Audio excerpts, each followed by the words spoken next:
Hello, hello. Welcome back to this channel where I sometimes stream and I don't announce it. Alright, I'm gonna do a quick mic check. Test, 1, 2, 3. Yep, it's working. Alright. Let me lower the volume a little bit on my computer. I raised the music volume on my game because when I logged in today just to spend some resin before work, I was in the whatchamacallit, the moon place where Columbina usually goes. Silver Moon Hall. And when I collected my Welkin moon, Columbina was the one that gave me my Welkin today. You can sit in my rocking chair and admire the view. So that was We interesting. could go to the moon and gaze down at that. And I'm thinking, oh, and there was music and she was singing, and I was like, oh, I can barely hear it, so I had to turn my volume up. I recorded it, but I haven't posted it yet. But I would like to do a better recording of it. So I'm gonna keep my music on just because if I go to do it again, it'll be something unexpected. So I guess what I'm trying to say is I won't remember to turn my music on later, but I may remember to go back to Silver Moon Hall before I log out today. So in anticipation, I'm just gonna leave the music up. Does that make sense? Anyway, today I'm gonna be doing a little bit of exploration, but mostly the story quest.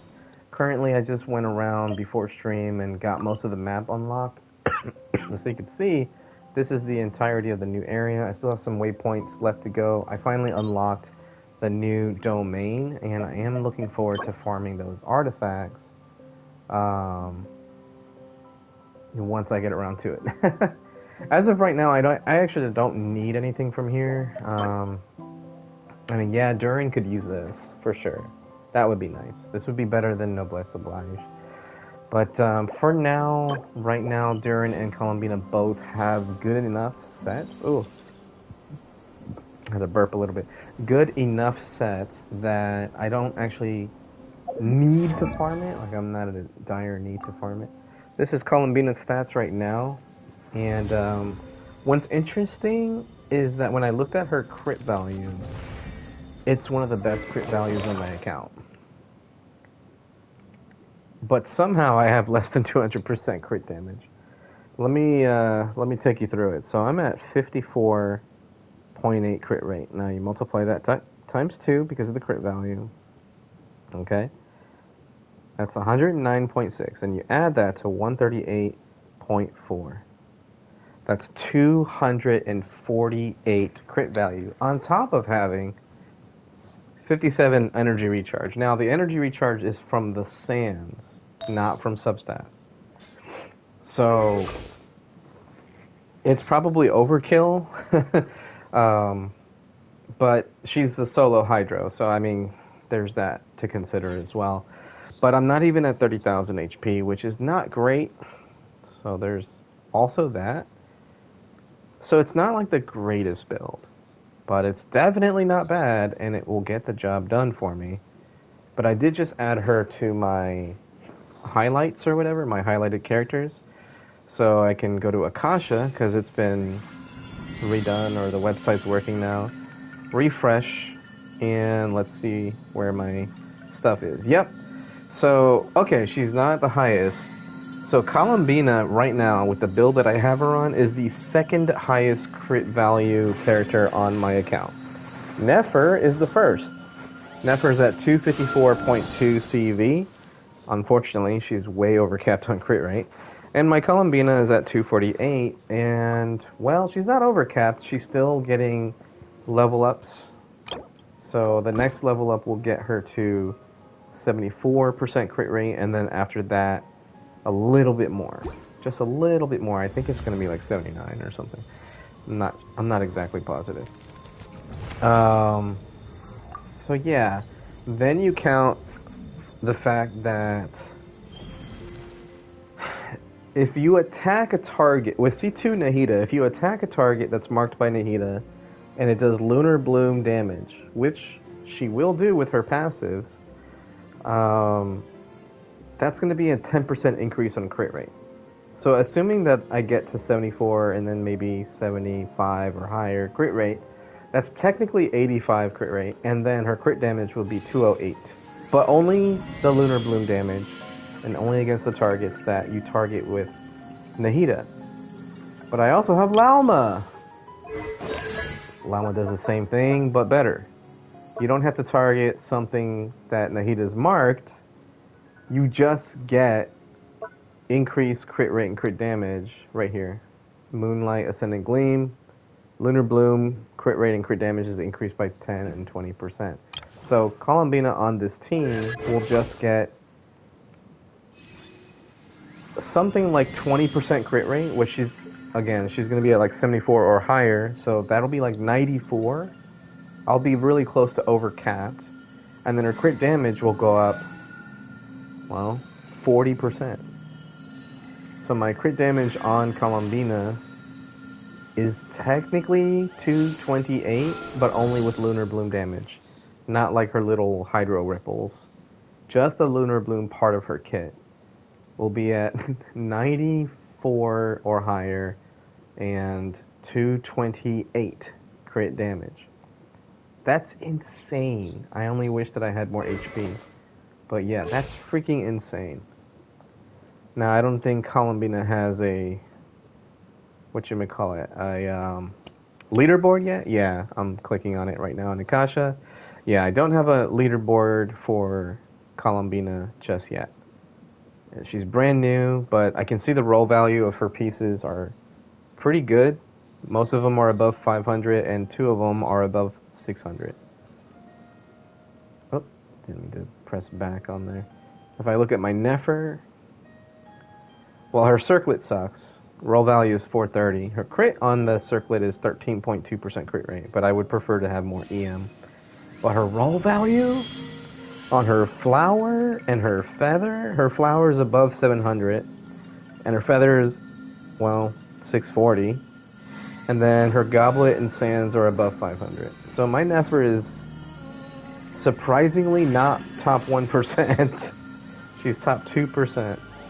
But this team, the Columbina, Lauma, Nefer, and Nahida team, it's probably my strongest team on my account. So I'm really happy with that. So going back to what I was saying, the artifacts, I'm not in a hurry to farm that domain. If I'm being honest, I'd rather farm Deepwood and Gilded Dreams. But I will farm this domain just for the hell of it, because, I mean, it would be nice to have the proper set on Durin and to have a backup set for Columbina for different teams in the future. Because right now, what's this called? Silken Moon Serenade, yeah, there we go. The Serenade set is her best in slot for most teams, but for her own personal damage, the other set is better. And when you're a main DPS Columbina, the Night Sky is better. So yeah, this is like one of her top best sets in the game, the Silken Moon Serenade. It gives her energy recharge, which is also really nice. So nothing wrong with that whatsoever. She needs it. She's like Farina in that sense, where you need energy recharge to burst, but only for lunar reactions. If you put her on a team that doesn't have lunar, like a freeze team, there's no lunar freeze. You don't ever need to burst. Ever. It's kind of pointless to put her on that kind of team, but at the same time, if you just need the Hydro app, then yeah, you just never need to burst. Oh, look at that.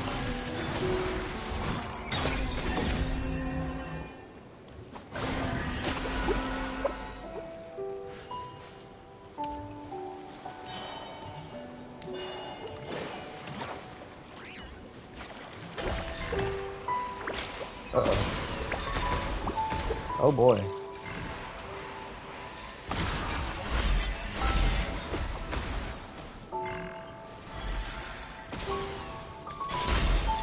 Oh, I did it too early, didn't I? There we go. It's a weird timing. Oh, I was trying to drop the... Okay, well, that was a mistake. They run from home too. Whoopsie.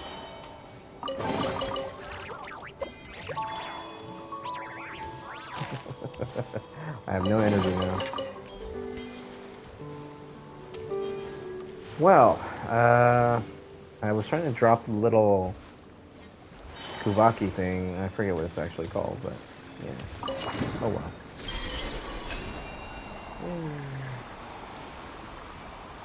Wait, hold on.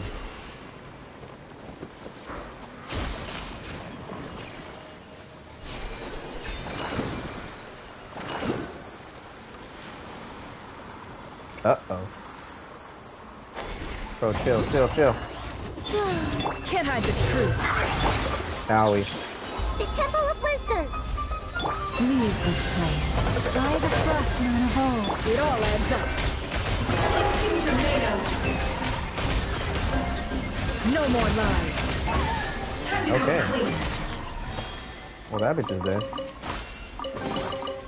That looks like it's worth a pretty sum. Climb that rock. Alright. I gotta stop exploring. I'll never stop if I don't stop now.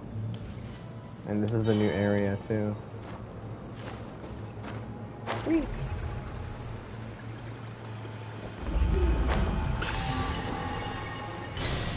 There we go. Oh, get in. Okay, thank you. Will I make it? Will I make it? Will I make it? Ah, so close. All right. It's not gonna launch me up. Oh, come on.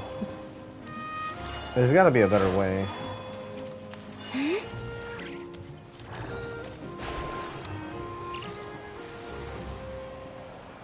I'm still exploring. Okay, is it square? Yeah, it's square. Okay, cool. Got it. Oh, I probably could have went from there to there. Oh well.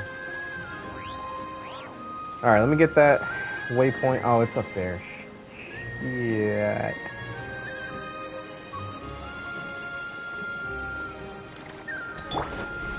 What's up, guys? Surge. 3 moons confirmed. Everyone hold hands. No idea what's going Share on. my knowledge. Did they just glow? Ah! Owie! I'm trying to switch. Protect us for the everlasting. Can't hide the Oh, truth. that's right. I got her passive now. Columbinas, I mean. I could have done the hold skill with Llama. Time to come clean. That looks like it's worth. Whoops. I didn't mean to shut her up like that. Okay. I'm just gonna climb these rocks. Come on, Columbina. You don't have the special climbing animation. That would have been cool. Like, she doesn't really struggle with climbing. She just kind of hops up.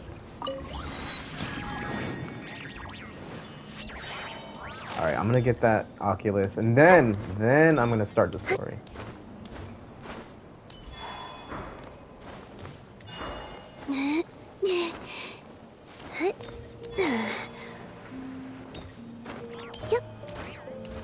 Yep. There we go. Ah! Don't fall. I guess it doesn't matter. She'll just revive. Because we're not Ah! Okay. Fine. Is that the new boss? It sure is. I don't want to mess with that right now. Okay. No more exploration. Let's go do some quests, shall we? Also, I want to turn in my Oculus that I've got so far.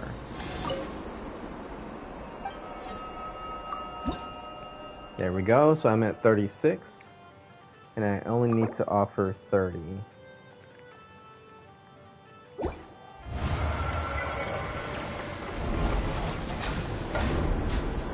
But yeah, the sooner I do Columbina's quest, or the our conquest, the sooner I can get Columbina's materials that I haven't farmed yet. There we go, 100 primos and a key. Cool. Also, I snagged a new item, one of the new region-specific items. It's this guy right here. So 2 more, and I'll be able to open a sealed door or whatever. So that'll be nice. Let's see, 160, 172. Wow, I'm way off. Okay. Unless this was from the previous patch, and I forgot to put it in my teapot. Anyway, 172 and 176. Quite a few more spin crystals to go. What is this? Oh, this is the mannequin thing. I still can't believe I got the boy's outfit yesterday. Oh, I was so disappointed. Oh well, stuff happens, I guess.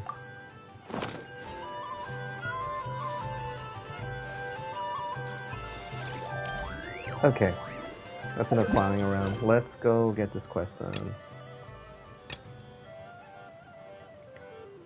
Huh? A gift from the sea spirits. By the gentle shores of the fontaine, you and Paimon meet a Melusine who needs your help. Something seems amiss in Dreadshade Mire. Investigate the ceiling pillars.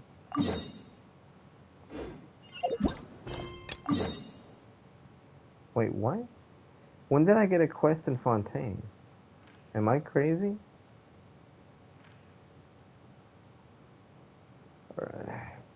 Okay. I wonder if it has to do with Nivelette. Being that he's getting a new outfit and whatnot.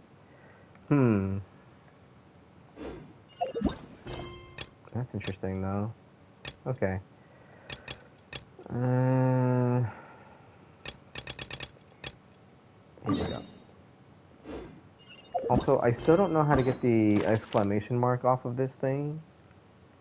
Like, I don't know what I'm doing wrong.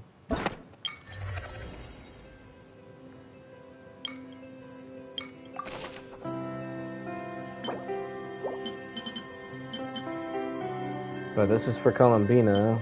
So my guess is I have to do the quest and claim the reward. Then there's this one. Thankfully, I don't have to do both acts to get Columbina's reward.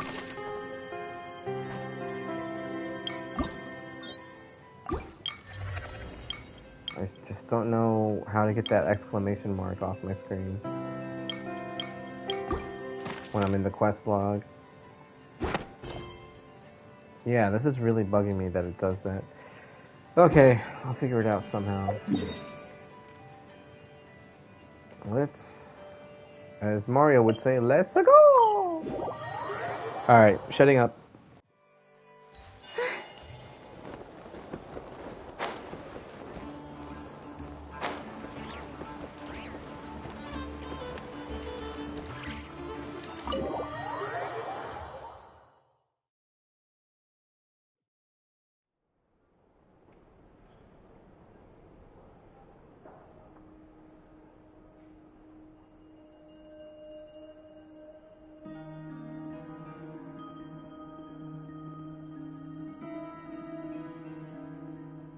Looks like the gang's all here! Yep, all ready. How about you two? Green and good to go? Paimon's ready! Haha, feeling nervous? Don't blame you. We're all a little out of our depth with this one. Okay, so, some time ago, Columbina was ambushed by the Doctor. It all happened pretty fast, and the last thing you saw was her vanishing into the moon's reflection. Yes, though at the time, all that the rest of us saw was the Doctor using some kind of power. The next moment, Columbina had disappeared, and you were falling into the sea. We have to get Columbina back. And whatever the Doctor's plan is in seizing the Three Moons Authority, we have to stop him before he succeeds. The Frost Moon Scions consider it our duty to rescue the Moon Goddess. I wasn't expecting so many others to come to our aid. So I want you to know that you have our utmost gratitude. Great. Well, first things first. Wait. Someone's here. We heard your footsteps. Although... You've been here for a while now. I take it you followed the Traveler, but I don't sense any ill intent in you. Come on.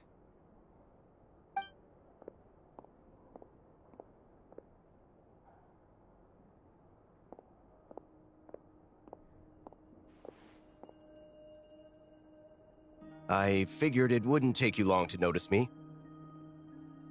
I come bearing news from my lady, the Knave. Dottore went through the motions of returning to Snezhnaya, but it was obviously a facade. However, he has not returned to the Kuvaki Experimental Design Bureau, nor has he made an appearance in Nasha Town. Well, in that case, he'll be in his lab way up north. I always wondered why he applied for his own private pad. He was planning this all along. Tell them that Sandrone and I will go on ahead. If they still intend to pursue this matter, they should meet us at the research center in the northern tip of Notcry. Nice of Columbina's two best friends to think of us. We appreciate the heads up. Our sincere thanks to the Fatui for your aid. Lady Damselette may have left our organization, but at least some of her colleagues remain genuinely concerned for her well-being. Not to mention that the Doctor's increasingly cryptic conduct gives us great cause for alarm. We have crossed swords many times before, but it's not personal. We're just on different sides. We don't lack humanity. And so, as fellow friends of Lady Damselette, it's only right that you should be in the know about this. Arlecchino's situational awareness has saved us a lot of trouble. I'll leave the map here with you. If you do decide to head to the research center, please proceed with caution. And remember, at least while you're in Nodcry, Lady Arlecchino's subordinates are your comrades if you want them to be. This is very accommodating of you. We can't thank you enough. Just doing my duty. I shall take my leave now. If you need us, you'll find us at the Experimental Design Bureau.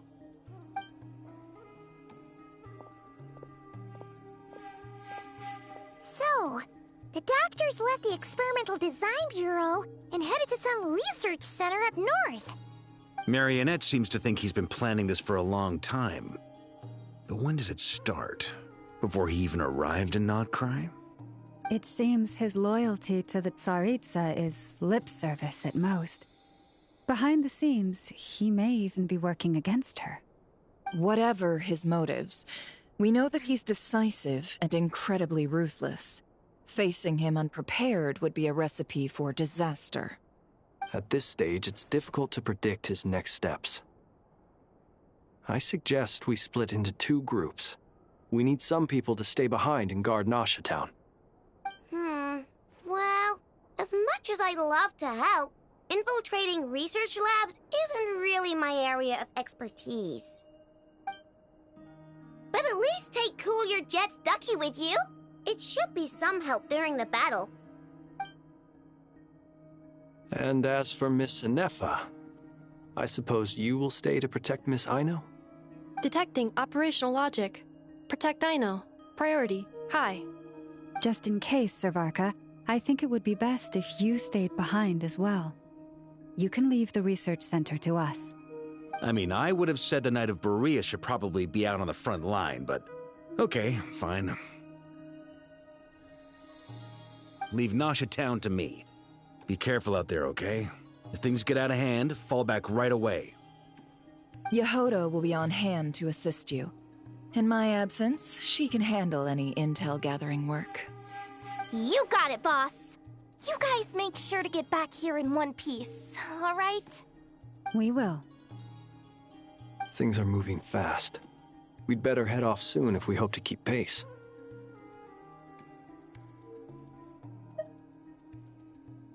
So, it's infiltrate a secret research facility, or...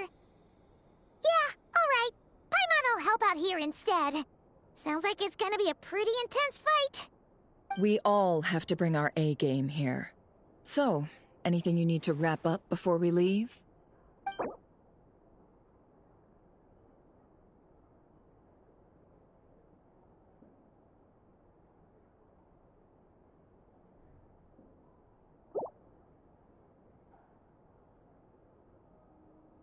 Then you'd better get going. Very well.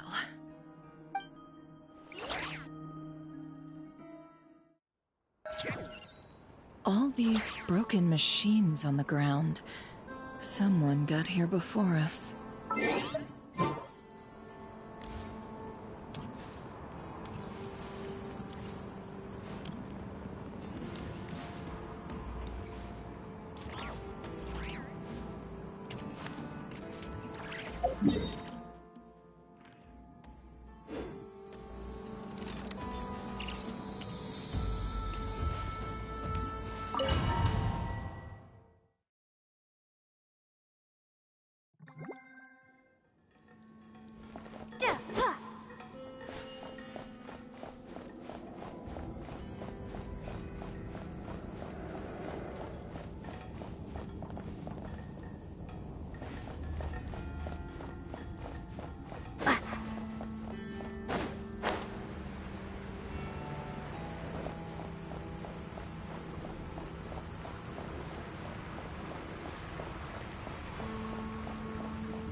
That's quite a welcome party.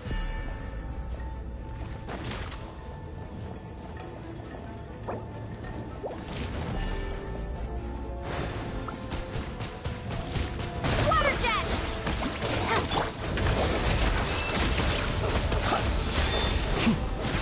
To dust.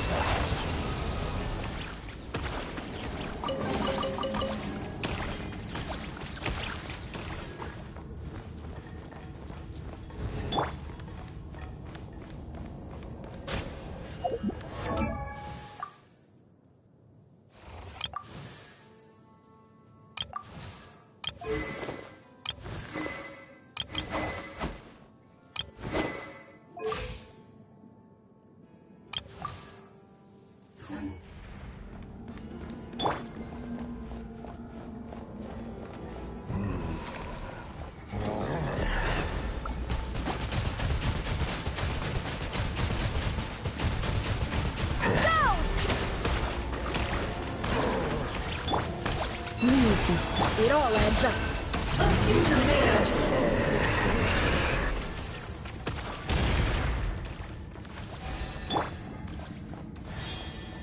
Get back! I said get back! Do you hear me?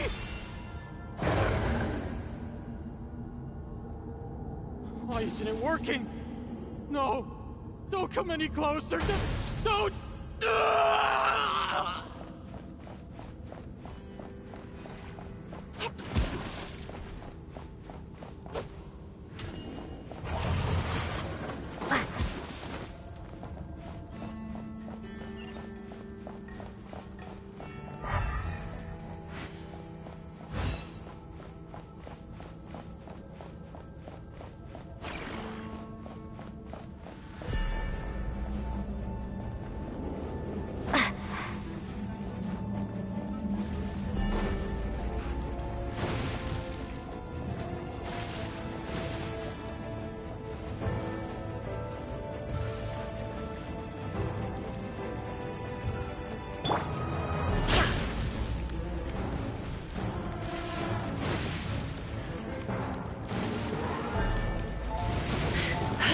No more lava.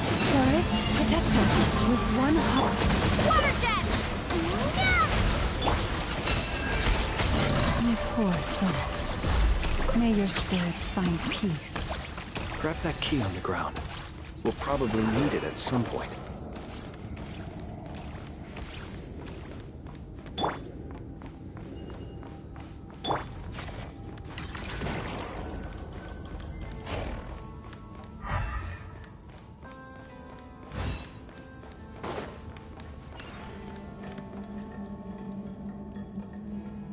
Watch out. There's no way through. Let's go around.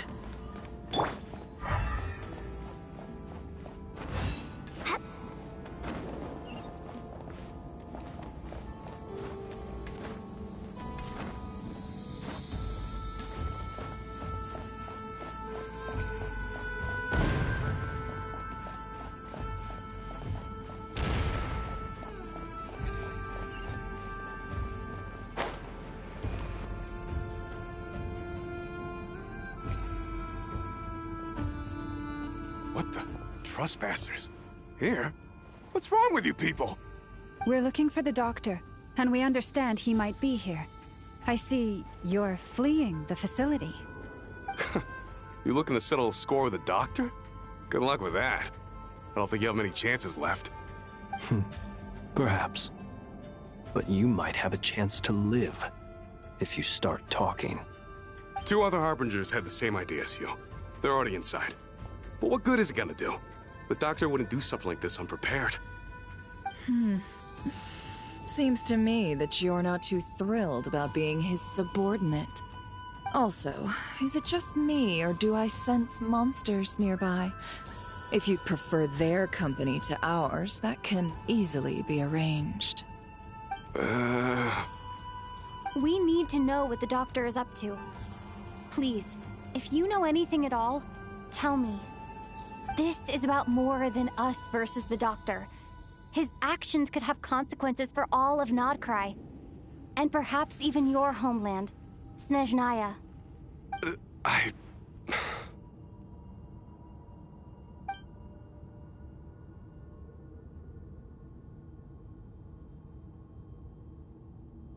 He's building something. Ambitious doesn't even begin to describe it. Feels like this could be the big one.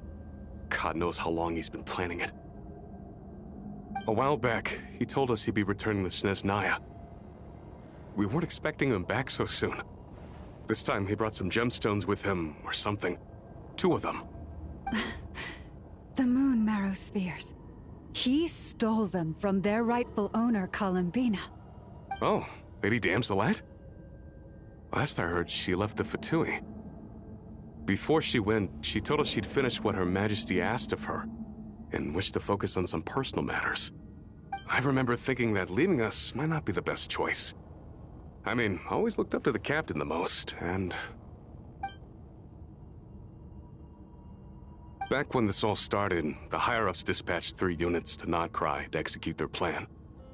They were led by the Doctor, Marionette, and the Damselet, respectively. I was a part of the Damselet's unit to begin with. She never really interacted with us much. In fact, she seemed sort of detached from everything. Not because she was distracted, just felt like she was indifferent to the world around her.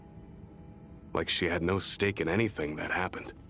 She always seemed like she was staring off into the distance. Almost as if she didn't see anything worth living for in the present, so she had to look further afield. That's right. She always used to stare up at the sky. The Doctor used to stand nearby and watch her. Apparently they got along well at first, but somewhere along the way, she grew wary of him, and started avoiding him as much as possible. After she left, everyone in our unit merged with the Doctor's. He's similarly indifferent to the world, except when it comes to the moons. He seems to have big plans for them. Right now, obtaining the 3 moons is his #1 priority. He even said, if he can only get his hands on 2 of them, he'll create a 3rd one himself. How would he create an artificial moon marrow? Maybe the knowledge he gained from the Hyperborean phantoms has something to do with it. Thank you for cooperating. We appreciate the level of detail.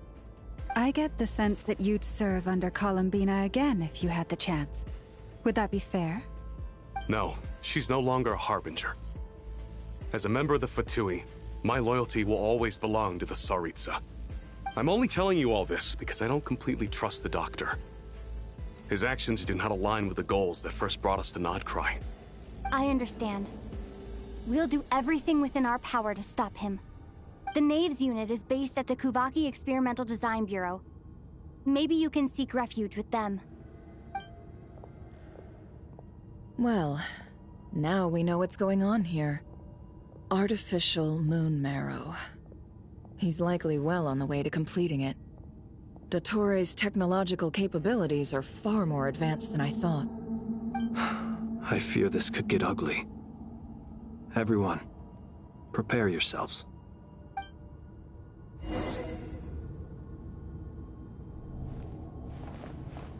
Oh man, I get the feeling that the Torres boss fight is going to be a pain in the ass to farm every week.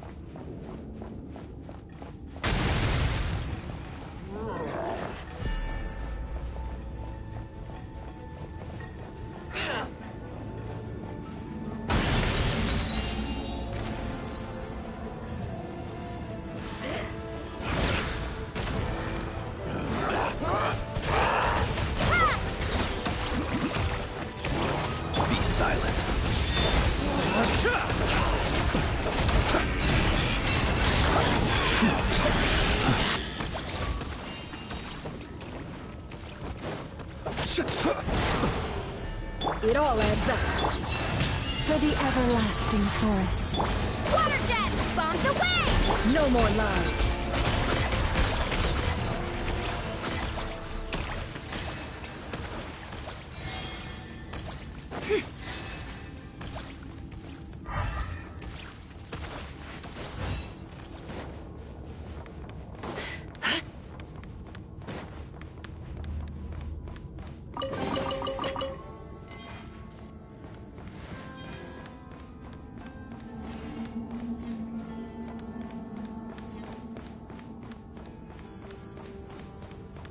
Looks like Arlecchino was up to no good. Or some good.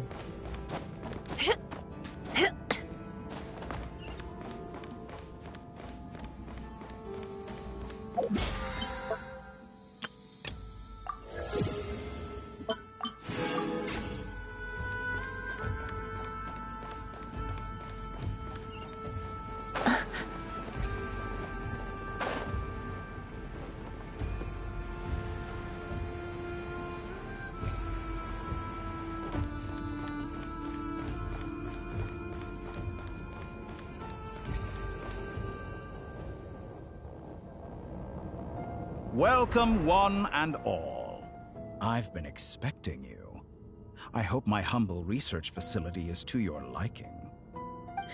Yeah, we really appreciated fighting our way in through a horde of monsters. The gall!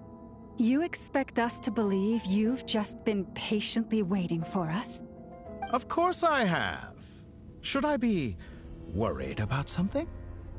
Everything seems to be going quite smoothly so far, and you've shown up right on schedule.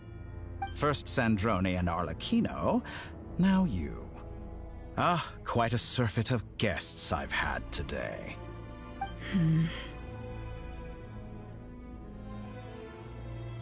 If you were looking for them, I should probably mention that Arlecchino disappeared as soon as she entered the facility.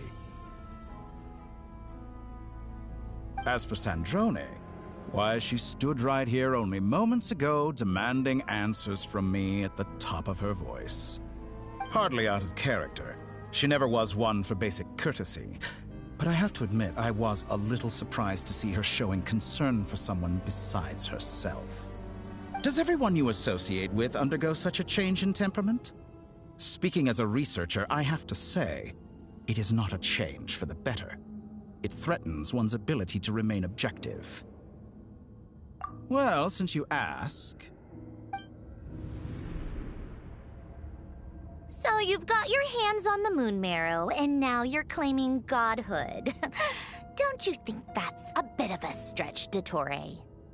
I must protest what you are insinuating with that phrase, claiming godhood. I am not claiming anything. I am stating a fact. You're a researcher. I'm sure you appreciate the distinction between the two. Huh? Wait, you really think you're all that? You'll excuse me if I'm not being a polite little lady for you. We're colleagues. We both know what kind of person you are. By the same token, I knew you'd respond along those lines. You and I both understand that facts speak louder than words. To that end, I've had my people send you a small gift. It should go some way toward helping you understand my present position. What gift?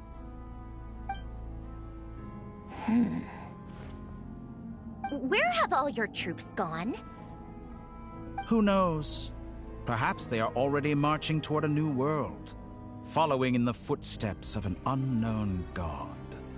As vulgar and arrogant as you may be, dear Sandrone, I have no intention of taking out my displeasure on your subordinates. They will enjoy equal rights to my own. You sent your people to the Experimental Design Bureau? That's the Tsaritsa's property. Yes, and I am very mindful of Her Majesty's instructions. But you know full well that they do not conflict with my present goals. In which case, all I'm doing is conducting another one of my experiments. Is there a problem with that? Now then, you have a judgment call to make. Am I simply lying to stall you? Or is it possible that every word I am saying is the truth? In which case, your subordinates really are in danger. So now you've turned on fellow Fatui soldiers. You're completely insane. I have set a new rule for myself. Each person gets one chance. Naturally, that includes you, Sandrone. If you wish to leave, I won't stop you. We are colleagues, after all. Scumbag!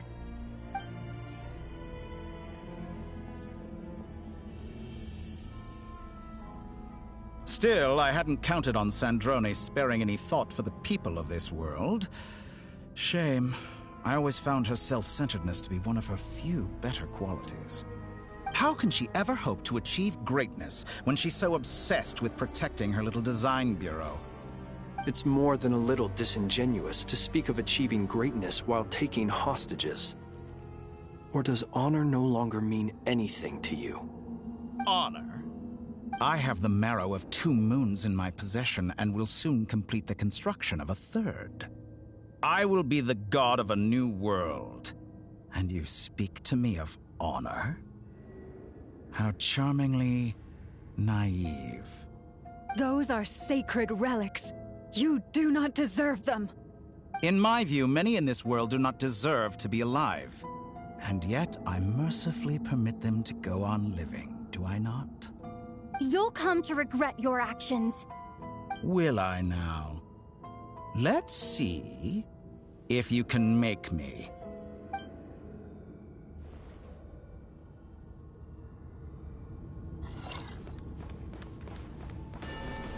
Oh shit. The doctor finally fights.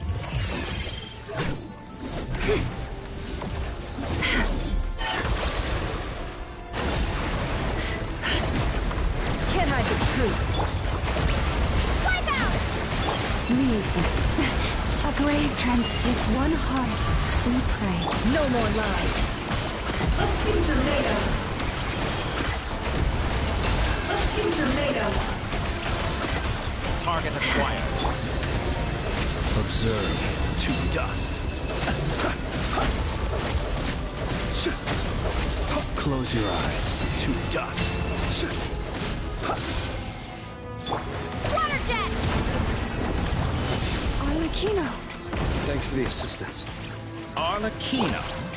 They see you as an ally. What a farce. You're clearly here to destroy my research, not me. I'd say your research is more valuable than your life. Am I wrong?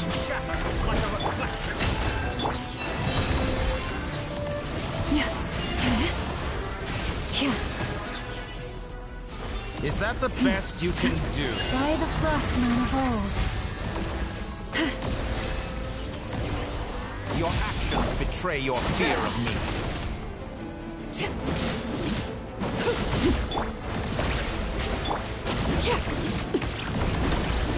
Laid bare. This is where you fall. Be silent. Fear the dark. Close your eyes. Fear the dark.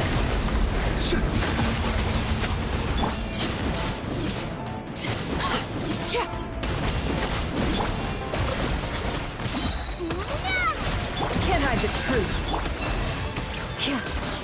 With one heart, we pray. Is that the best you can do? Let's do tornado. Interesting. The deception ends here. No more lies. It all falls into place. Go! Everlasting as the moon. Transfixed. Playtime's over. The real experiment begins now. The Torah is too powerful with the artificial moon marrow in his arsenal. Fighting him is futile. Quickly!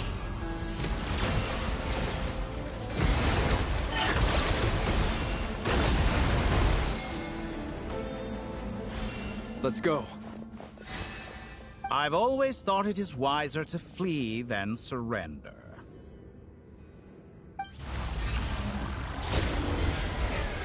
Watch out! What the?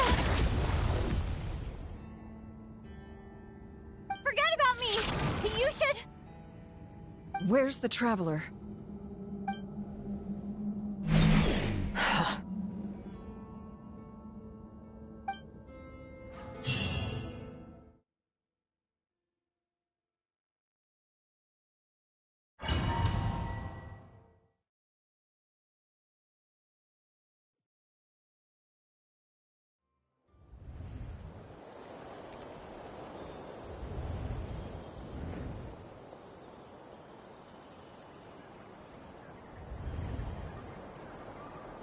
What just happened?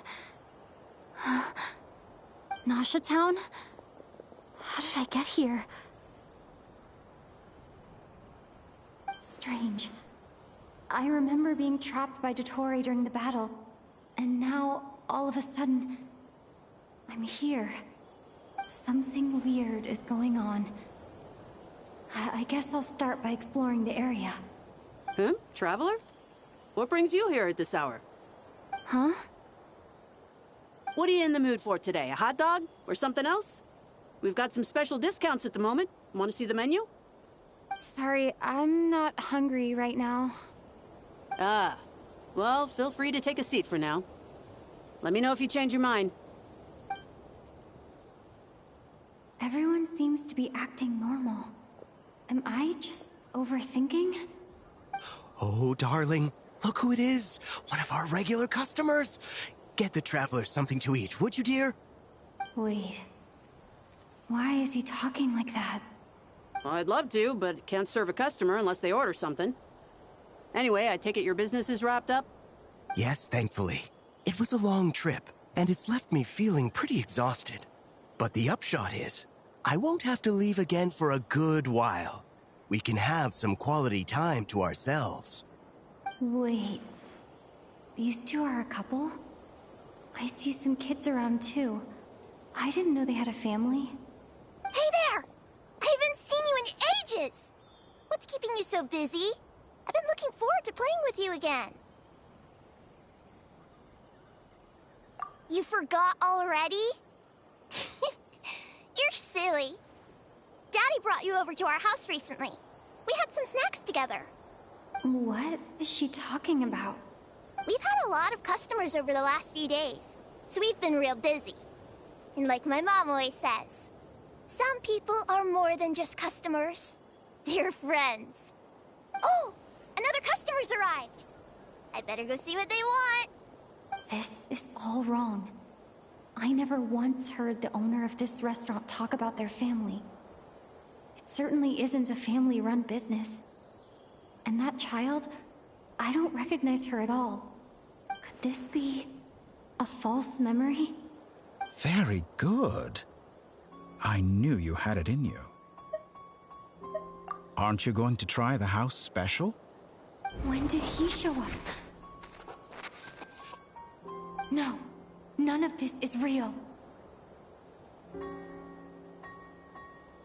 You don't seem to like it here. That's fine. We can change venues.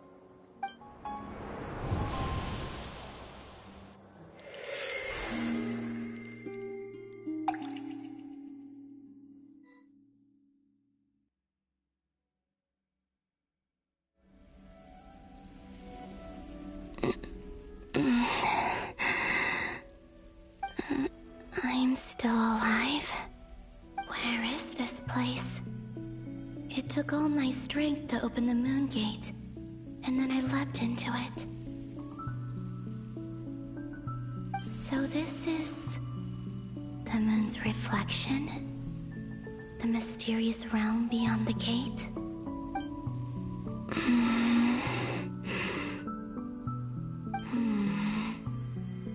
I can't sense anything. I guess I could try opening the gate once more.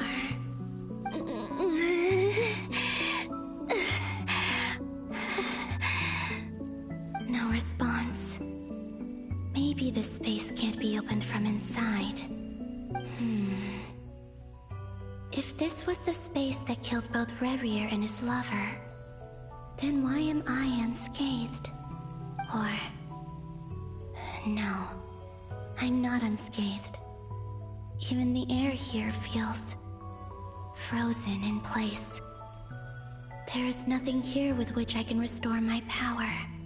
I should conserve my strength and proceed with caution.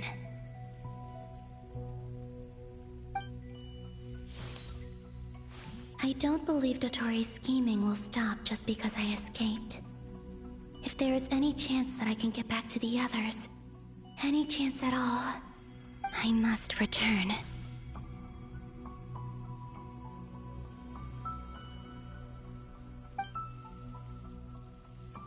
Emptiness, silence. What is this place? Or maybe the real question is, what is it for? What's this? Looks like it responds to my power.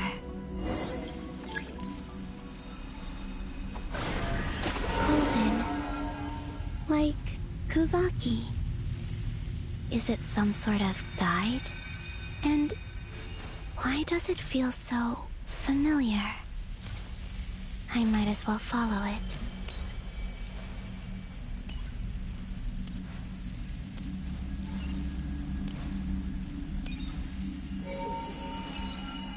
Where does this lead? Could it be the exit?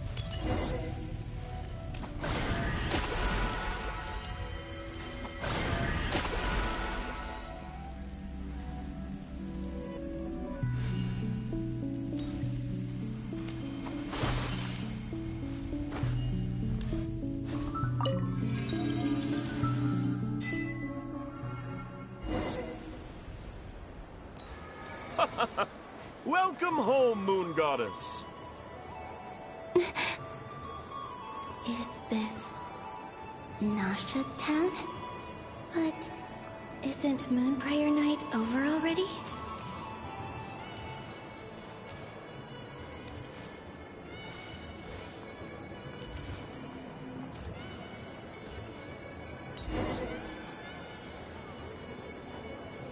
Goodbye for now, Columbina. I hope you have a wonderful night. I will. Lama, everyone else, and... me? Are these... my memories?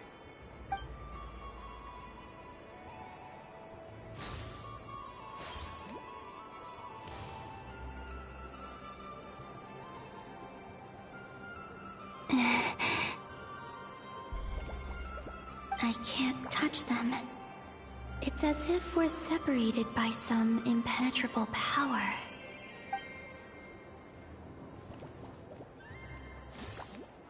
Over here! Over here!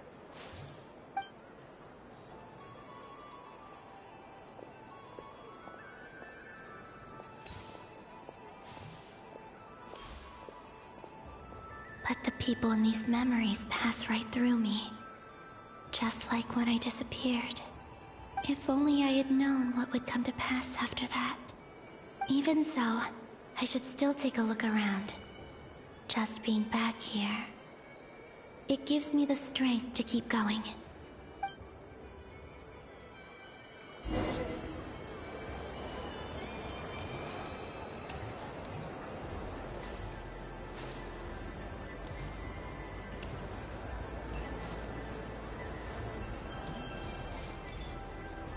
Welcome home, Moon Goddess. Oh, you're the genuine article. Alice was right. This Moon Prayer Night was worth watching after all. Oh? Yes. That was the fortune-telling stall run by Barbeloth from the Hexen Circle.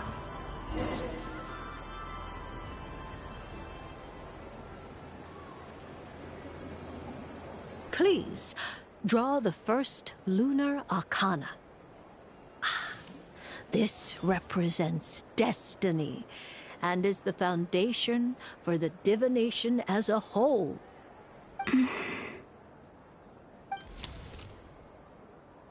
My destiny. I believe the card I drew was the moon.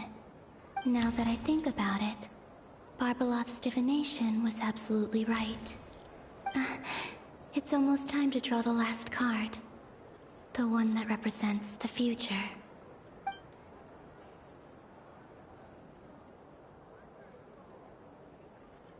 That was the card that popped out on its own. From here, I think.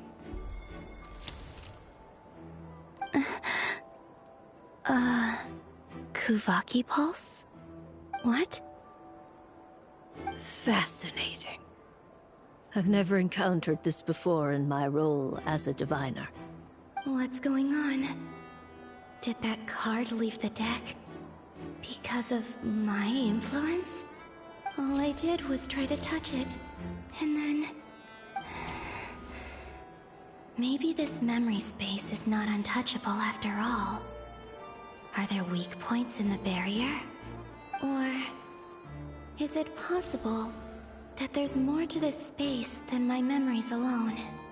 This card is death. I need to get to the bottom of this. I'll try touching something else.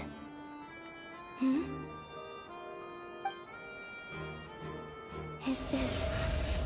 the wind? No, it's gravity. It's pulling me outwards. No, Traveler!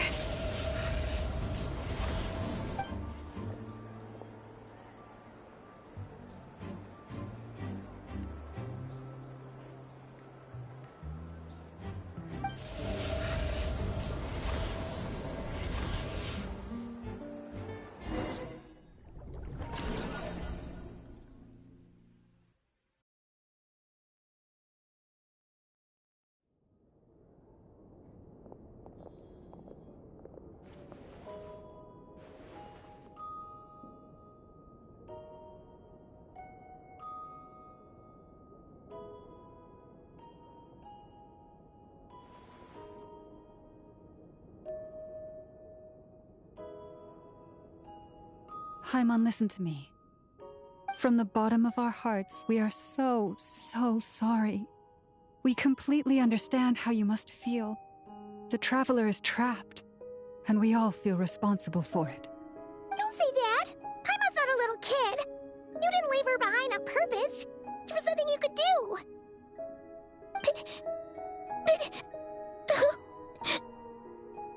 She's all alone in there! What if something happens to her? What are we gonna do then? We've barely spent any time apart since we met. Is she gonna die? We must find a way to rescue her. We were all involved in the operation where she was captured, and we do not abandon our comrades. That being said, it won't be easy. Through conversation with the others on our return, we've arrived at a basic idea of what we're up against. Dottore's lab has clearly been in operation for a lot longer than we realized. We found many monster samples stored there. In all likelihood, they were materials he used to research his latest technology. We also know that through his contact with the phantoms of Hyperborea, he gained knowledge about the moons and certain Hyperborean technologies. Using this knowledge, he then fashioned an artificial moon marrow to serve as a replacement for the frost moon beyond the sky. Unlike Columbina, Dottore is not being rejected by Teyvat. And even with 2 of the 3 moon marrows, his power far exceeds all of ours combined. Once his 3rd moon marrow is complete, Dottore will have completely seized the authority of the 3 moons. Teyvat's most primordial powers will then be in his grasp. Does that mean... I'm afraid so. No one could have predicted this level of insanity, not even from Dottore. And unfortunately, his insanity is coupled with an intellect and ambition that not even his peers in the Fatui can match. This is dire. Sounds like the world is done for. The 3 moons' authority can influence the very fabric of time and space. I dare not imagine what a monster like him would do with that kind of power. The trouble's already begun, I'm afraid. On our way back, we discovered that part of Nodcry is being enveloped by an unknown energy. We cannot ascertain what is happening inside. I'm convinced this is Dottoro's doing. Not that there's any way to prove it. The issue is, we have no idea what his intentions are. The only thing more frustrating than facing down evil is knowing that it will surely come, but not knowing when. The Doctor is guilty of numerous crimes in Mondstadt as well. One of our knights, well, former knights, his father was murdered by Dottore.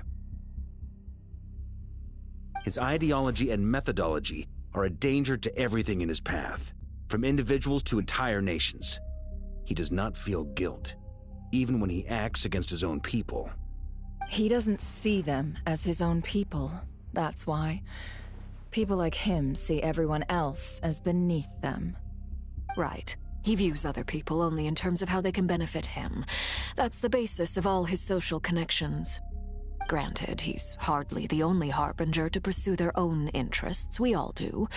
And Her Majesty is gracious enough to permit it. Still, her mercy has its limits. Dottore's actions have gone beyond even what the Fatui could have imagined. Usurping divine authority to become a god. For a servant of the Tsaritsa, that goes beyond being disloyal. It's treason of the highest order. We can't expect him to heed the Tsaritsa's will once he gains the Three Moons' authority. Even we Harbingers consider him the most self-interested among us. Poor Traveler. Of all the people to get caught by... We have to go save her! Right now! Please! We gotta find a way! Paimon, I promise you, we are with you all the way. I get how you feel. I do. But it's gonna take more than strong emotions to take down an enemy like Dottore. What we need now is more information. Right. We can't even guarantee he's still at his research center. Before we can think about mounting a rescue operation, we need to confirm the Traveler's location. I'll find a way. Paimon knows, but... She's so scared.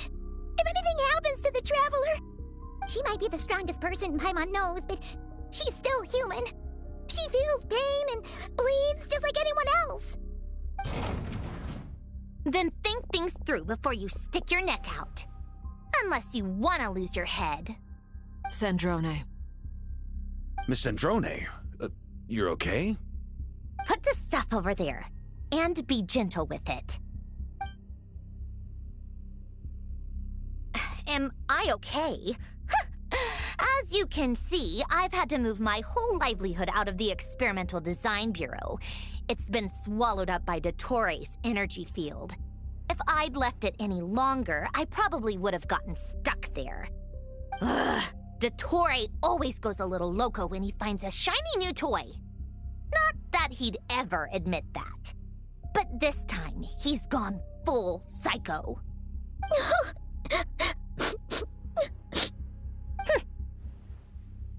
Just go ahead and cry already. Sorry. Paimon's not trying to make a scene. It's just... She can't. Oh, Paimon. Let it all out. There's no shame in it. When you're overwhelmed by fear and despair, crying can help get it out of your system. You'll feel better for it. Okay then, while the baby of the group is having a moment, how about the grown-ups get to work? Give me your hand. You've made a discovery? Polonia, scan.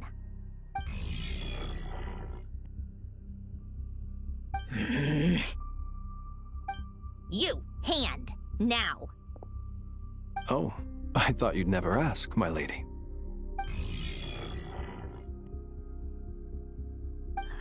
Curses! You're next, then you.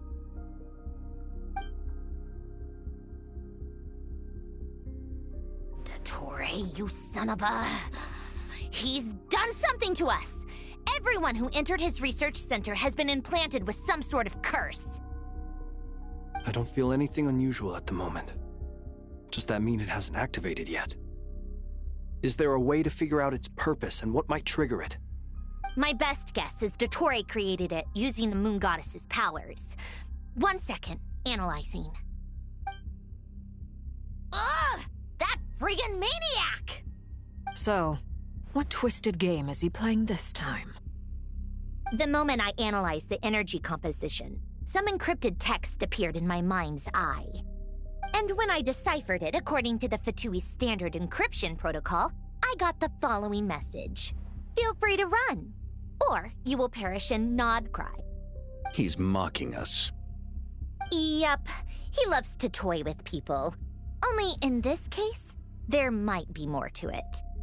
But I didn't detect any murderous intent or malice either in the message or the curse's energy. As if this is him at his least malicious. Or perhaps all people are cowards in his eyes. Maybe he thinks the threat alone will be effective. What a despicable person. And he has the Traveler in his grasp. If I may, as unhinged as Dottore may be, he has always exercised great patience with the objects of his interest. I remember a comment he made when we first arrived in Nodcry. He said, "This world is, on the whole, an exceedingly dull place. But at least there are a few intriguing features, such as the gods, or the Traveler. Presumably, they interest him because they're unknown quantities. He wants to understand as much as he can about them." Agreed. The Traveler is Tevat's fourth descender. All Harbingers are aware of this. Since Dottore took such pains to capture the Traveler, he is unlikely to kill her right away. Okay, but we still have to do that rescue operation. Of course. I also think we need to read between the lines with Dottore's message. If he's encouraging us to run, that means we mustn't leave Nodcry under any circumstances. My guess is, his curse will only trigger if we leave.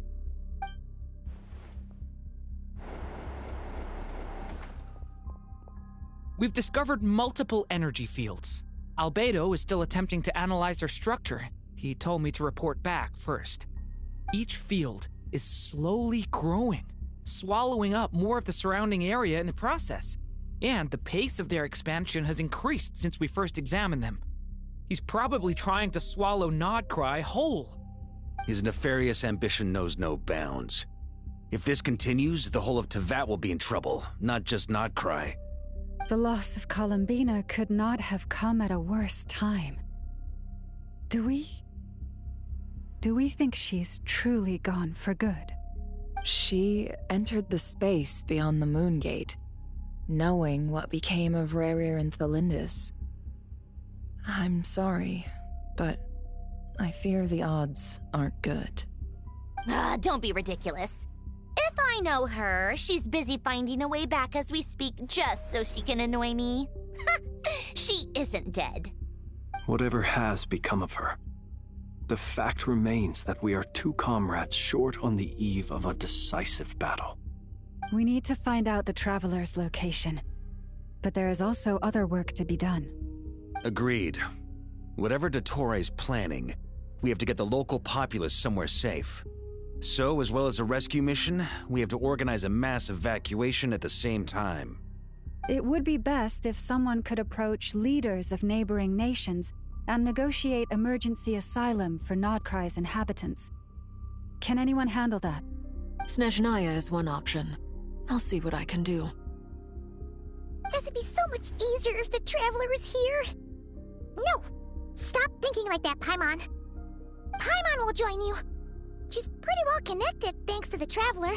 Maybe it'll come in handy.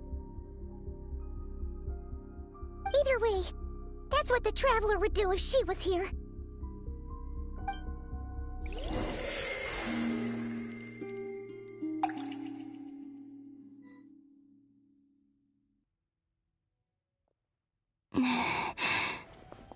Back here again.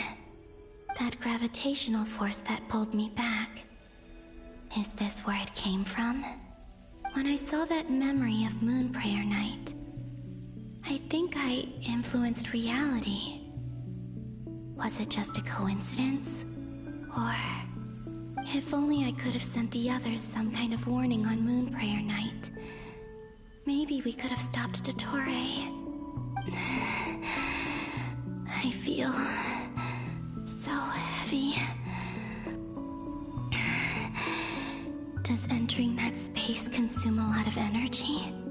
Well, even so, I have to keep moving forward. Back to emptiness and silence again. I should try and find my way back inside that memory.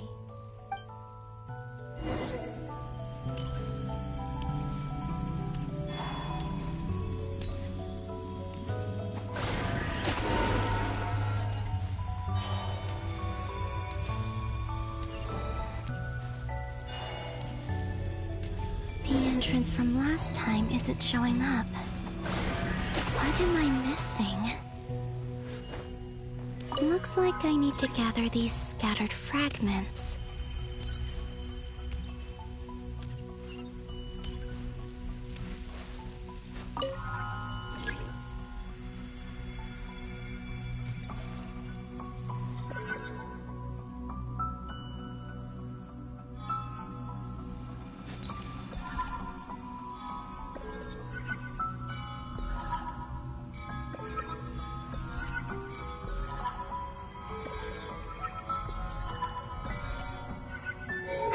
It worked!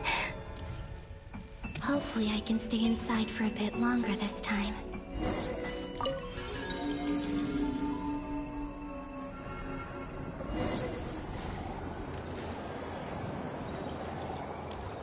Ad Astra Abyssosk. Welcome to the Adventurers Guild.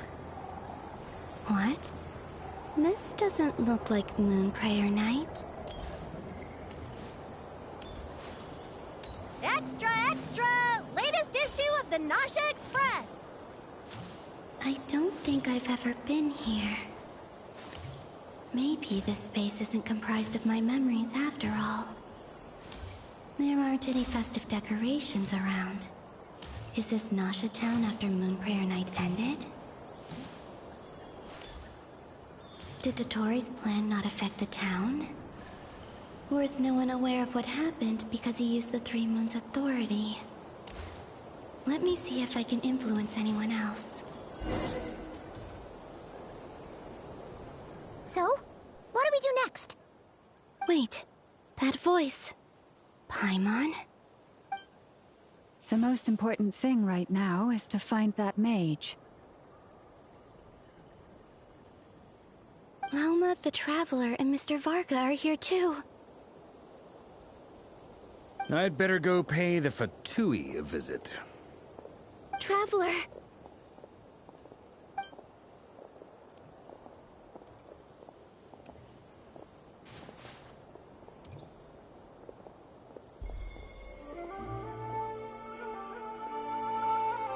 Huh?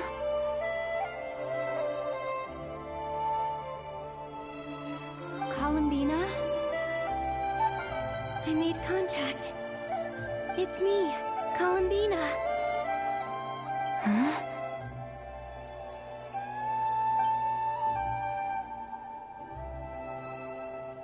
Traveler? Let's go! This is no time to be spacing out! Huh? Huh? Wait a moment. This has happened before. Huh? This is what happened when I disappeared. I stood right over there, thinking that no one would ever find me again. It was only when she called my name that I decided to follow them. But did she turn around because she sensed my touch just now? Is it really possible that from in here, I can change the past? If I keep following them, maybe... Huh? It's that gravity again.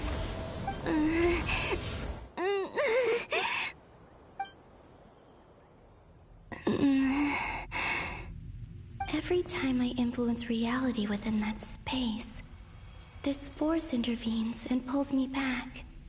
It's as if it's trying trying to stop me from leaving.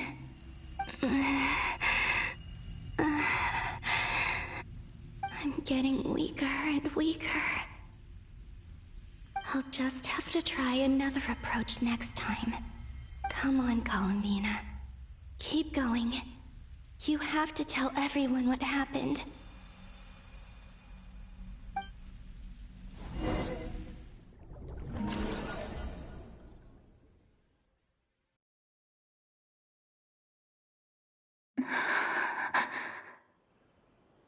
Suddenly, I've been plunged into darkness, alone.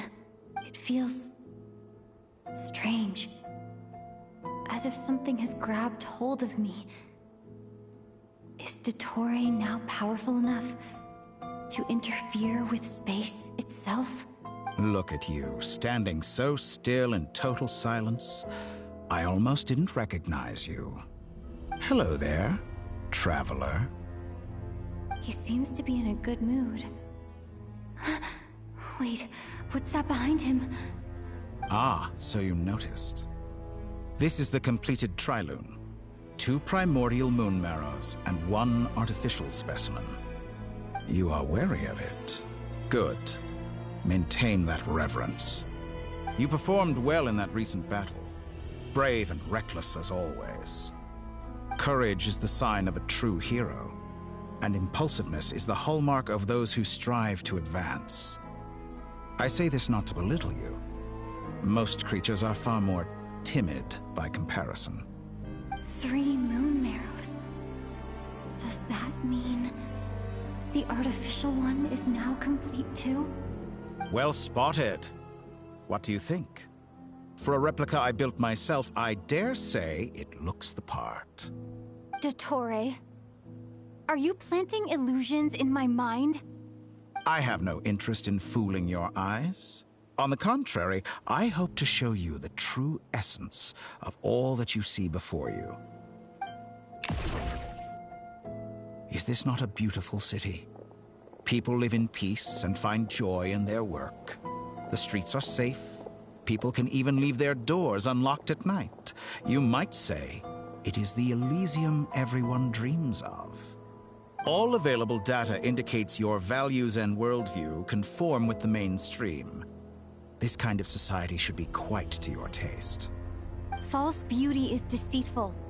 Lies are to no one's taste.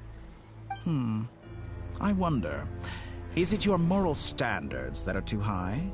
Or your expectations of reality? Answer me this. If someone existed in a sweet dream from the moment they were born, a dream in which they never once felt pain, which do you think they would consider superior? The dream or the reality? That's pure sophistry. It has nothing to do with your actions. As I suspected. You have yet to understand all of this for what it really is. What do you want from me? You sound impatient. Do you think the only reason I'm keeping you is because I want something from you? If it's not, then why haven't you killed me yet? No one can stop you if you're as powerful as a god. I'm delighted you recognize that fact. I believe we last squared off in Sumeru. Ah, the memories. How time flies. You and I have both grown. I'm not surprised that Arlecchino and Sandrone worked with you. You've always a way of slowly but surely ingratiating yourself with all levels of society. People laud you as a hero, but I suspect there's more to it than that. Oh, but to be clear, I don't say that to flatter you. Do you always give your opponent an appraisal before you deal the final blow? Call it a long-time habit. I'm a researcher, and one of my duties is to give an objective assessment of my subjects. But you misunderstand. We are not opponents. Not at this moment. I just want to talk. Think back to Tartaglia, Arlecchino, Capitano, Columbina, and now even Sandrone.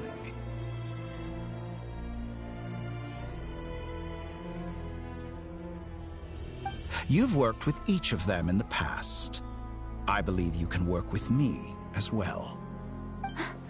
What makes you so sure? Well, why not? Should the good associate only with the good and the bad befriend only the bad? I like to think we could have a more mature relationship than that. Surely you don't think all your relationships are grounded in friendship or shared ideals? People come together because it benefits them to do so. If you think of the people you admire, you must surely admit that they have provided some benefit to you. Morality, ambition, dreams. People have plenty of words to embellish the nature of their relationships. But once you break free from those ethical frameworks, you will see that the only thing connecting the two of you is mutual benefit. And that is what I'd like to talk to you about. We're finally getting into it. He's probably been planning to kidnap me for a long time now. But for what exactly? He has the authority of all 3 moons. I won't be able to gain the upper hand in a fight. Best if I pretend that I'm willing to negotiate for now. You say you're a god, but you also speak of mutual benefit. What could a god want that the 3 moons cannot provide? Excellent question. But before I answer, I would ask you the same thing. Gaining Columbina's allegiance was a rare and extraordinary feat. But the Moon Marrows are now in my hands, and I have the edge over her. For this artificial moon is not being rejected by Tevat. Her identity and lineage may have been a thing of glory in the old world, but they were also shackles that prevented her from ever integrating into Tevat. I, on the other hand, you may view me as a thief, but I have overcome that limitation. So what is it that the 3 moons cannot grant you? What stops you from negotiating with me to get what you want? I don't make deals with lying psychopaths. That's quite an accusation. Are you expecting me to get angry with you? Well, this is one aspect in which my personal growth has served me well. In the past, my less mature self might have been disappointed, perhaps even angry, over a small setback like this. Like when you and Lesser Lord Kusanali joined forces to oppose me, for example. But things are different now. Just as the rich do not quibble with the poor, I no longer find myself perturbed by these trivial affairs. Human relationships end with conflicts of emotions and interests. But relations between humans and gods are different. And ours is even more unique. I have ascended to the highest heights and laid claim to unprecedented horizons. And you were no ordinary person to begin with.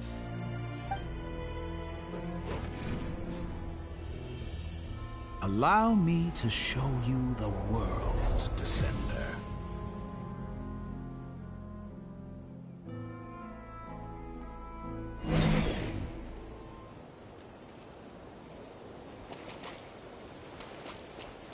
To stand, walk, jump, sit, and lie down. These are the most common of behaviors.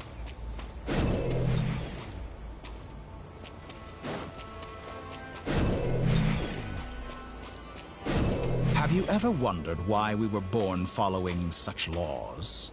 Who stipulated that we could not fly instead of walk?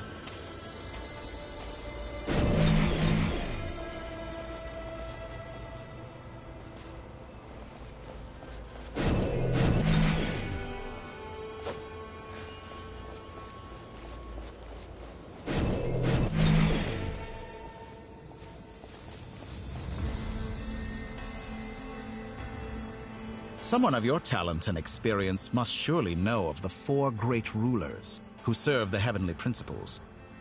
They govern life, death, time, and space. One wounded by a blade will die from blood loss or infection, and one who falls into a lake will drown in agony. The elderly wallow in solitude, and the solitary age faster. Eventually, new life is born, only to embark on the same path of suffering. These 4 divisions anchor the world and shackle those who live in it. But they themselves transcend its boundaries. squandering the power bestowed by the heavens. All who live yearn for equality, but unless the gods prostrate themselves and profess that they are mere servants of the living, equality can never exist. Who makes the rules we must live by? Who has the right to restrict us? The limits of the body can be rejected.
How does it feel to be among those with absolute power? You cannot conceive the extent to which your flesh hinders your mind and spirit.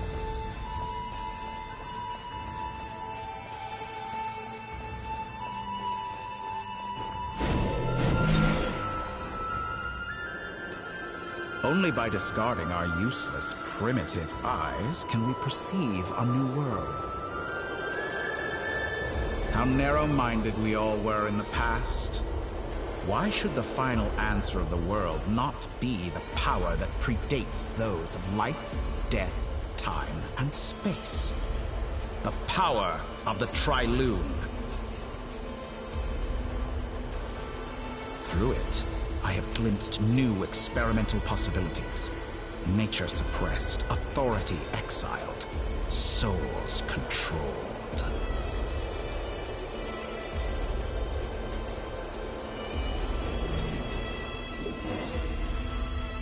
You know, I heard recently that a group of critics reviewed countless stories and drew an interesting conclusion. They found that it is more often than not the villains who strive tirelessly to push the boundaries of progress.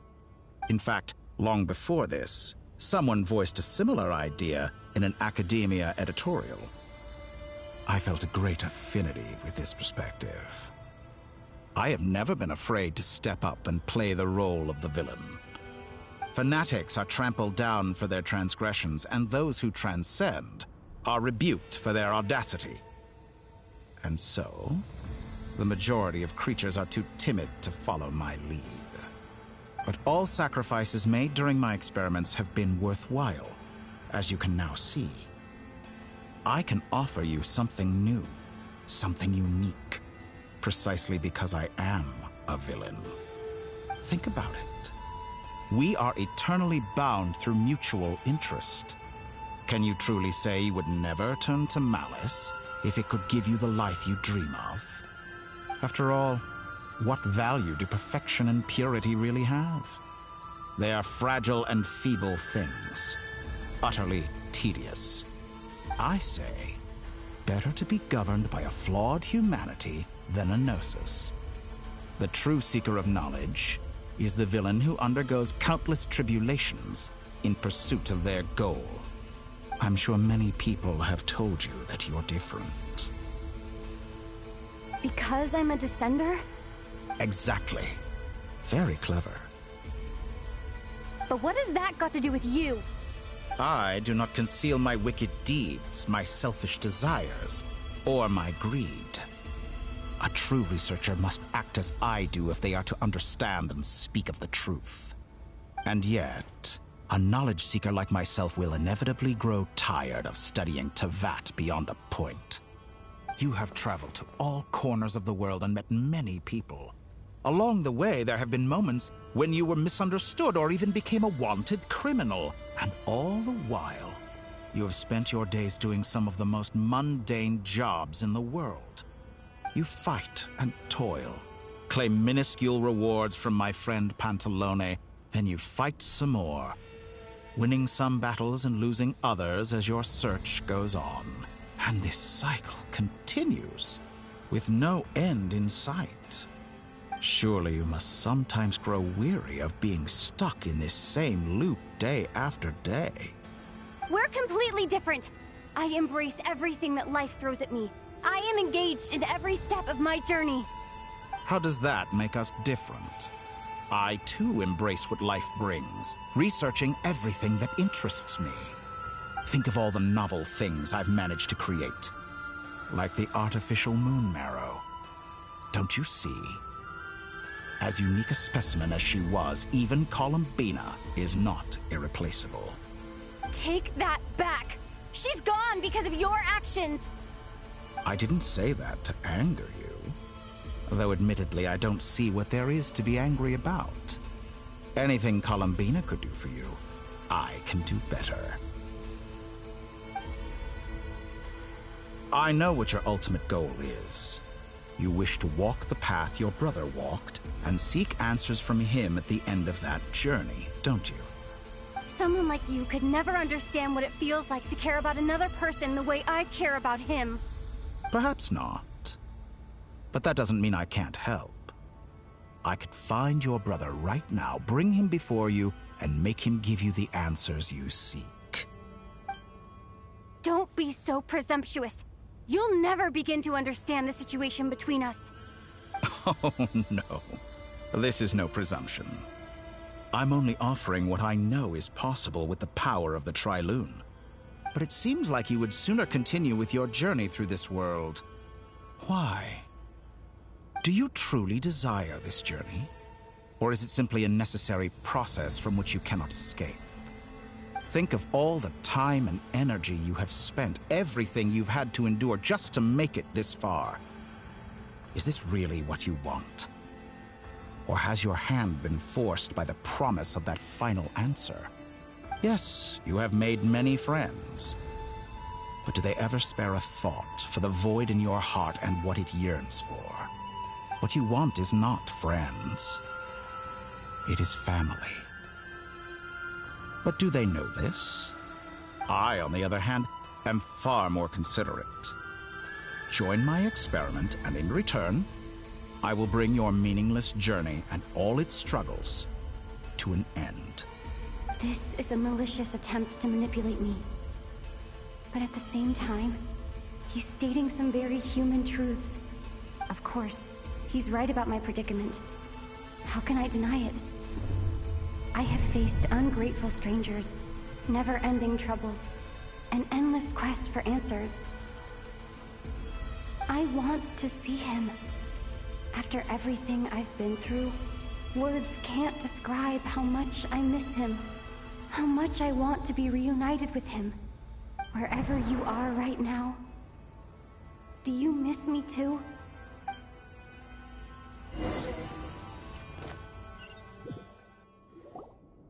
All right, everyone.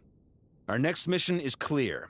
We need to contact all the major organizations, explain the situation to the public, and then begin the evacuation. The residents of Notcry are quite dispersed. The two most populated areas are the Southern Isles and Pyramida. Miss Lauma, I will leave Hisi Island and Nasha Town in your hands. I will liaise with the Fatui and Pyramida. Agreed. We will reach out to Natlan and Snezhnaya. Anyone found north of the Experimental Design Bureau should follow the Fatui to Snezhnaya. As for those dwelling south of that line, I will ask the Voynich Guild to help persuade them to leave. Then I, Mr. Varka, and the Frostmoon Scions will escort them to Natlan. The Voynich Guild has dealings with the Curatorium of Secrets. I will send them a letter vouching for your credibility. Yehoda, you should help Lauma. This is too big of a task for one person. My wish has come true. You're willingly lending me your most capable employee for the day. Well, good for you if all this only takes a day. Of course, if it takes any longer, I'll be charging a fee. Boss, wait! Don't I get a say in this? Oh, I'm sorry. Something to add, Yehoda? Well, no one's more important to me than you, boss. And remember how Lauma healed your eyes after that big battle? I think that's worth at least 2 or 3 days' work for the Frostmoon Scions. Are you completely incapable of acting in your own self-interest? Or do you simply devalue your own labor? Are you sure you don't want to come with us? Who will see to our other work if we're all busy evacuating residents? Sandrone insists that Columbina is still alive, and we have a traveler to rescue. There's much to be done. But boss, I'm just worried that... Well, Nefer, I'll link up with you once my tasks are complete. What makes you think I'd need you to do that? I'll need it. And considering the way you approach certain matters, I think you'll be better off with me present. That's quite enough. Just focus on your work first. I bet we're in for an uphill battle here. But we can help out too. Inepa and I are gonna help Nasha Town's residents carry their stuff. Loading schedule. Store essential local research data and technology samples, then escort the people to Natlan. Understood. I will execute this to the best of my abilities. Great stuff. Thank you, ladies. I've contacted the Lightkeepers. A colleague of mine will join us shortly. I will persuade them to conduct a thorough search of the region to ensure that no civilians get left behind. As for me, I guess I'll be making an early return to Sumeru. I think it's important that someone informs the Dendro Archon of what's going on in Notcry. Roger that. Someone should inform Mondstadt, too. Mr. Duran, can I trust you to handle that? I think you fly faster than any of us can run. As an added incentive, get there fast enough and I'll see about getting your gliding exam waived. Really? Ha! Mission accepted, sir. I intend to stay behind and help Miss Sandrone with her research. She has some alchemy-related questions that she'd like me to explore. She recognizes your expertise, then. I wish you a fruitful collaboration. Thank you. In truth, I was surprised to hear her express an interest in subject matter outside of machines. I believe she has been investigating some Fontanian technology recently. She made a point of bringing the relevant materials with her when she left the Experimental Design Bureau. She's sorting through everything in her room as we speak. I should mention that we have one other friend who isn't present. He hasn't made his position in all of this clear. But if we know anything about him, he's likely investigating on his own. Paimon's been very quiet today. but I know how close she and the Traveler are with the Natlanese. She should come with us to the border. Okay. Paimon will do her best. Make sure to heed Sandrone's warning. Many of us have been cursed by Dottore. As such, under no circumstances should anyone cross national borders. Remain within Nodcry. That aside, personally, I have faith in Columbina. Things look grim, sure, but who knows how it'll play out. Same goes for rescuing the Traveler. Both of them are important allies and friends. We'll be counting on you to gather intel on them, Miss Nefer. Ah, wonderful. You're all here. That voice again! Nicole? Whoa, that was loud! And it came out of nowhere. So mysterious. Sorry, this is the only way I can speak to you all right now. Please accept my apology. Anyway, time is short. I'll cut to the chase. We're still facing quite a catastrophe here at the world's borders. Alice has roped in every Hexen Circle member she can get a hold of. Except for me. She told me I had to come and help you all out as a matter of urgency. I quote, "You love talking, don't you? Well, now it's finally your time to shine. Take these. Make sure the whole party gets one each. You'll be in charge of making sure everyone stays connected." Huh? Is this a Dodo communication device? Scanning. Unknown device. Analyzing. Unknown device. Conclusion. Cute. Affirmative. It is cute and good. I believe that I quite like it. This is no ordinary Dodo communication device. It's my very own special modified version, specifically... sorry. I almost went off on another tangent there. Anyway, help yourselves. It will allow us to communicate over long distances within Nodcry. No more worrying about shuttling messages back and forth. What astounding technology. Am I right in assuming that it relies on your personal abilities to function, Miss Nicole? Yes, exactly. Right on cue, Albedo. I'd love to brag to you all about how it all works. But no, next time. Anyway, I'll be right with you all, serving as a communication hub. That's all from me. Head off as soon as you're ready. I'll be staying here to keep watch, and I'll be sending you my blessings.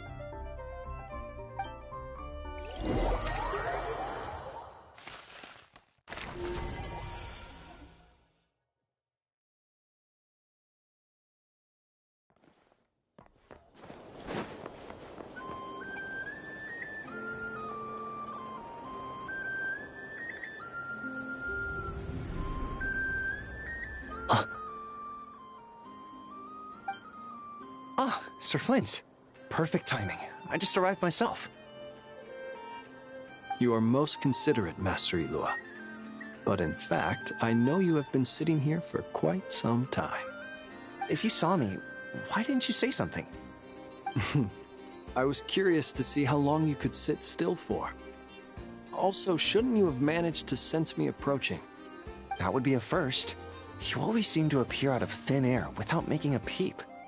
Also, how many times do I have to tell you not to address me as master? I don't qualify. I beg to differ. Why should a young man so well versed in social graces as yourself not be worthy of that title?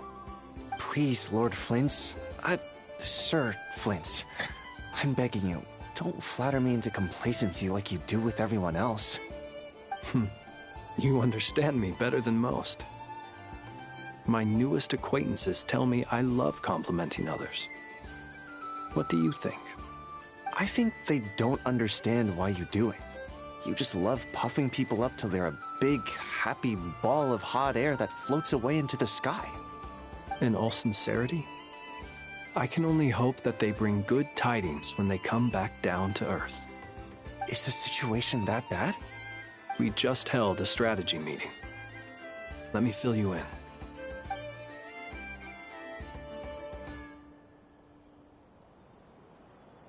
In short, we need everyone gone from Pyramida. We also need a team of Lightkeepers to scour the more remote regions of Nodcry for civilians to evacuate. I only hope we have enough personnel. We do. Old Man Nikita will definitely help, and we can recall anyone out on patrol to focus on this instead. Good. I'm sure you and the others will make short work of this. Now, don't forget, once you've completed this task, make sure you and the rest of the team evacuate to either Snezhnaya or Natlan as well. Flint? If you've got something to say, Master Ilua, why not guess what I'm thinking right now? You mentioned that you have something else to deal with later. How difficult is it going to be? I doubt it will be easy. I know you're a Lightkeeper, and it's your duty to protect others in times of crisis. But I have a feeling that you'll be walking into grave danger. However bad things have gotten in the past, Nodcry has never faced a mass evacuation before. But from the sounds of it, you don't intend to come with us. I don't mean to pry, and it's probably none of my business. But whatever it is you're intending, you don't have to go through with it, you know. I've been afflicted with some sort of curse, and I'm told it may well trigger if I set foot outside of Nodcry. As such, I cannot leave. I have to act, if for no other reason than to fight this curse. What? No. Why? Why would anyone want to curse you? There are plenty of people out there willing to trample over others in pursuit of their own goals. Frankly, Sir Flint, I am furious. You're making light of what is an incredibly serious situation. Indeed I am. And? And what? I told you, I'm furious about this. Nothing I can do about it, I'm afraid. Things happen, and we just have to deal with them. If you find yourself feeling angry, perhaps start by drinking a big glass of water. Hey, you mean you're completely unmoved by my anger? I'm devastated.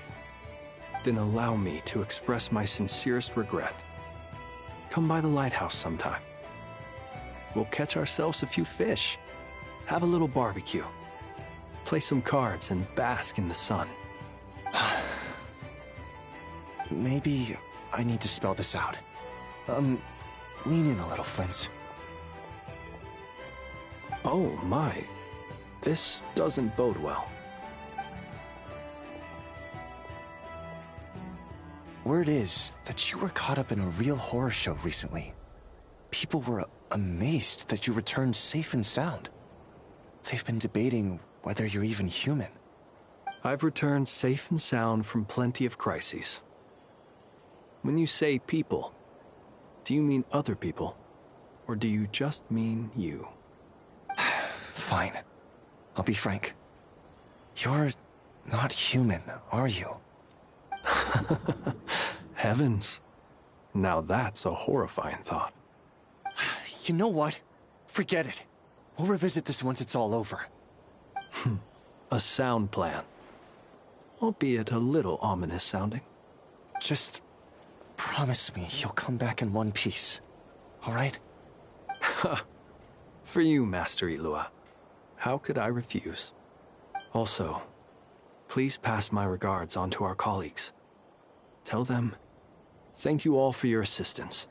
Please put safety first as you proceed with the operation.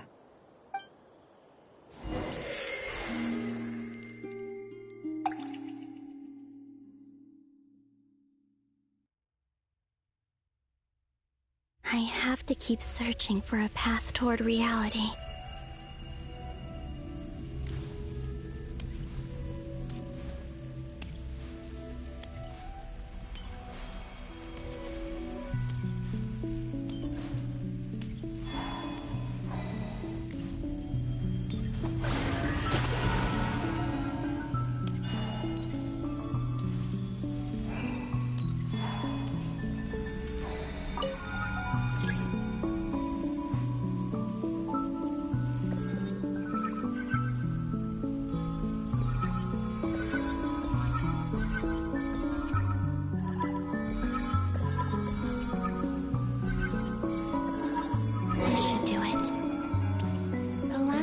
times I tried to influence reality in this space, it consumed a lot of Kuvaki.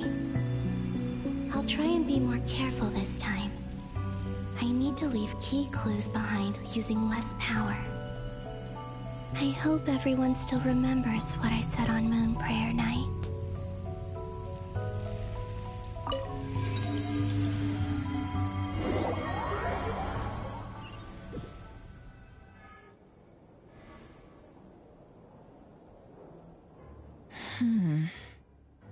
Nothing here either.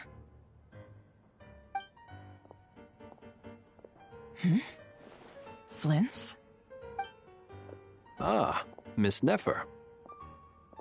What are you doing here? Unless... I just spoke with Itlua about arrangements for the search and came for a walk nearby. As for you, why would... It appears we think along similar lines. And neither of us likes to accept things at face value. As well as figuring out how to gather intel on the Traveler, I wanted to confirm some of my own suspicions. Also, we'll need to bring a lot of force to bear against Ettore, even if we're only looking to rescue the Traveler. We can't leave anything to chance. You don't think Columbina perished either, do you? I'm merely considering the possibility that she survived, just as you are. How much can we really know about a deity like her anyway? Do you remember what she said on Moon Prayer Night? About using moonlight to send messages to us? Of course. I think that's why we're both here. Where have you checked so far? I've been focusing on the outdoors. Anywhere the moonlight shines. I checked most of Nasha Town, but didn't find anything. I checked the Curatorium of Secrets, and a few rooms where I thought I might find some leads. But no luck here either. The only places I haven't looked yet are the rooms in the flagship. But process of elimination isn't the only thing that brought me here. Oh, really? What's your other reason? After all that build-up, our mystery ally never showed up even once!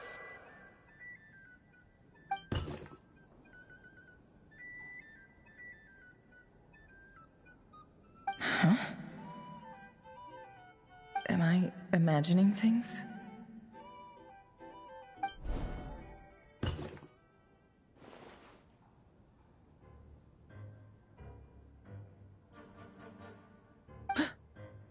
Come on, let's see what's going on. Oh no. I knocked over a vase as soon as I came in.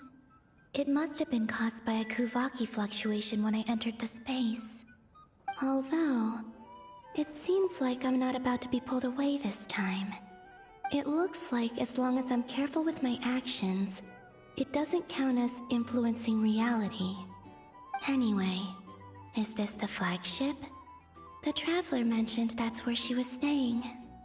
I only went into the lobby last time, so I've never actually been here before. How does this space work? If nothing else, I can now be sure that it is not simply memory. She mentioned where her room was. I think it's... this one.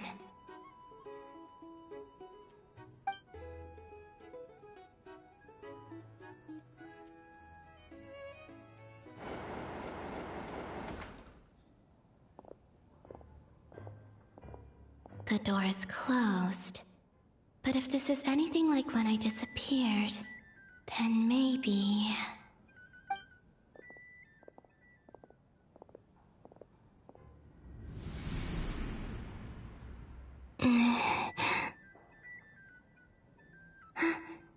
I'm in. She and Paimon aren't here at the moment. I hope she's okay. I wonder what happened to her after that battle with Ettore. Best not to dwell on that for now. I need to try and leave them some clues.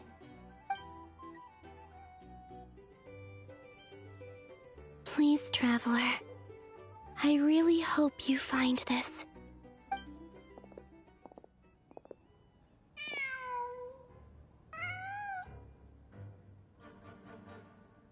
Huh. Just a cat. Nothing else here strikes me as noteworthy. Didn't you stay here for a couple of nights once? Before Rerir showed himself, yes. It's also where the Traveler and I first met. Did you notice anything unusual during your stay? I remember thinking how much noisier the flagship is at night compared to the graveyard. Other than that, no. The Traveler and Paimon were most congenial neighbors. This is where they've been staying, yes? Over here? That's right. I wouldn't usually condone breaking and entering, but we can make it up to them later. Focus now. I have to write a message on the wall using Kuvaki, just like I said on Moon Prayer Night. Simply open your windows on nights when the moon shines bright, and the moonlight will naturally flow towards the words I have written. Here goes. I'll need to carefully control my strength.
There's a noise outside the door. Is she back?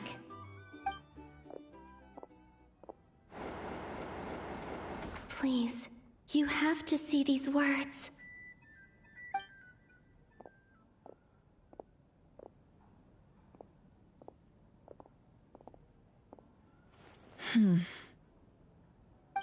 Well, do you sense anything?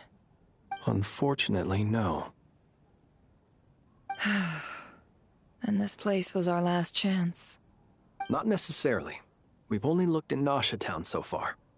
Miss Columbina said she would leave messages at her friends' dwellings.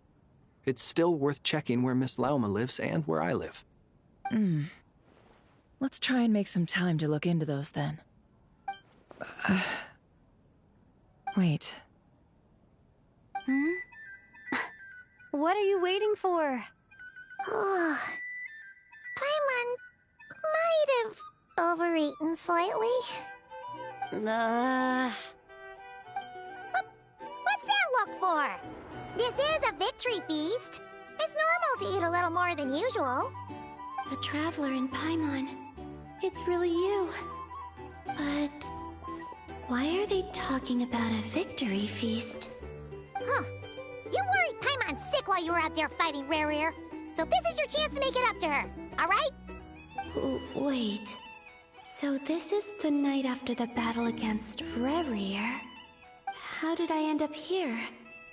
That's quite a long time ago now. Wait. Time. That's it. Every time I've entered reality within this space, it's been at an earlier point in time. Every one of those points has been before I fell into the moon's reflection. And everything I've done to affect reality really did happen in the past. Does this mean that within the moon's reflection, time flows backwards? Starting from the moment I fell in? Not long till Moon Prayer Night now. It's gonna be even livelier than tonight. Although, it's gonna be sad saying goodbye to the damselette. She seems like a really nice person. Paimon. No, I can't. Even if I make contact, they probably won't understand what's going on.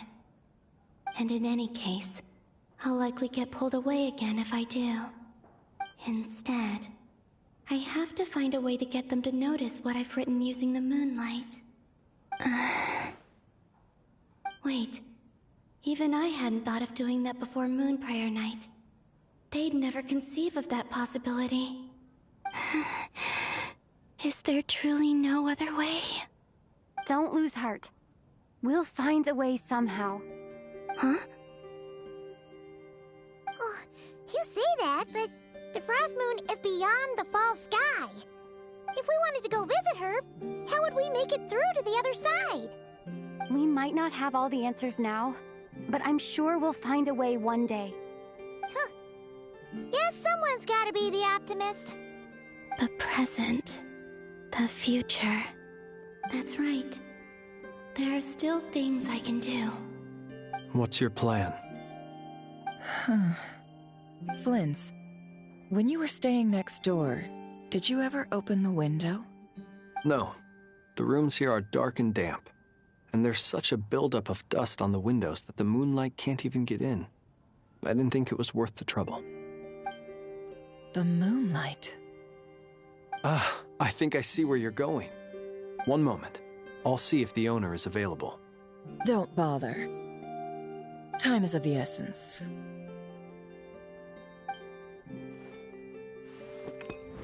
Time. Even if no one sees what I've written at this moment, maybe someone will remember what I said after Moon Prayer Night. I need to write down as much information as I can. And maybe one day...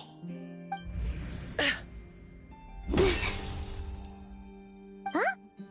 What's up with you? You can't even hold your cup steady. Are you getting tired? A little. Well, you should probably hit the hay then. You've had a really tough couple of days for you.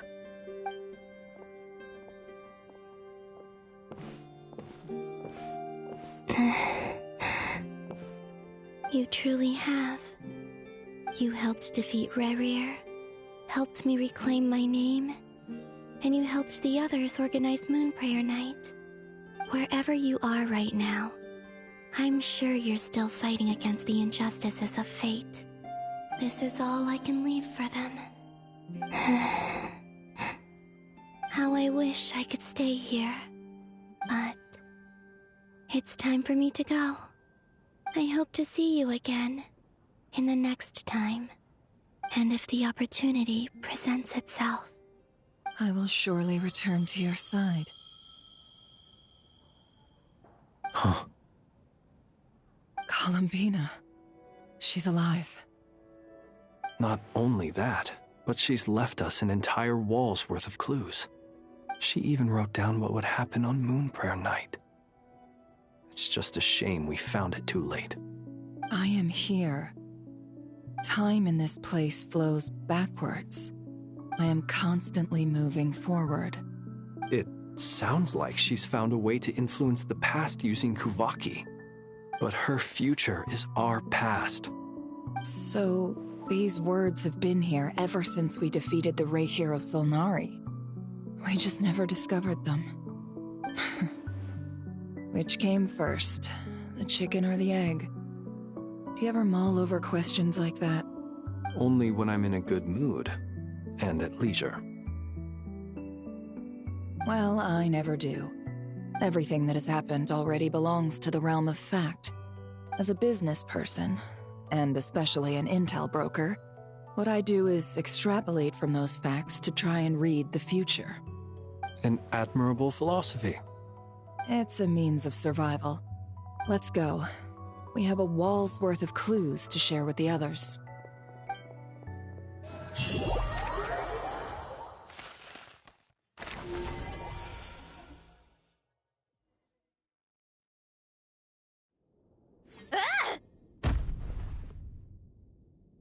It appears that the doctor's energy signature has changed to something similar to Kuvaki, but not like the Kuvaki we're used to. Nodcry's Kuvaki devices will only have a limited effect on it. I can see why you've chosen to place your hopes in alchemy instead. Also, I must say these books are rather profound. My subordinates just shipped them in from Fontaine. Some of them are from the Narcissenkreuz Ordo. Some are incident reports from Petrichor, and then there's a few test reports for these junk machines. Additionally, after some further scanning, I've discovered something extremely annoying. What's that? Teyvat's skies contain multiple moons. A long time ago, when I did my first scan, I detected 3, just as the legends say. But when I checked again just now, I detected 4 moons. So there's one extra? Yeah. Originally, I thought that if I could still find 3 moons, that would at least mean Columbina's still alive. But then it occurred to me that apart from the Frost Moon, Teyvat's moons are just husks. And husks surely shouldn't show up in the scan, since they're not alive. It's weird, isn't it? If we can't even distinguish between a dead and a living moon, how are we supposed to know whether a moon goddess is still alive? Or does this mean that the moon marrows are equivalent to the moons themselves? It's certainly possible. In which case, the 4th moon you detected may be Dottores' artificial creation. So he wasn't bluffing. He really built his own moon marrow. Ugh! I'm so mad right now! It's easy to get overwhelmed when you have too much on your plate. Maybe you need to relax. Perhaps try going for a walk. Or simply take a few deep breaths. Nothing can calm me down at a time like this. I need more time, and I need progress.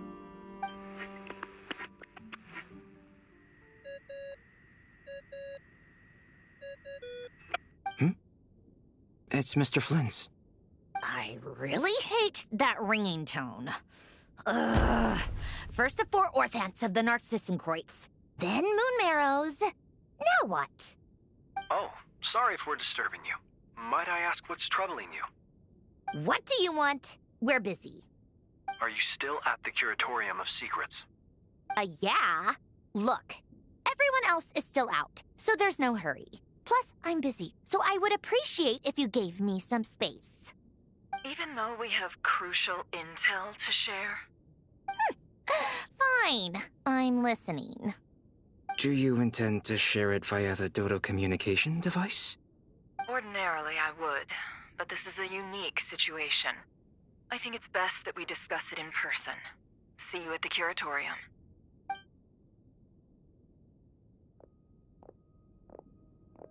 All right, then. So, what's the situation?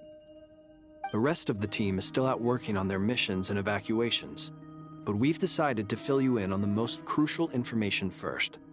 Sandrone, you were right. Columbina is most likely still alive.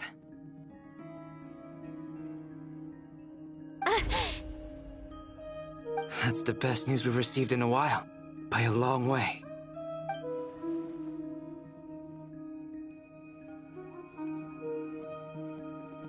Random locations.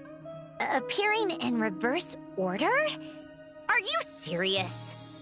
So not dying isn't enough for the moon goddess, huh? She has to show off too.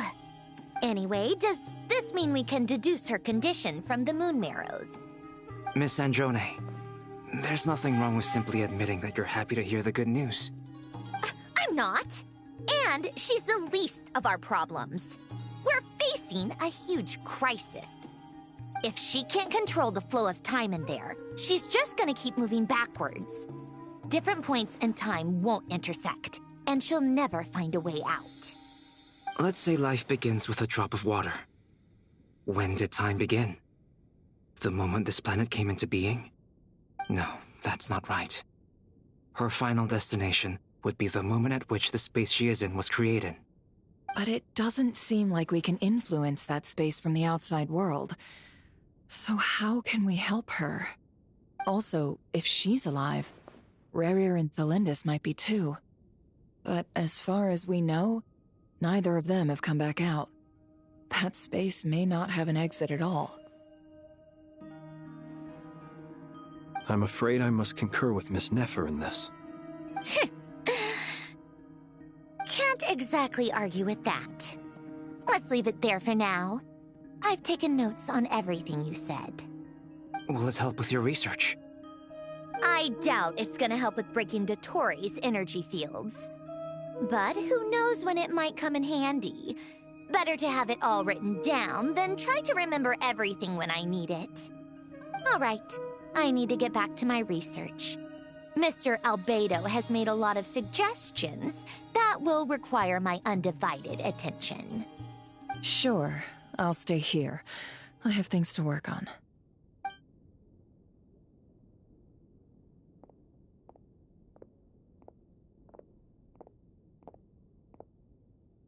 Paimon, are you there? Oh, right. She went with Varka to Natlan, didn't she? Good thing we've moved her and the Traveler's luggage in here. Speaking of the Traveler, where could they be? There's a note from Paimon. Paimon here. Not in at the moment, but if anyone needs to borrow her stuff or the Travelers, go ahead and help yourself. Paimon won't be mad. Also, Traveler, if you get back before Paimon, make sure to get some rest. Paimon misses you a lot, but put your health first, alright? How sweet. Well, since you offered, Paimon, don't mind if I do. This is the Traveler and Paimon's luggage. All the items they use day to day are here. It's well organized. I wonder which of them is responsible for that. What do we have here?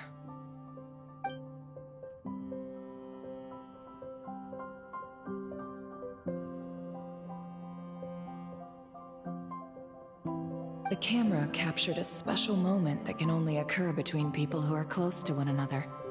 You can really sense how the photographer feels about their subject. I wonder why this picture was placed outside.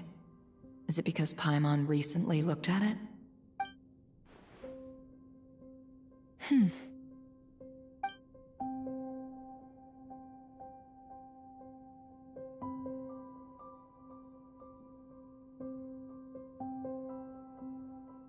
This must belong to the Traveler. Perfect. I'll use this. Hang in there. We'll find you.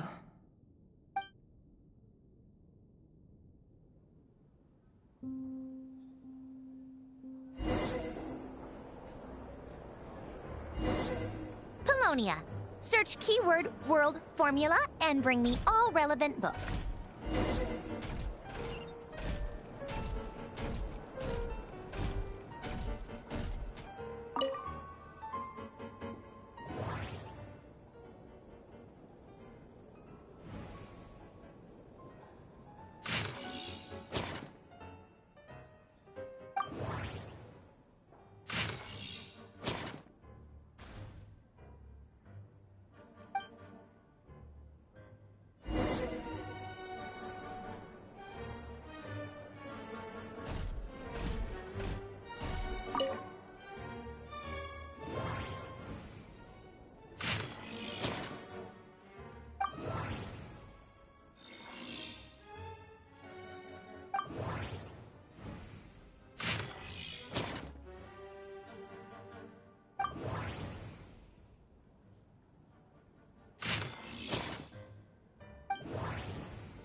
Let's see.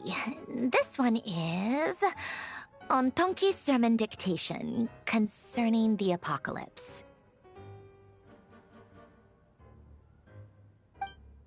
I believe that the correct term for this is Fortuna. This was an ancient Romorian technology, a wisdom unparalleled. I never imagined that Romorian ideas would be so similar to the diagram I have named, the world formula. This is strong evidence that human civilization should gradually shed possibilities as it continues to explore and evolve. The end of humankind may well be upon us right now. The sparks of civilization shall run out, unless we consider introducing variables from outside the system. Variables? Surely that can only mean one thing. Descenders? Dottore likely captured the Traveler because of her descender status. But the Three Moons' authority comes from the world itself. Why would Dottore need anything beyond that? Where does this variable factor in? The world formula calculates the fate of an entire world. Introducing a variable would therefore give us...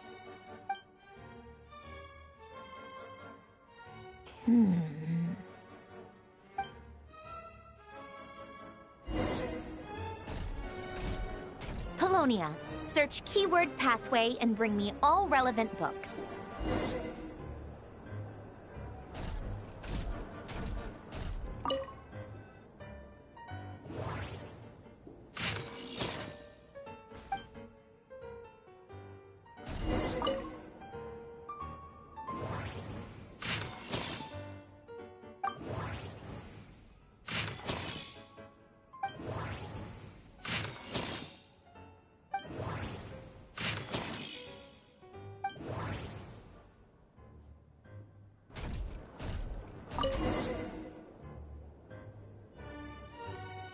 Otonki Sermon Dictation. Explications on the Chemical Marriage. These titles are pretty esoteric.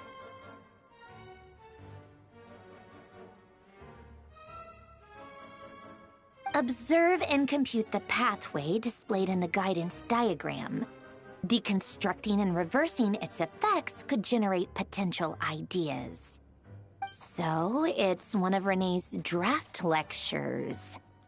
Deconstructing the pathway. I suppose that could lead to a breakthrough.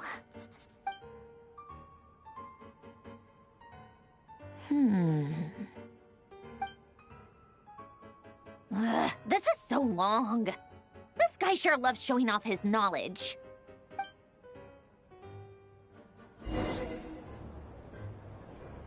Polonia, search keyword tree model and bring me all relevant books.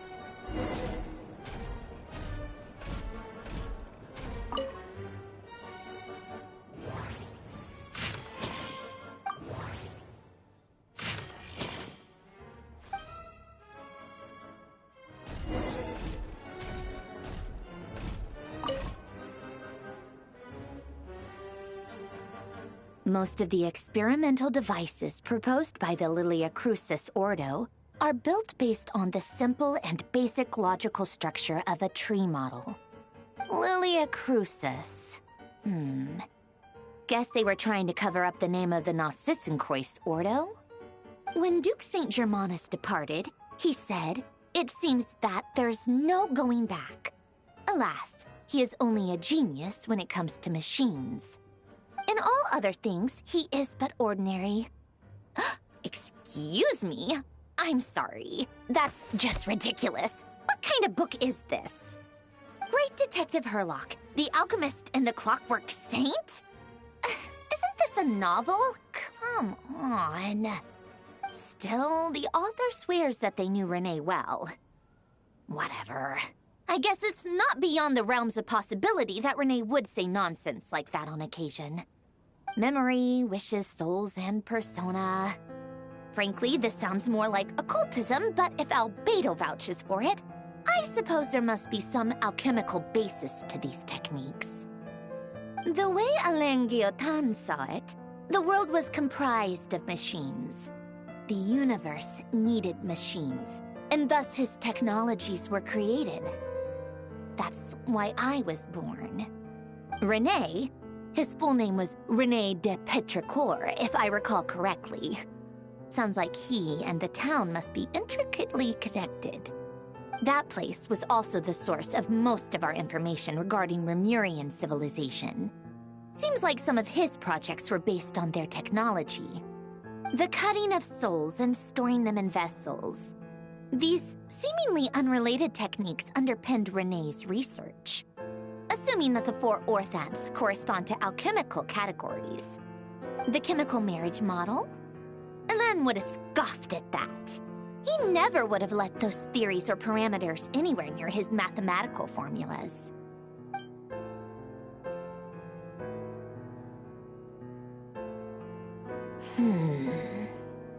What was Elen's view on Renee? I know he mentioned the name, albeit very rarely. Oh, now I remember. Elen's old notes are here too. They mentioned Renee once. Renee seemed most out of sorts when he spoke to me. A lack of sweet foods has dulled his mind, I should think. Either way, his words are not to be believed. Yep, that sounds like Elen. My subordinates actually did a half-decent job digging out all these materials. Makes a change. Good for them. Some of Elen's old files are completely consistent with these records. He must have gotten them from the Tower of Gestalt. I never knew he got his hands on Renee's records that early. Heh, he may have kept them, but he never even attempted to use them. Didn't believe a word they said.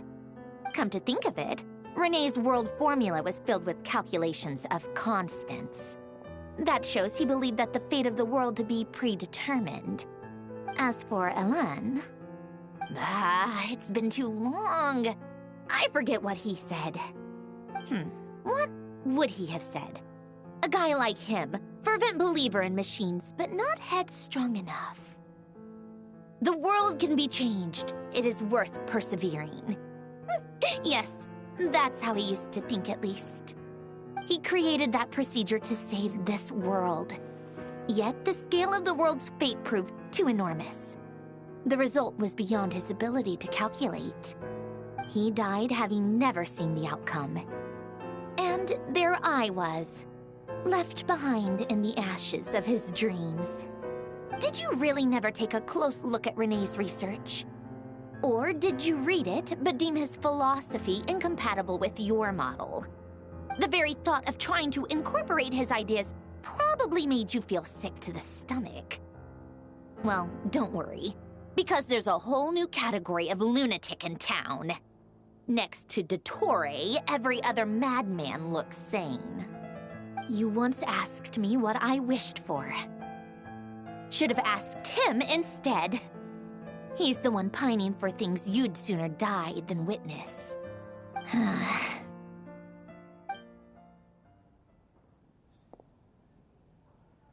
Even the tiniest variable can make big waves in the present. Now then, allow me to put these incompatible fragments together in your stead. First, establish and verify the existence of the Great Circle. Absolute nihil on one end, absolute reality on the other. Now, search between these two extremes. Then, the construction criteria. Variables. The sparks of civilization shall run out unless we consider introducing variables from outside the system. Input variables. Traverse the world, space-time, and civilization. Then extract the essential nodes from the records to determine which variables they point to. The primordial power that differentiated itself from the void. The power of light. Yes, light. Records. Hyperborea. This is so horrendously complicated. After all that, I'm still missing a few variables. I need to think this through again. How do you think it looks, Polonia? Like the frenzied scrawlings of a madwoman? Fine, keep it to yourself. It's not like you can talk anyway. I'll assume you gave it a passing grade.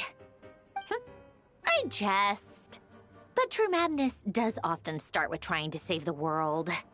What would Arlecchino and Columbina think if they saw this incomprehensible hen scratch? They'd probably have me institutionalized. So would Rosaline.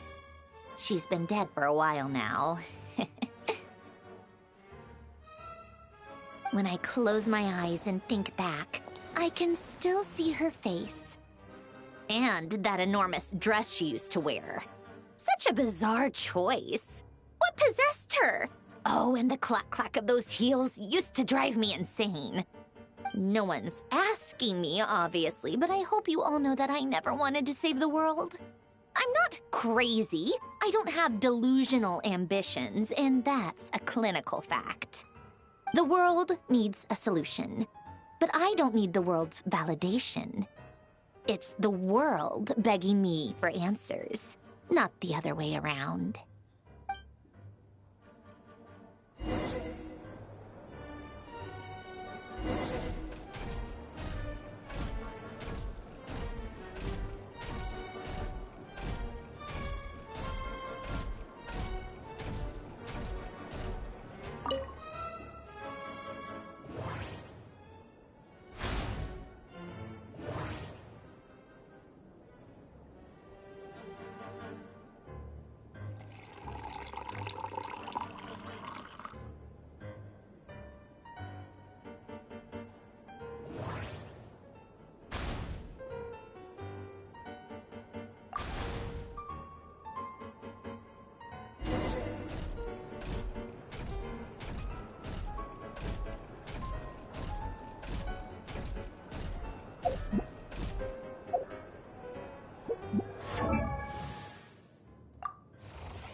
Oh, cookies to go with the tea.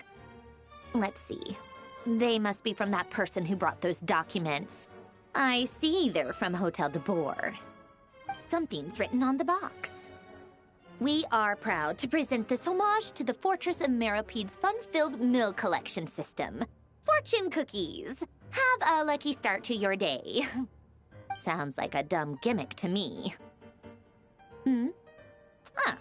Be early to bed and early to rise. Get plenty of sun and drink plenty of water. Then things will surely go well for you. What? Are you kidding me? Somehow I doubt that an early night and a glass of water is magically gonna save a world on the brink of existential peril.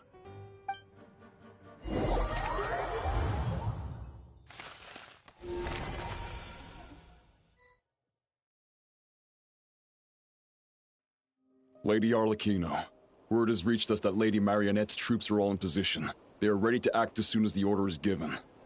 Excellent. The only thing is, they are fewer in number than we expected. It looks like many of them must have lost their lives at the hand of the monsters released by the Doctor. Can't be helped.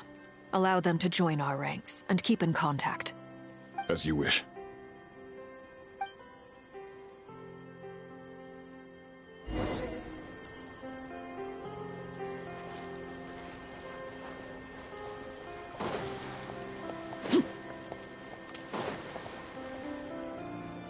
It's been a while, Arlecchino. You look well. Did Dottore really have to build his lab right on the sole path between Snezhnaya and Nodkrai?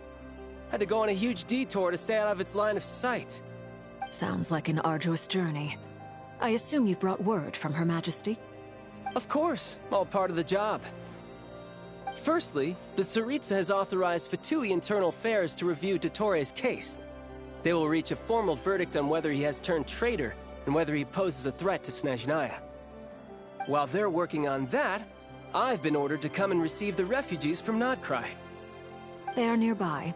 My team will escort you to them shortly. Great. Aside from that, Her Majesty has a message for you and Sandrone personally. Huh? Where is Sandrone? She stayed behind to work since I was making the trip anyway. It seemed sensible to have one person on standby at base while the other came out to meet you. All right, guess that's just how she rolls. In that case, tell her that the Tsaritsa's decree this time is pretty awesome sounding. I think she'll like this one. Still, I wonder what... Wait, what's that? Did one of our troops turn into a monster? Take him out.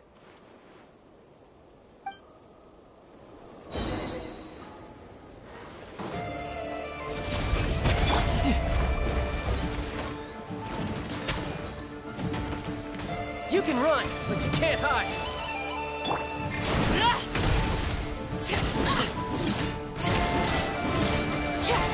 gotten stronger, Arlecchino. Nice. Stop that right now. I appreciate the praise, but I am not fighting you today. I knew it.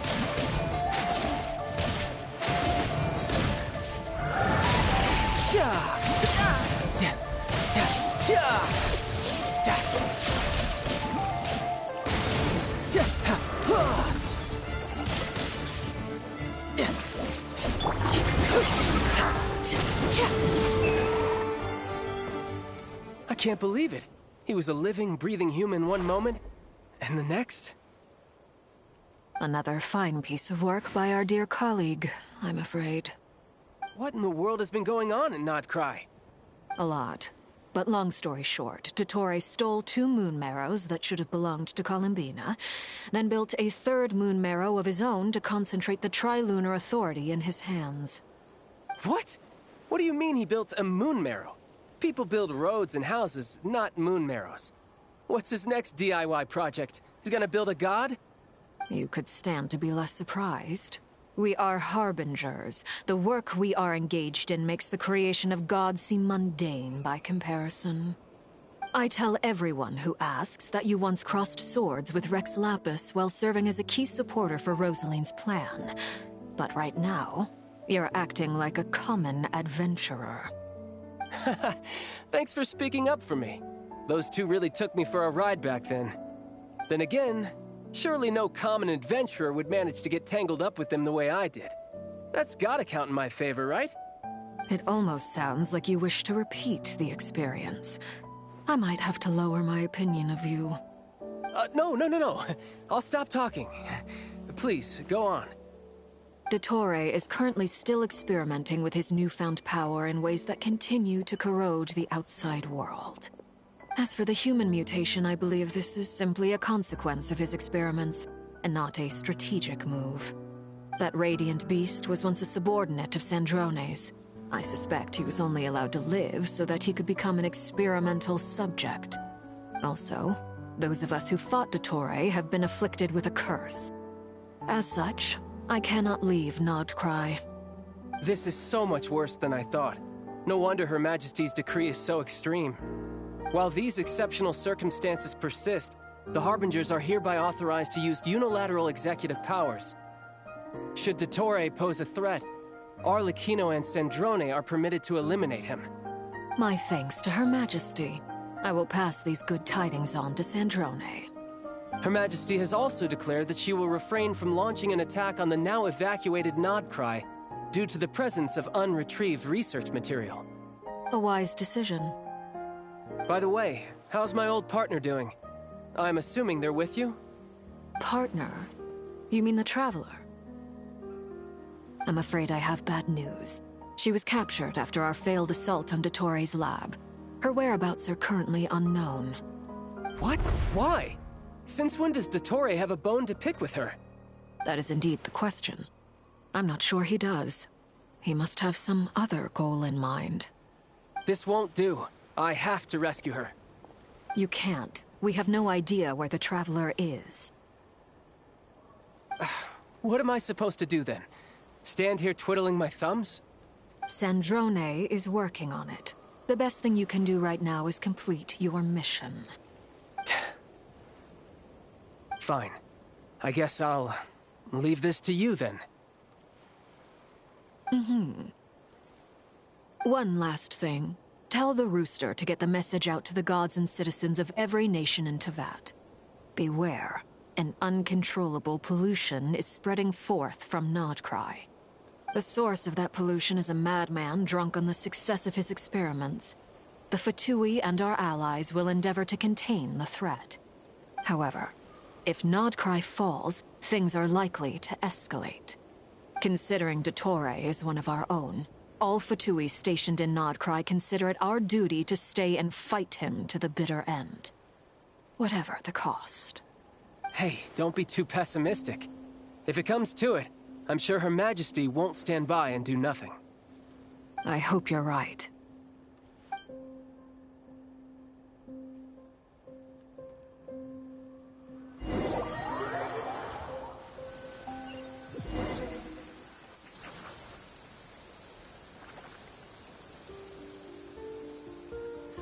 You're right on time. Thanks. Hey, do you think I'll get that gliding exam exemption? I made sure I was on my best behavior in Mondstadt. I landed well outside the city and walked in through the gates. I'll help you apply, don't worry. For now, let's see what we have here. What are the doctor's energy fields even made from? The usual attract and repel principles that govern Kuvaki don't seem to apply to them. They are very mysterious, but ultimately, they appear to be comprised of energies from the 3 realms. Thanks to research by Master and the Hexen Circle, we know that Tevat's 7 elements are derived from the more primordial power of the Light Realm, which is antagonistic with the power of the Void Realm. Since you have the power of the Dragon Durin within you, I'm sure you can already tell that this energy field contains no abyssal energy. That's true. It's not abyssal energy, it's something pure, wild, and untamed. I've been thinking about something. Do you still remember the device that Dory supplied from the Academia when you and Miss Columbina fought Raria? That was one of the most marvelous feats of ingenuity I've ever seen. The design, the craftsmanship, the material selection. I couldn't fault any of it. Not to mention the operating principles. Surely the most ingenious feature of all. Dory didn't go into detail on how it functions, but I have a working theory. The clue was that Miss Columbina was somehow able to use the pyro energy that you provided, despite the fact that, as a moon goddess, she should only be able to use Light Realm energy in principle. Now, all elemental energy is, of course, derived from Light Realm energy to begin with. Hence, I suspect that the device works by restoring elemental energy to its original state. This presumes a theoretical model of the 7 elements akin to that of light refracted through a prism. Perhaps it is no mere analogy. Maybe there is indeed a prism in this model. I almost wonder if the idea for the device was conceived based on direct observations of said prism. It would explain how such an ironclad design concept was achieved. It is at once a masterwork of engineering and a groundbreaking application of the Academia's latest elemental theories. I suspect only Lesser Lord Kusanali herself could have devised such an ambitious technology. But back to the energy field before us. If this is pure Light Realm energy, its relation to elemental energy is one of integration versus division. Or you could say that the former contains the latter. Could this mean that elemental energy can dilute the power of the Light Realm? Should we give it a try? We should.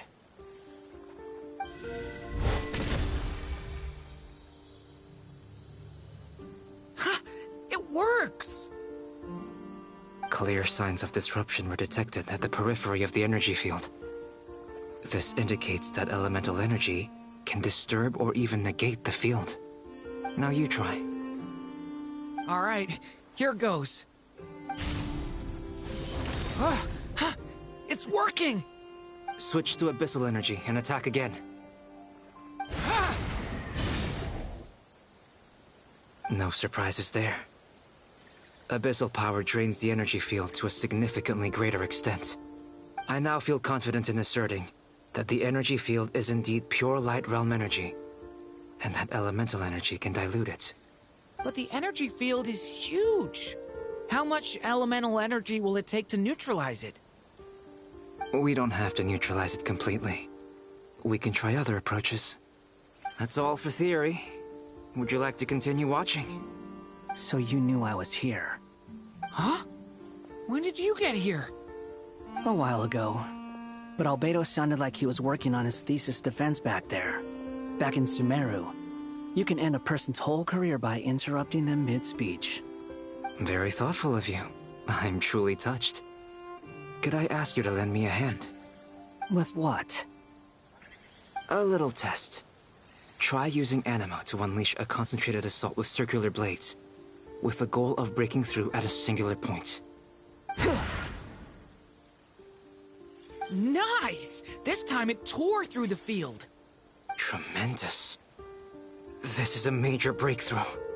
Should we go through? We probably shouldn't risk having mutually antagonistic energies in such close proximity. Durin, you stay here and watch the entrance. Hat Guy and I will go in to investigate. Sounds sensible to me. Keep your eyes peeled, Durin. Don't worry, I got this. You two be careful in there. Just give me the signal if you need help, and I'll dive right in. What do you mean, signal? It's based on a new alchemical concoction I developed last month. When 2 bottles of it are smashed on the ground together, they emit a blinding burst of light. If it comes to that, remember to shield your eyes with your hat. Glad I asked. Thanks for the heads up.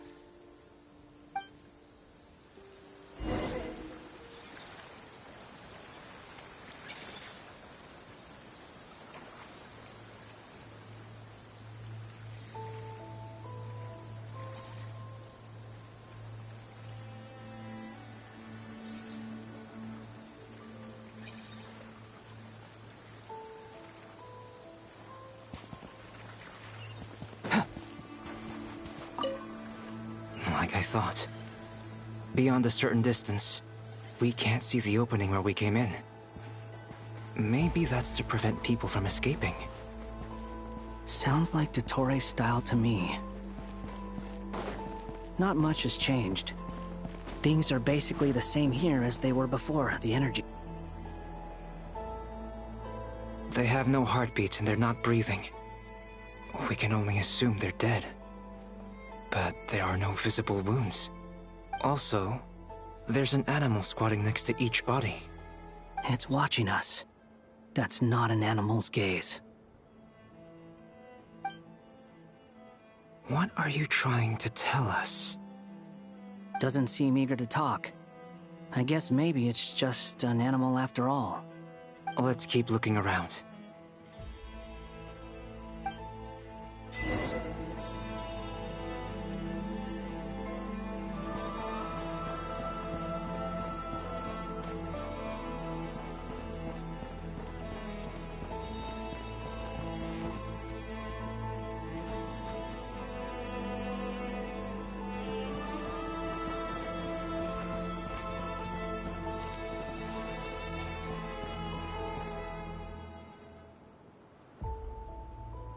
Same situation everywhere. Not a living soul in sight. Just countless bodies with animals standing watch over them. Well, I think we can safely rule out the possibility that they're all pets. Is skirting around the topic your way of showing consideration for other people's feelings? Just being cautious. I don't doubt that you can handle the truth.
careful.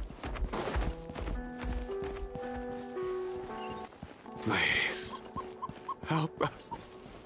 Please. Over there, I hear a voice. Please, help. What happened here? I don't know. Suddenly, everyone collapsed. Then my line of sight got lower. I still have some of my senses left. I gotta get out of here.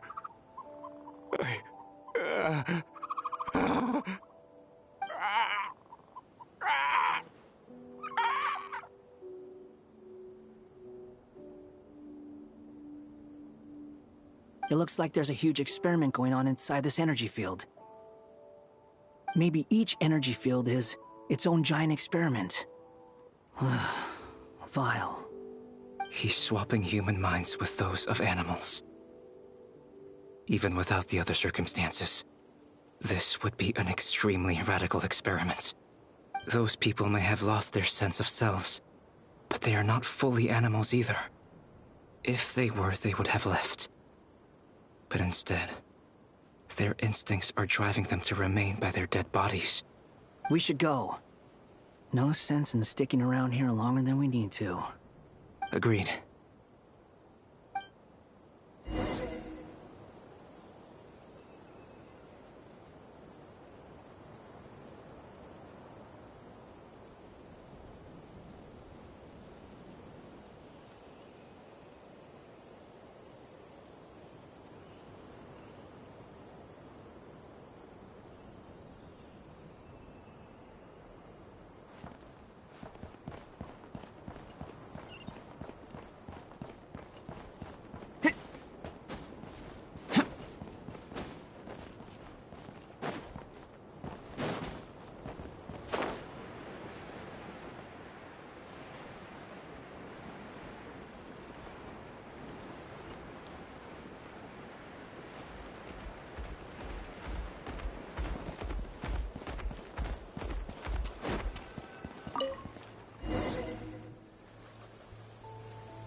You're back!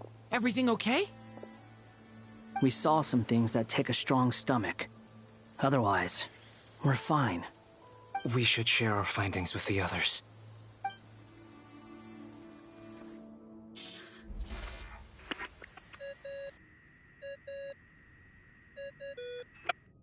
Yes? Who is it?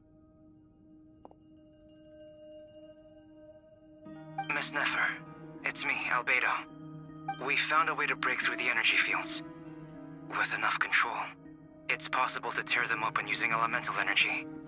Also, we managed to take a look inside. Dottore is carrying out his cruel experiments on an immense scale. Any residents who have failed to evacuate in time will likely meet a grisly end. Sounds like he's living down to our expectations. Might I ask how things are proceeding on your end? I'm just about to get started. I'll be in touch once I have a result. Understood. Stay safe. I will.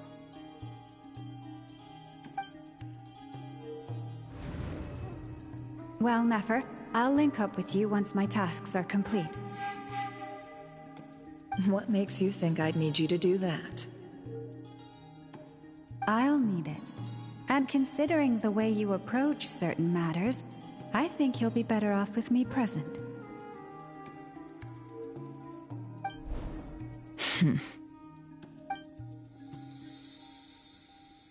Let's begin. Entering simulation mode. A vast wasteland. Is this the Traveler's inner world? I was expecting something more vibrant, to be honest. Wait, someone's there. What are you looking at? In that case, I'll look at it with you. I want to know all about everything you've seen and experienced. Is there somewhere I should return to? Or should I stay here and be the hero everyone says I am? I don't dislike my current life. Roaming the land, fighting battles, accomplishing missions, earning a living. looking after Paimon. It's not so bad. I guess the only thing that's missing is that you're not here with me. This is the conscious layer, which contains a person's true feelings. It is filled with both longing and kindness. I suppose anyone who lives long enough ends up wishing for someone who can't be there. Maybe it's the only way we can feel truly alive. Time to delve a little deeper.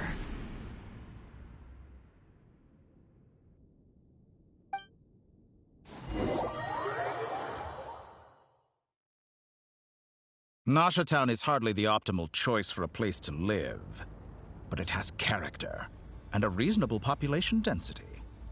What are you trying to say? Oh, don't be nervous. I was just thinking where might make a good starting point for your journey. Perhaps I should send you further afield. Conria, perhaps. Conria ceased to exist long ago. Once again, you fail to understand the possibilities that the Tri-Lune creates. Anything that has existed in the past, I can now recreate. You simply do not wish to see that happen. That might be because you miss your sibling and fear getting answers that you are not ready to learn. But this is not for me to judge. If we are to collaborate, we need to maintain an amicable relationship. In a moment, you will be able to... Oh no. What are you...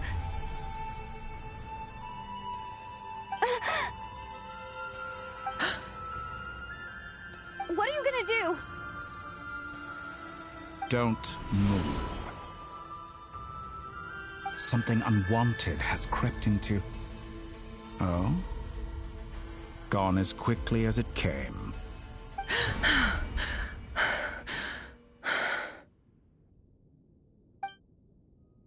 Did you save me? If I hadn't cut the connection, Dottore might have caught you from the other side and destroyed you.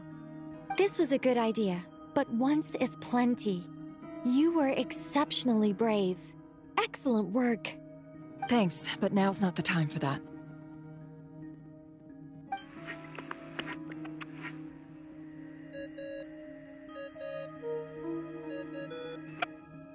Albedo speaking.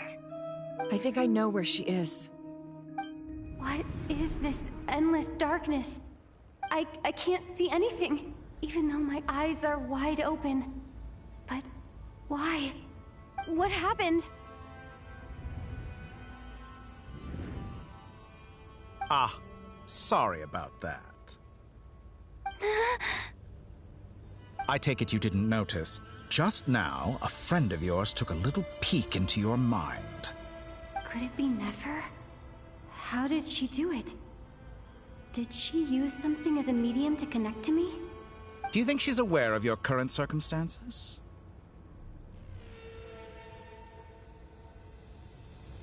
Oh dear.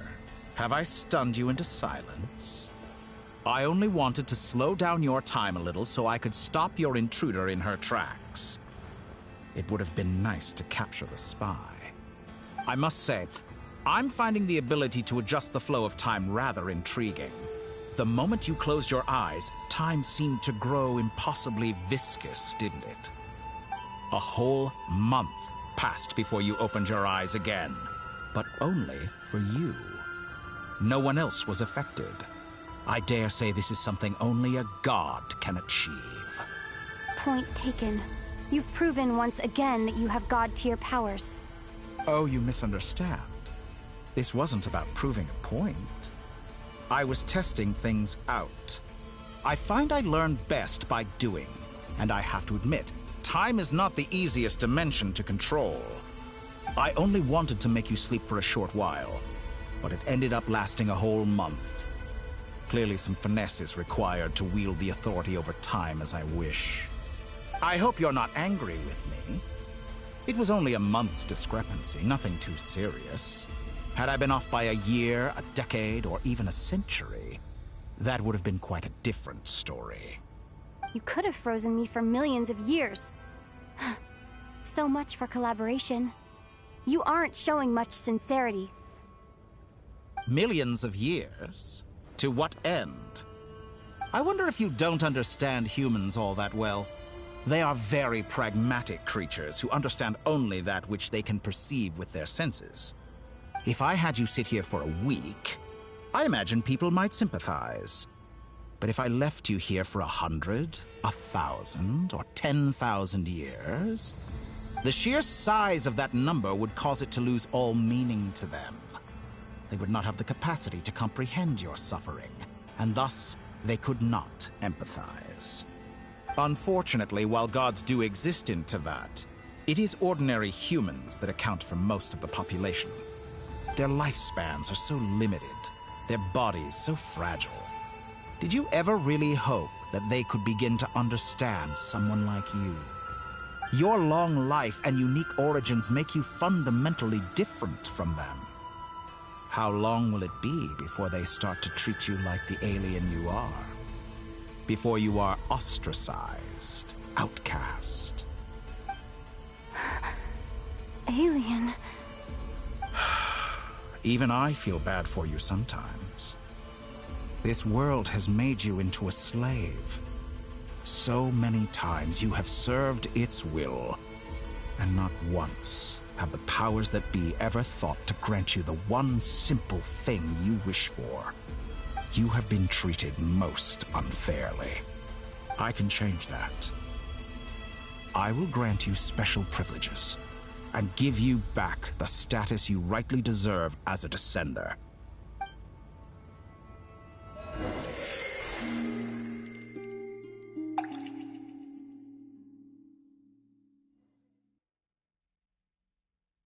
I've entered the past 3 times at this point, but I still have so many questions. For instance, beyond each point being further back in time than the last, what determines the specific locations at which I can make entry? So far, the common thread linking all 3 scenarios is that the Traveler has been present. But it's more than that. I know I sensed something familiar around her. What was it?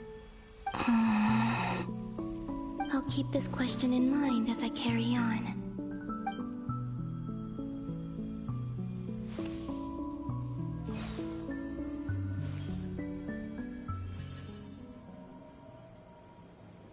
Humans, you never change. Always trying to use powers you neither comprehend nor control. This looks like Star Sand Shoal. Was this before Rerir regained his physical form?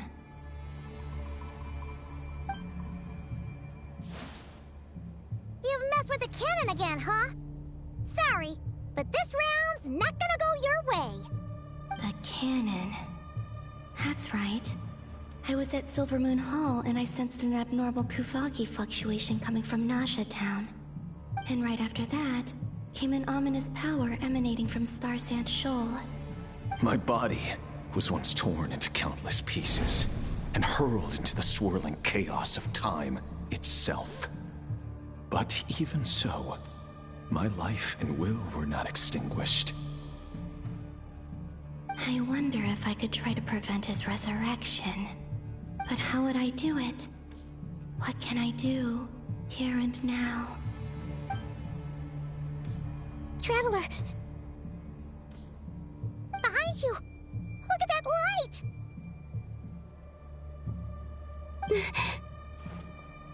No, I won't make it in time.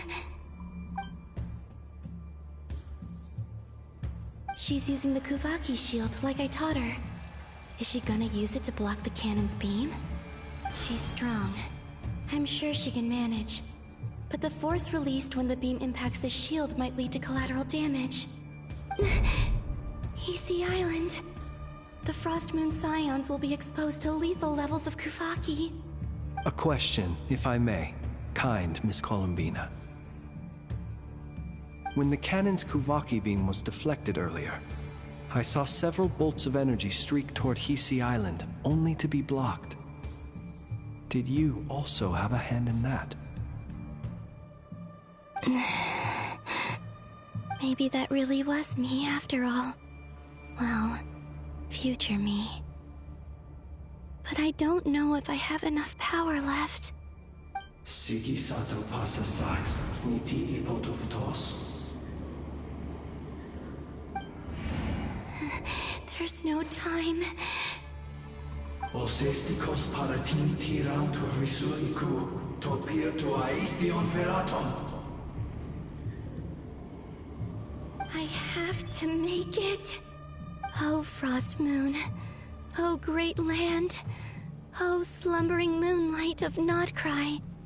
If you can hear me, if you can sense my call, then please, heed me once more!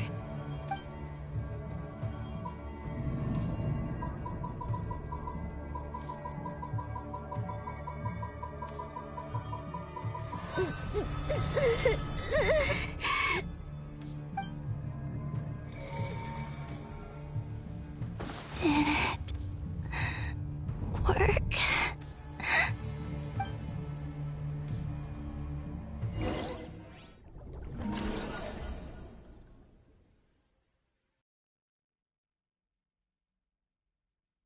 Hey, wake up.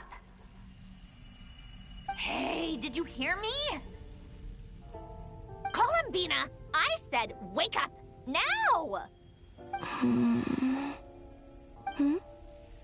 Oh, good morning, Sandrone. It's 3 in the afternoon, actually. And could you kindly not use my quarters as your personal nap room next time? But I feel so safe here. And your coffee, right? It's so bitter, but it smells lovely.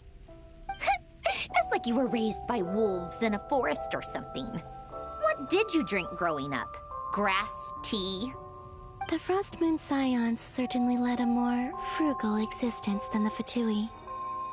Then I'll bet you've never eaten one of these before. It smells delicious. That's because it's a Fontanian recipe. I had a little free time today, so I made a batch.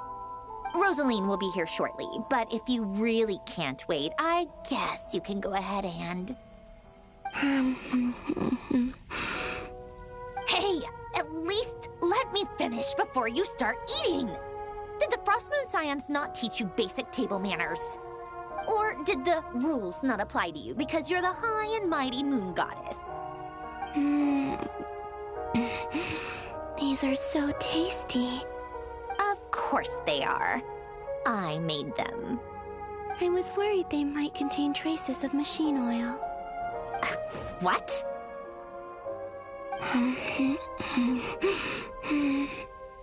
You know, there's something I've always wanted to ask you.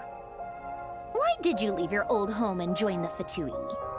I mean, I'm sure their food was awful. But there's gotta be more to it than that. Well, life there didn't go quite how I imagined. What were you expecting? You're a god. Your followers are gonna make some demands of you, right? Surely you can just answer a few prayers here and there in return for the free food and drink. How bad can it be? Well, would you help other people just for free food and drink? The doctor told me that you were created by a great mechanic, Lord something Fisher. The Lord Artificer. Ugh, some people can't keep their mouths shut. Oh, Lord Artificer. And didn't he have something to do with the, narcissist? Narcissenkreuz Ordo. Yes, that was it. Narcissenkreuz Ordo. So, would you try to fulfill their wishes? You must be joking. I wouldn't go even if they paid me. I don't even know them. Exactly. Well, I felt the same way. I did not know the people who made demands of me. Huh. What do you know? We're on the same page for once.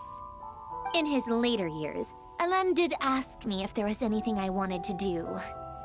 If I had any wishes of my own. Well, I don't. And I'm not in any mood to fulfill someone else's either. Who's Alain? He was the... You know what? Never mind. You're not gonna remember. Anyway, the point I'm trying to make is, neither of us is the self-sacrificing type. Let me ask you this. What sort of place would you like to live in, if you could choose?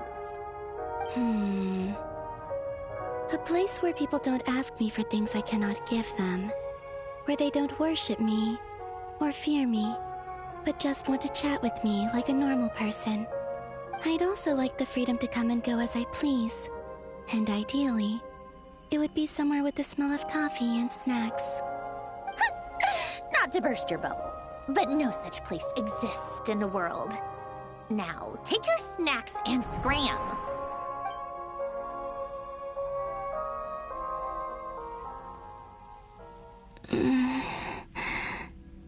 Did I pass out? Of course. I'm back here again. I dreamed of events from my past. Sandrone. Traveler. I miss you all so much. Back there.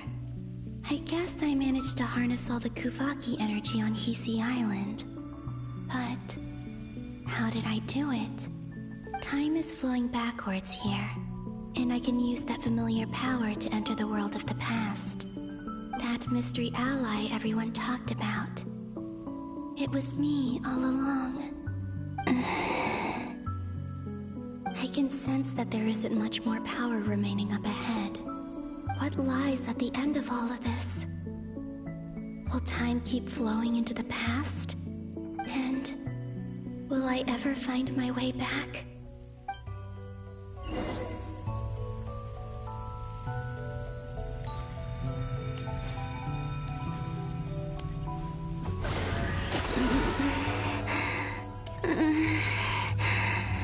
It's getting harder and harder to use my power.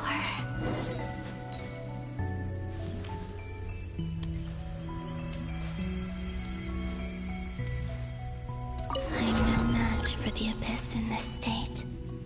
I need to avoid the contaminated fragments.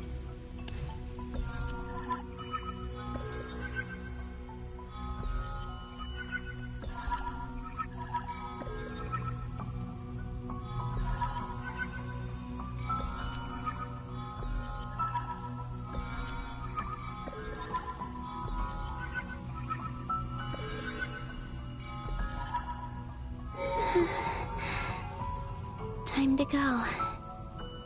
I wonder where I'll find myself this time.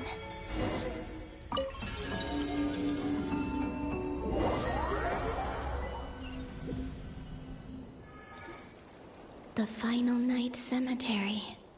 This is where Flint's is based. Or not! How are we supposed to read through this many files? Difficult, yes, but it is also our most efficient option. Seems like they're searching for information. Oh, I remember. Flint and Varga talked about some files on the Wild Hunt. Was this my doing too? To expose the true intentions of this Rereer, we need to dive into Notcry's history. Are my actions changing the past? Or are they simply completing a process? Is all of this inevitable? Or am I the one making these decisions? If I choose not to help them now, will it change how things turn out? Hope we don't land on our heads then. They're my friends. I can't not help them.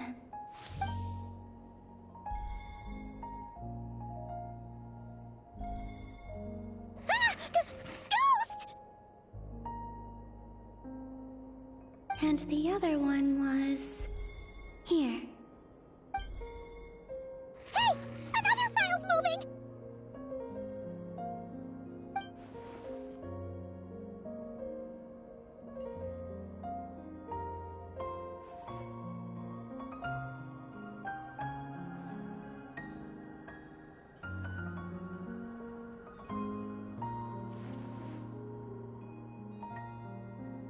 That should do it.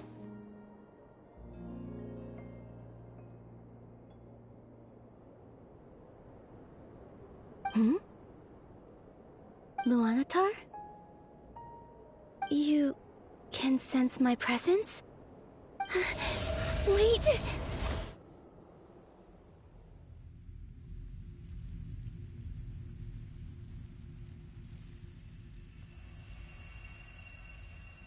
Luanatar. So she's that familiar presence I've been sensing all along. She's always been by the Traveler's side. That explains why the Traveler has been there each time I've entered the past. But why Luanatar? Is it because she has a connection to me as the Moon Goddess's familiar? If so, why not any other Kuhenki? That's...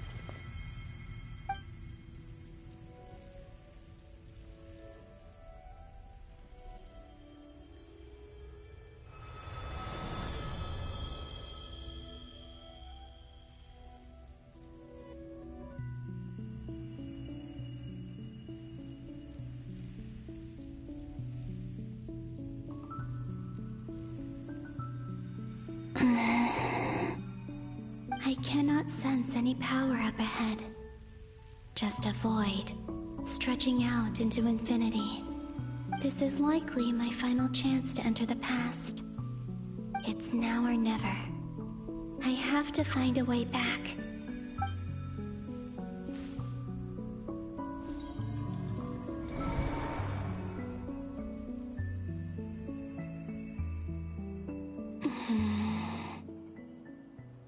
Sea Island? How far back in time is this? Where's Luanatar? I can't sense her presence this time.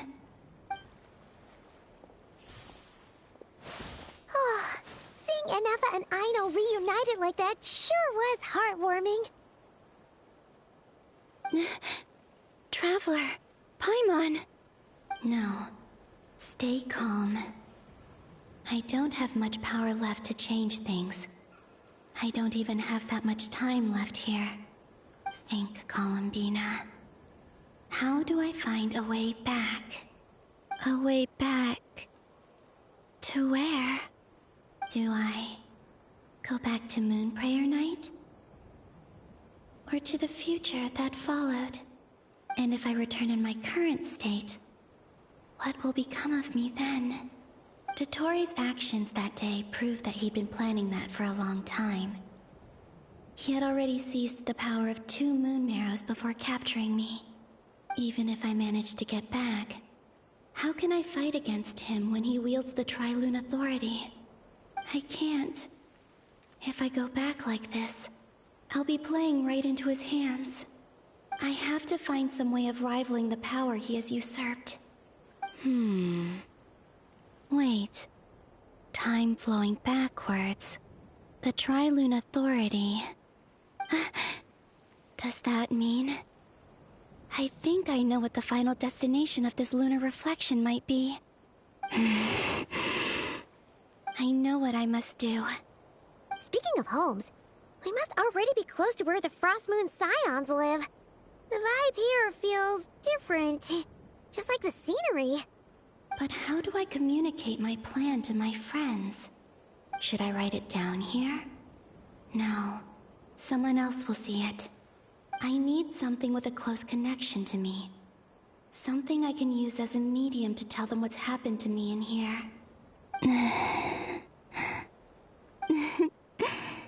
Now it makes sense.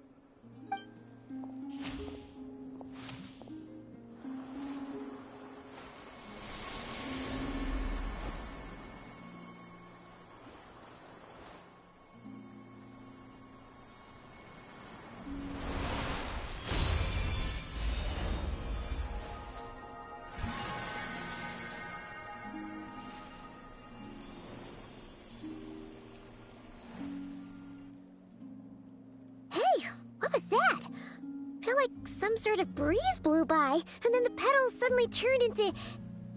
Huh? It was I who brought Luanatar into being. I gave up a piece of my own soul to create her. That's why I could sense a familiar power from the moment I entered this space. It also explains why she's been present in every past location that I've entered.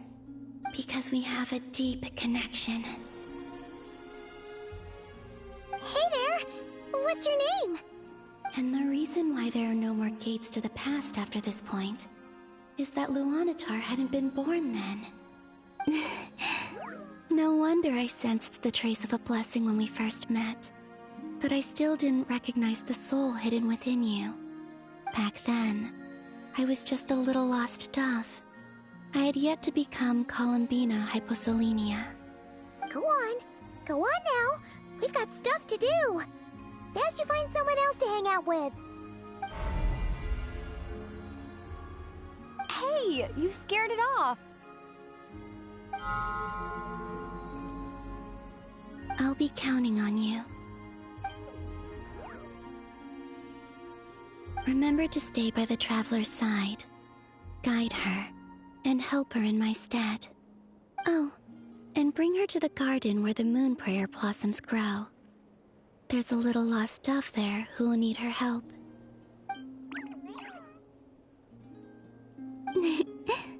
Go on.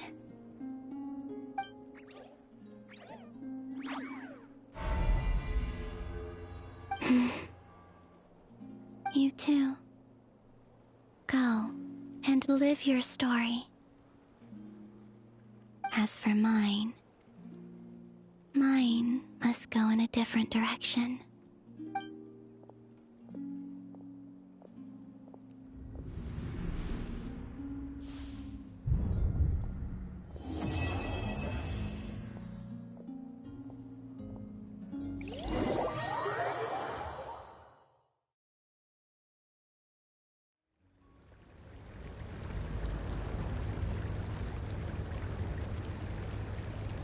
How would you like to experience the thrill of never being held accountable for your actions? You could crush people like ants without consequence, or tear off their heads or limbs as you please. Believe me, such a life is but one small step away. What point is he trying to make? Freedom? But the freedom to kill? To do evil and get away with it? Why would you offer me that? The creation of a world is the ultimate scientific experiment. I have taken my research to the highest level, where I shall be not just a god, but also a servant to many sacred spirits. I shall heed the truth and perform holy deeds. A god's laboratory is the perfect playground, but it needs the right occupant to explore its full potential. Mortals are found everywhere one looks. Not so with Descenders. I'd prefer my first guest to be a distinguished individual such as yourself. And I know you could make the most of the opportunities it offers. So the condition for entering the new world is to take innocent lives. The same dilemma that Rerir once faced. Could I really bring myself to kill others for my own benefit? Rerir did. And look where it got him. Have you made up your mind? I can't do it. Your playground is no place for me. You're putting your hopes in the wrong person. But we both know I'm not quite the hero you say I am either. I have my own reasons for the journey I'm on. And they aren't all selfless. You've grown a lot since we last met. But there are still things you are unwilling to compromise on. This will only hinder you. Why don't I lower my requirements a little as a gesture of goodwill? I'll give you a little time to learn to be a less noble soul. That'll make things much easier for you. I really doubt I could live that sort of life. And yet you already sound less defiant than a moment ago. The benefits appeal to you because you can read the signs of the times. Why don't we return to my research facility? Your last visit was so rushed. There is much that I have yet to show you.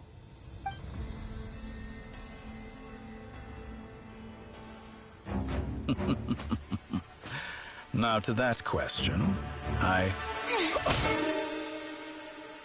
Heroes don't attack from behind. Guess I'm no hero. This is most disappointing.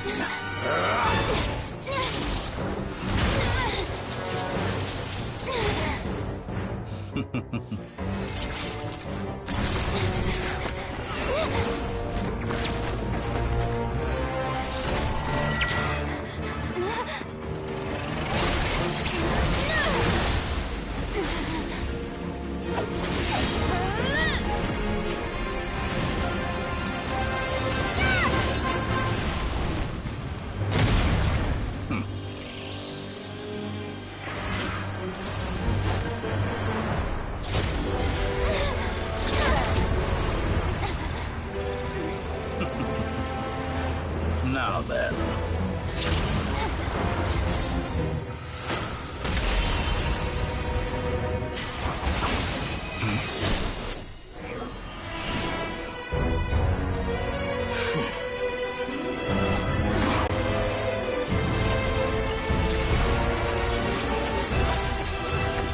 A new face.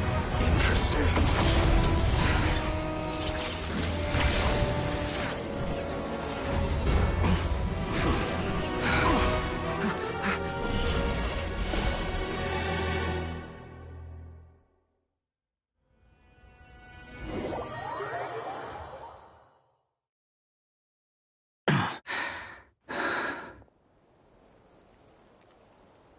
You're still gonna call me Hack Guy after that, huh?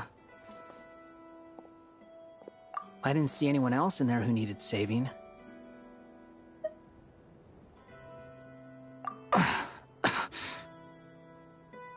It's nothing. I'll be fine. Why are you looking at me like that? Is it that shocking that I'd come to your rescue? I owed you a favor back in Sumeru. Now we're even. Distracting Dottore was tough. I won't lie. He's not gonna fall for the same trick twice. That was my one shot. I'd hoped to use it to take him out. Ugh. I never wanted to obliterate someone more than I do right now.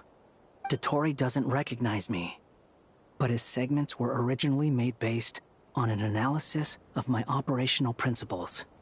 I expect it's only a matter of time before he figures out what I am. So Dottore doesn't recognize Wanderer because he deleted himself from Irminsul. Did he really miss his only chance for revenge by saving me? Why the long face? Hey, I'm not blaming you, okay? And I'm not complaining either. Rescuing you and killing Dottore are equally important goals. Everyone would be pretty stuck without you. It's best you live to fight another day. How are you holding up? Are you all right? Hat Guy said to put safety first, so we agreed to run as far away as we could after leaving the energy field, and only meet up once it was safe. You don't look injured. It seems that Dottore didn't do anything to you.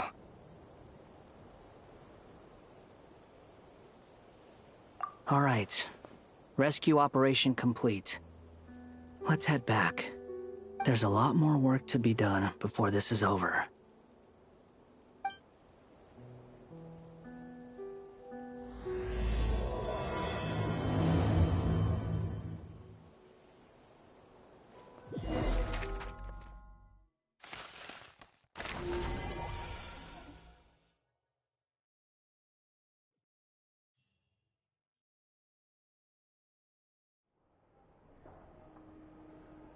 Understood. I will bear the Tsaritsa's decree in mind. I don't see what's so awesome about it, though. Does he really think everyone else is as immature as him? I'm not stooping to Tartaglia's level. I thought you might say that. How's your progress? Quite promising, actually. That alchemist Albedo gave me a few ideas. Remember how I asked you to look up some files for me? That stuff on the Nachtspitzenkreuz Institute. René de Petrichor and Jakob Ingold. Alain Guillotin despised René's theories and methods, but he never managed to come up with better alternatives either. so I adopted some of Renee's ideas. I thought Alain was like a father to you. He and Renee were mortal enemies, were they not? And what would you say if Linny and his friends one day learned something useful from someone you utterly detested? I would applaud them for it. That would mean that they have surpassed me. For all we know, Alain Giltan might have thought the same thing. Not that it matters, though. He's dead, and I'm alive. So it's my call to make. Once you die, it doesn't matter how great you were in life. Only the living get to decide what happens next. Hey, come on out. They're back. Huh?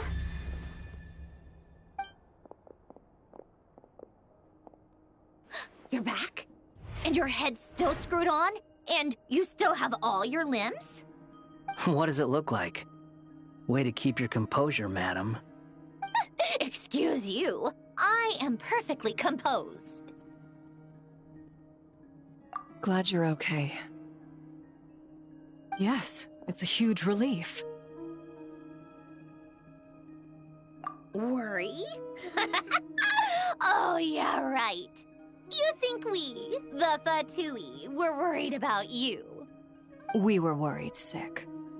Hey! The Traveler and I were already friends. You are free to join this mission in whatever capacity you please. Much like your tea parties.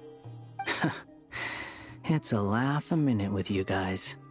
I must say, I was quite surprised when Mr. Albedo told me he would need no additional aid. We discussed this on our way back as well. I am rarely so unequivocal, but in this case, we had full confidence in Hat Guy. He said he knew what he was doing. Albedo and I pretty much had to just wait outside on standby. Meanwhile, Hat Guy broke into the energy field and rescued the Traveler solo. You didn't have to mention that. Well, I'm thoroughly impressed. You are a force to be reckoned with, Hat Guy. Is she back? Is she really back? Traveler! It's really you!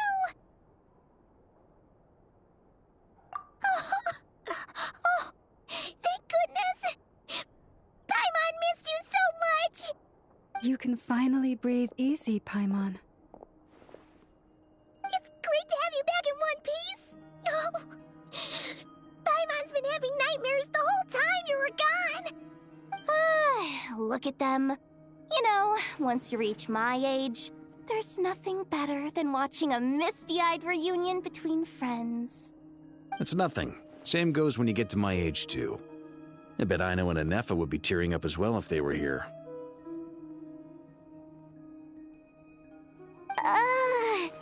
Varka, I'm not sure Anefa can cry. Oh, yeah, good point. Hey, your eyes are looking a little red and puffy. Come here, let's hug it out. What? Ew, no! No, thank you. You're not my dad, okay? Knock it off! Everyone, I'm sorry for all the trouble I caused you.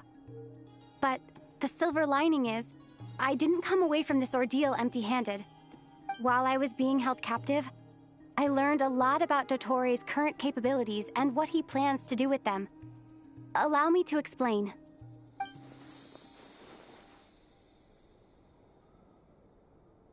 The three moon goddesses were even more powerful than we imagined. No wonder Dottore believes himself to be equal to the gods. Maybe even superior. Utter blasphemy. While everyone was gone, Nefer and I made an interesting discovery. And I believe Miss Sandrone has something to share too. Ma'am, perhaps you could do the honors?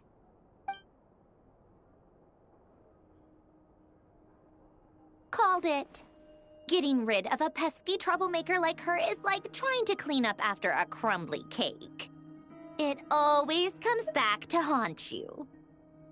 Our next step is to find a way to bring her back. A place where time flows backwards, with no destination in sight. Surely it must have been created for a specific purpose. But I fear the answers are buried deep in Tevat's history, held by great powers beyond our reach. It sounds like she's on a specific path through time, just traveling in the opposite direction to us. The question is, where does that path lead? Or will it keep going to infinity? We considered that question as well. Strictly speaking, time is not infinite. Indeed not. Every road has an end. Nicole! You sure love quietly sneaking in mid-conversation. I do, in fact. It's something I've always done at our mages' tea parties. Quiet, mysterious, and persuasive. You wonder what lies at the end of her road. Well, just as the world has a beginning and an end, so too does time.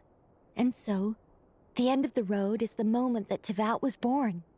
But where Miss Columbina will end up along this road, that depends on where this particular river of reverse time began. What about the original moons and the moon goddesses? Do they have a beginning too? All things do. In the beginning, no moons adorned the sky. It was the Dragon King Nibelung who raised the 3 moons into the heavens, and thus were the moon goddesses born. They were shadows of the planet, born to wield Nibelung's authority and oversee the world on his behalf. They were extensions of his will, manifestations of his majesty. But then one day, they disappeared just as suddenly as they had once been brought into being. Nobody knew where they had gone.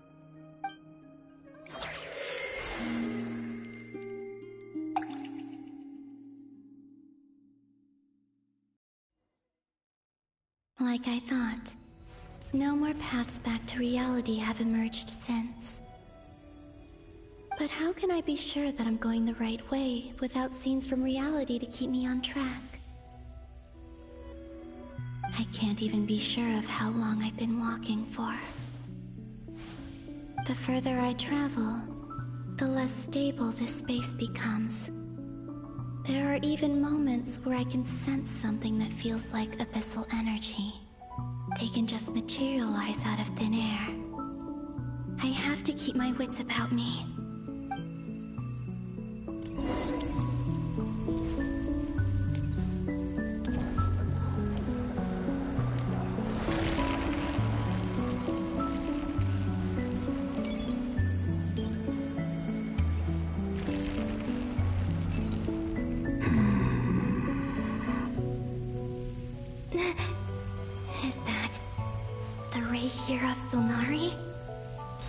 I can't believe he survived. How did he do it?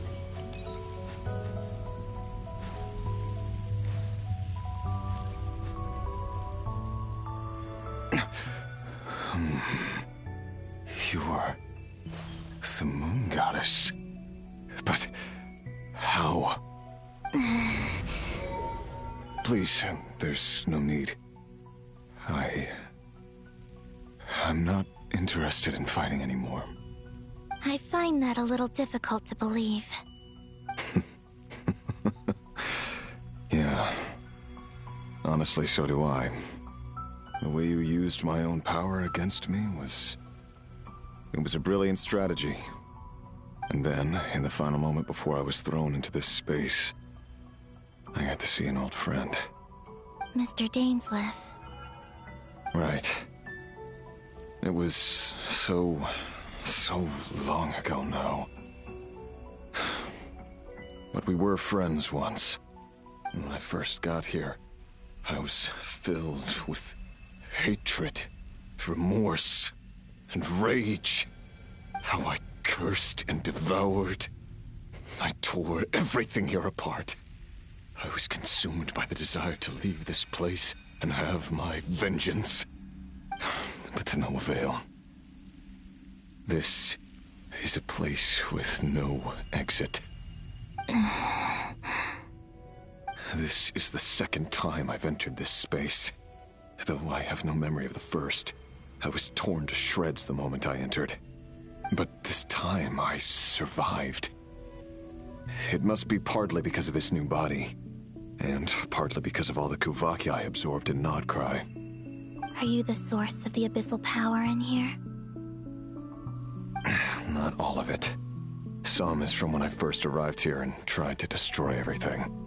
But there was already a degree of abyssal power here before I entered. And like a venomous snake baking in the merciless sun, it tried to slither into my shadow. Tried to? So, you rejected it? Yes. Because after that, the world suddenly became silent for a moment. What do you mean? The voices in my head, they were gone. And then I saw her. Her? Thalindis. My former lover. Never mentioned that she saw a memory of Thalindis leaping into the moon's reflection. More precisely, I saw her afterimage. I'm sure the real her is long gone. She was just an ordinary Conrian. She couldn't have survived here for very long.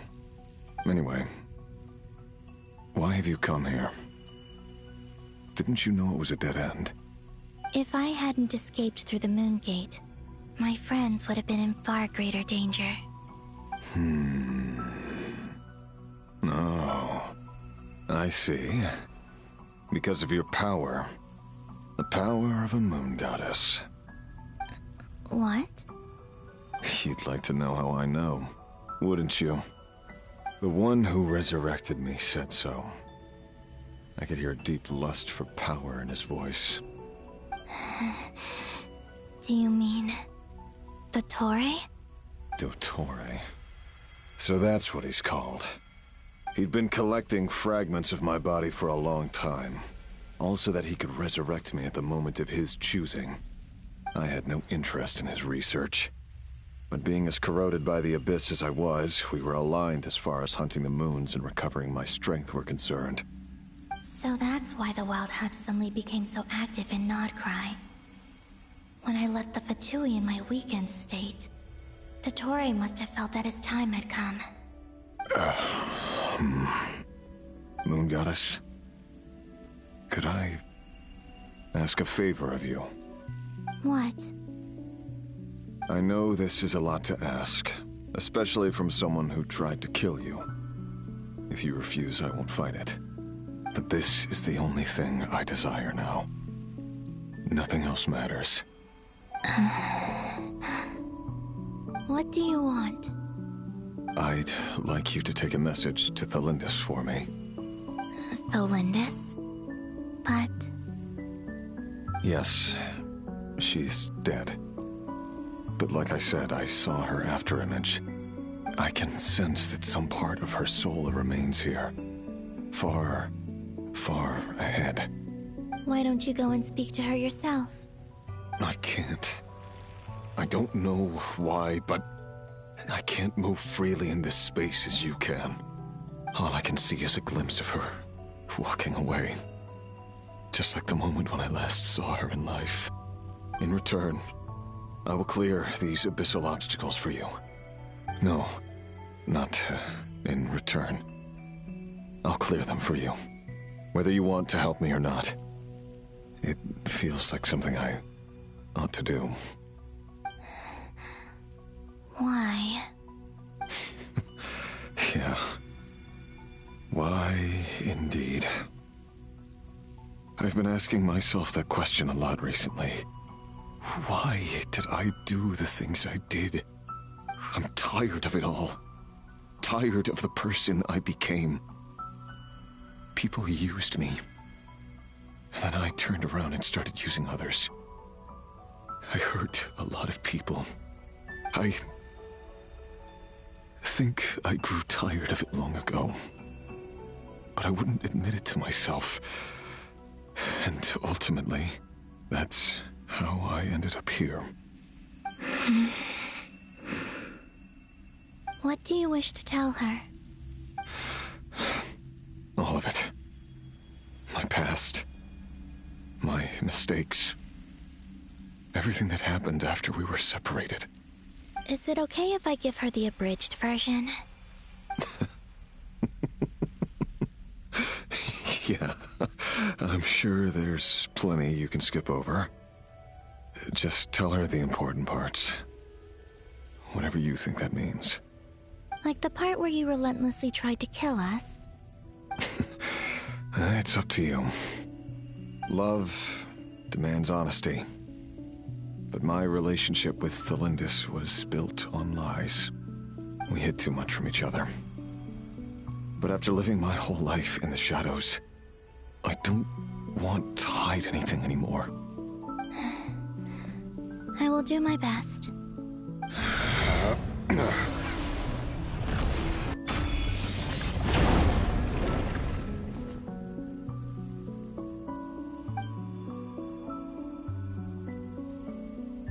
There. The Abyss will no longer stand in your way. Even though Mr. Dainsleif felt he had to fight you, I think he still regarded you as a friend. Dane? He said that you betrayed him, but he also felt great remorse at never having understood what you were truly going through. Why tell me this? Because if he'd known that someone could take a message to you, I believe that's what he would have said. Thank you.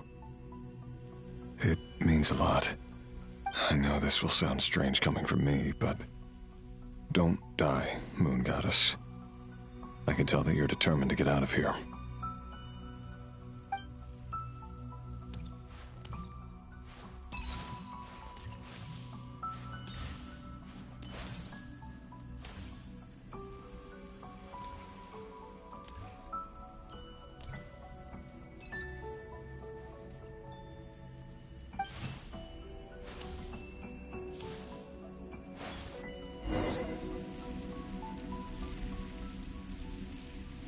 He kept his word. The Abyss is no longer obstructing my path.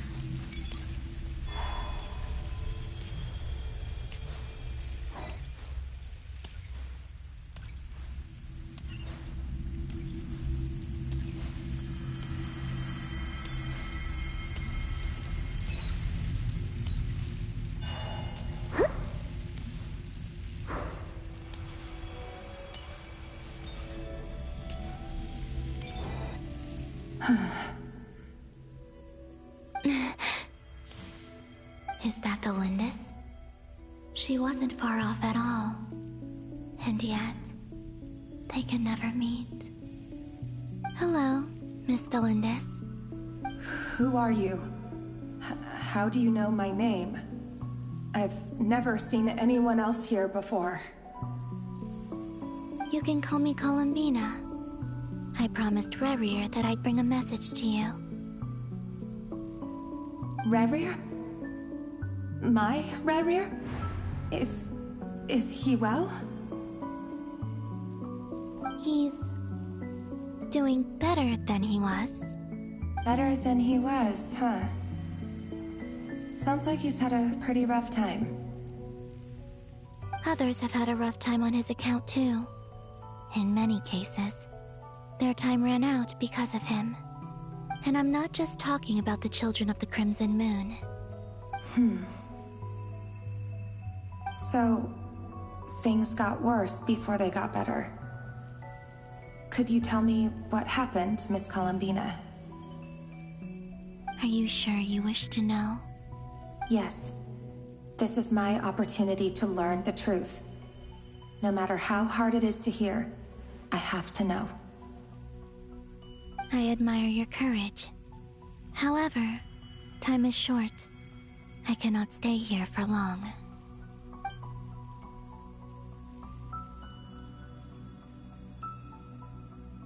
Rerir had seeds of hatred in his heart, and many people nursed them for their own ends. On some level, everything he did was to try and find a way to see you again. But in the end, he came to regret his mistakes. He wanted to apologize for hiding his past from you. Beyond that, He did not say specifically what it was he wished to convey to you, but I'm sure that you've always been on his mind. You are what has kept him going over all these years. I'm sorry, Miss Columbina. This is so upsetting. I'm not sure how to put my feelings into words. It's all right. I understand. Well, that's everything from me. So, I guess I'll be... Wait. One moment. Time flows backwards here. The road ahead only leads further and further into the past. I know. I intend to reach the end of that road. Without a moon marrow, without the 3 moons' power, you won't make it far. Wait, unless... Are you one of the moon goddesses? You could say that. I see. I often think to myself, if life is like a train ride, why haven't I reached the terminus? Where am I even going? And it's not just me, it's this whole place. Wherever it is, it seems like it's existed forever. It's such a mystery. Where is it going? I must seem so ridiculous. I can't answer these basic questions, and yet I jumped right in here without hesitating, only to be torn apart the moment I entered by powerful energy currents. Only my soul remains now. Thinking back, I was suddenly overcome with fear and terror in that moment. Perhaps I too became bewitched by the abyss. I may have been the leverage it needed to control Rayrir. I used to be a researcher at the Universitas Magistrorum in Conria, researching the iridescent moon's marrow. Eventually, I came to the conclusion that time in here flows in reverse. Rayrir was one of the Venster King's retainers. With me, he was in an impossible position. It plagued him constantly. I wanted to help him escape his lot in life. I wanted him to be happy, so I thought I'd use this place to return to the past. At the time, I thought I could just go back to the day that the Venster King first found the prince. It was only after meeting the prince that the Venster King started going too far with his research into the abyss. That was the day all of our woes began. I thought I could stop the king from ever meeting him and solve everything. I couldn't kill the Venster King himself, so I had to find another way to save Rayrir. That's why I wanted to go back, to kill the person who had brought new possibilities to our realm. I'm sure it was a futile endeavor, but the abyss probably enhances the basest human desires. So I naively hoped I could change everything. Okay, I am so tired right now, but did anybody else catch that? It's like her voice just changed in that previous line, and then it changed back during this last line here. She almost sounded like Sandrone. Okay, continuing on. But I was simply too weak. Like a speck of dust against the whole universe. Look at me. I didn't even survive the journey here. Not physically, at least. I know I'm never getting out of here. But you're different. You can make it, and I want to help you. I owe you that much. How do you plan to help me? Have you noticed the golden energy that exists here? Based on my past research and my observations since coming here, I believe they carry you forward faster. I can share what I've learned, and help you understand the pattern in which this energy appears.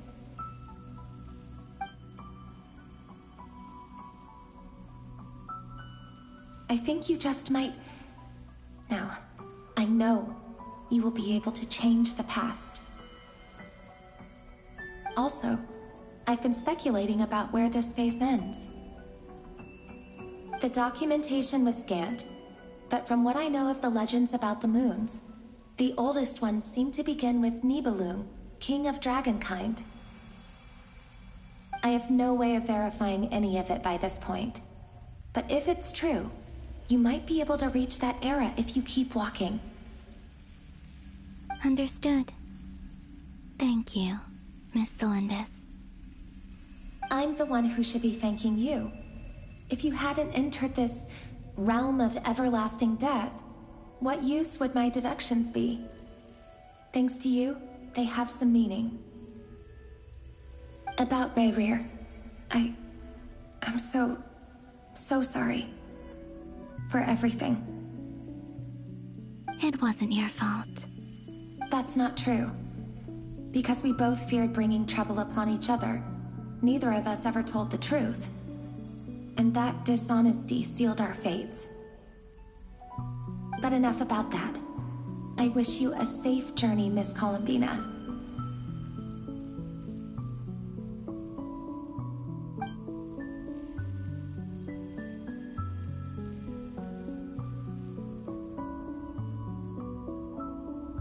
And may the outside world never have to experience pain like this again. Rayrir, you're there, aren't you? I cannot see you, because you exist in the future. I expect we'll be trapped in this prison of space-time for all eternity. But please, gaze upon the past, and then sit for a while. Let's find a place to sit down together, just like we did when we first met.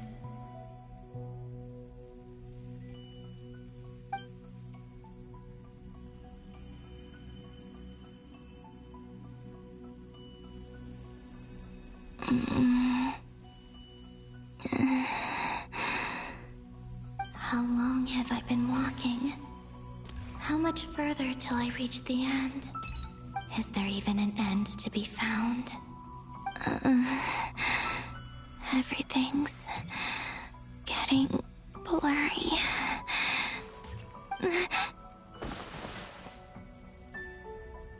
Huh? Are you all right, little sister? Have you come from the distant future?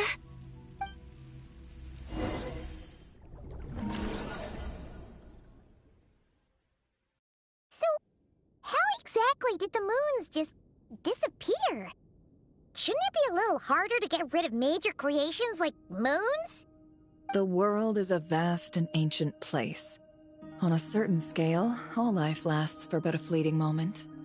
Miss Nicole explained that the moon goddesses likely perished in the War of Funerary Flame.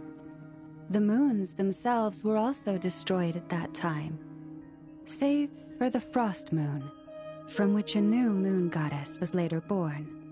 Am I missing something then? 'Cause the stories say that the moon goddesses were born on the moon, but doesn't Columbina say she was born in Nodcry? Huh, you're right! Why do their birthplaces differ? What's the difference between the two generations of moon goddesses? Also, remember what Sandrone said? Her scans detected 4 moons. In other words, 4 moon marrows. Technically, the result of the scan means that 4 moon marrows were detected and positively identified as moons in that moment. In other words, this piece of information alone isn't enough for us to know how Miss Columbina is doing right now. Yep, we have no way of staying up to date on whether she's dead or alive. She's on her own for now. But at least she's trying her best to get back to us. Yeah. She's a tough cookie. And a sore loser, too. We have to trust that she'll find a way. Because we really need her power. As much as it pains me to say it, we've got no chance of beating Dottore in a straight-up fight. He's much too powerful. It wouldn't even be close. maniac is going to devour everything in his path until he reaches us. We need to find someone or something that can stop him before he does anything worse. I'll be frank. Our only hope of defeating this false god is with a real moon goddess on our side. I'm not just saying this because Columbina's a friend and I want her back safe and sound. It's just the truth. And I know that even she was no match for him when he attacked, but I don't have a better solution. We're not giving up on saving her, whether she can defeat Dottore or not. Right. Don't worry, Miss Sandrone. We're all aligned on saving Columbina. No one's trying to argue that we can only justify saving our friend because it will help save the world. This is about multitasking. We want to save both. So, she's more than just a moon goddess to you guys? Absolutely. Duh! She's part of the gang! And you are too, you know. Yes, I know. You don't need to labor the point. I knew that the moment I came running over with my documents that I was part of the in-group. I mean, if Arlecchino can fit in, I certainly can. Anyway, as for how we get Columbina back, I've been working on it constantly. But I think I'm still lacking certain information about the moon. I'd probably get there if I could continue my calculations, but the problem is, I've run out of computing power. Computing power? You mean you need more energy? No, the issue isn't energy, it's processing power. There's so much data to get through that the whole process has just ground to a halt. That's a tricky problem. René de Petrichor of the Nazissenkreuz Ordo once foretold the fate of the world. But I don't know how he did it.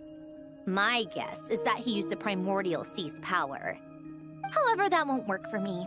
His methodology was vastly different from my own.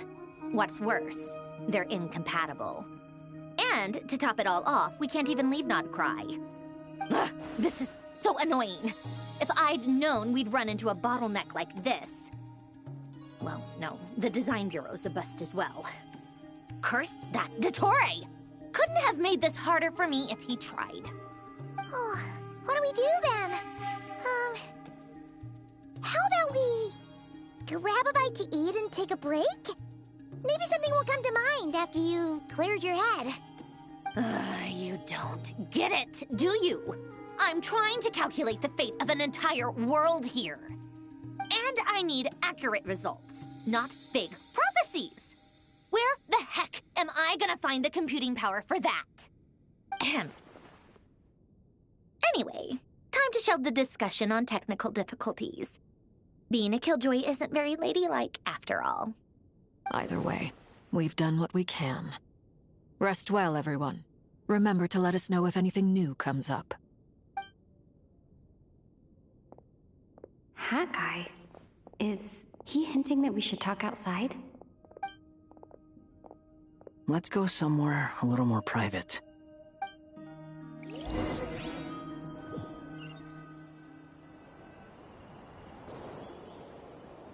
You know that Dory went back to Sumeru, right? Yeah. She mentioned she was planning to head back. Things aren't looking good for Nodcry. She's gone to spread the word so that Sumeru has a chance to prepare for the worst. From what I know of Dottore, there are two possible reasons why he hasn't made a move yet. One is that he's still working through some kinks in his new powers. The other is, he wants to see how we're going to react. He'll easily devour everything eventually, so I guess he's in no rush to make it happen. The first false god he made was me. Now it's his turn. Even though my records were erased from Irminsul, Dottore's ideas haven't changed one bit. He once told me that becoming a god was like turning yourself into a hungry wolf or giant serpent to devour the moon. Clearly, he began studying the moon goddess's powers long before he even tried making a god. He's always wanted to get his greedy hands on divine authority one way or another. And in the end, he devoured the moon where I failed. In the desert of Sumeru, there is a chessboard built by King Deshret, also known as Al-Ahmar. I don't know if it was a real game, or if he was just trying to challenge his servants and citizens in some way. But creating games and setting rules, gods do that as a matter of course. That's the kind of power Dottore craves. Now he has the Trilunar Authority. His power is leagues beyond the common people. I don't think there's any point in other nations rushing to the front line. They're better off focusing on defense and hoping they can fend off any threats that spill out from Nodcry. Either way, Dori will inform Lesser Lord Kusanali, and she will contact the other gods in turn. The Seven will have some recourse available. If nothing else, their protection should keep the rest of the world from descending into chaos as quickly as Nodcry has. So on the bright side, even if Nodcry is doomed, your friends in other nations won't be in any immediate peril. That's good to know. But I'm not ready to give up on Nodcry yet. There's a word for people who refuse to let anything go. It's called being greedy. Maybe it sounds greedy to you, and probably naive too. But whatever you call it, that's what gives me the determination to keep fighting. Battles are fleeting, but the will to fight is a long-term commitment. Give up for even a moment, and your resolve will shatter. Why do you always feel the need to do the right thing? No one is born to be a savior. I mean, who's gonna criticize you if you fail, or give up? Don't take this the wrong way, but Dottore said something similar to me. I guess the Fatui attracts people who don't believe in saviors. Not necessarily. It's less about belief for me. I just want to know how determined you really are. After all, I don't owe anything to anyone else here. Only you. You look kinda worried. If your arch-nemesis was about to achieve their ultimate goal, I think you might feel a little worried too. That's true. Dottore is about to become an omniscient, omnipotent deity. That's gotta be a bitter pill to swallow. Still, you're calmer than I expected. Obviously. I have to admit that my past self was a reckless fool who misunderstood not only the point of revenge, but how to achieve it. And as much as I want my vengeance, I know I'm not gonna get it by acting alone. If the world's taught me anything, it's to think before I act. Too bad it never taught me any other virtues, though. So, I am going to destroy Dottore, no matter what it takes. So, what's your plan? I'll get to that. First, tell me, what do you think of Sandrone? Just like Paimon said, she's a friend, part of the gang. How much do you trust her? This is a serious question. Think carefully before you answer. Although she's with the Fatui, she has her own values, and she's helped us a lot. If nothing else, she's clearly going the extra mile for Columbina. I see no reason not to trust her. If you say so. In that case, the three of us need to talk. I have some thoughts about her computing problem. It can be solved, but it will come with a cost. How much? If I can afford it, I'll cover it. Sometimes your heroism really backs me into a corner. You know that? Come on, let's go talk to her.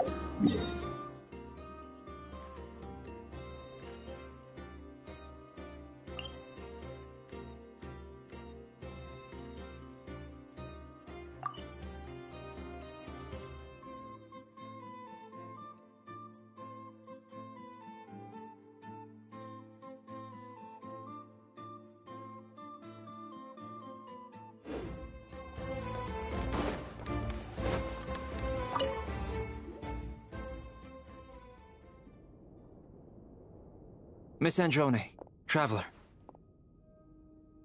Hey there. Paimon's here too!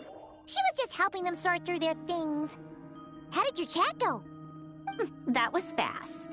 The call only just ended. Well, you said it was urgent, so we got here as quickly as we could.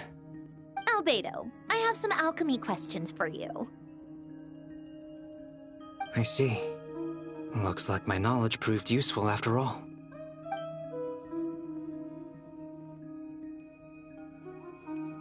If I might ask, what is the end goal for the modified formula you'll be using? I needed to predict the future of the entire world.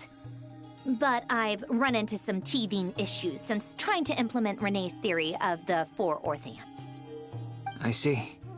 I'll have a look at it. Still, computing power is the real issue here. How do you plan to solve it? About that, it's been sorted. Oh, with the Traveler's help? Actually, you're not wrong. She found the person with the solution. Was it Hat Guy? Yeah, it was him. Wow! Go Hat Guy! Seems like all that time studying at the academia is paying off big time. But where is he? Wasn't he the one who asked Albedo and I to come here? Come with me.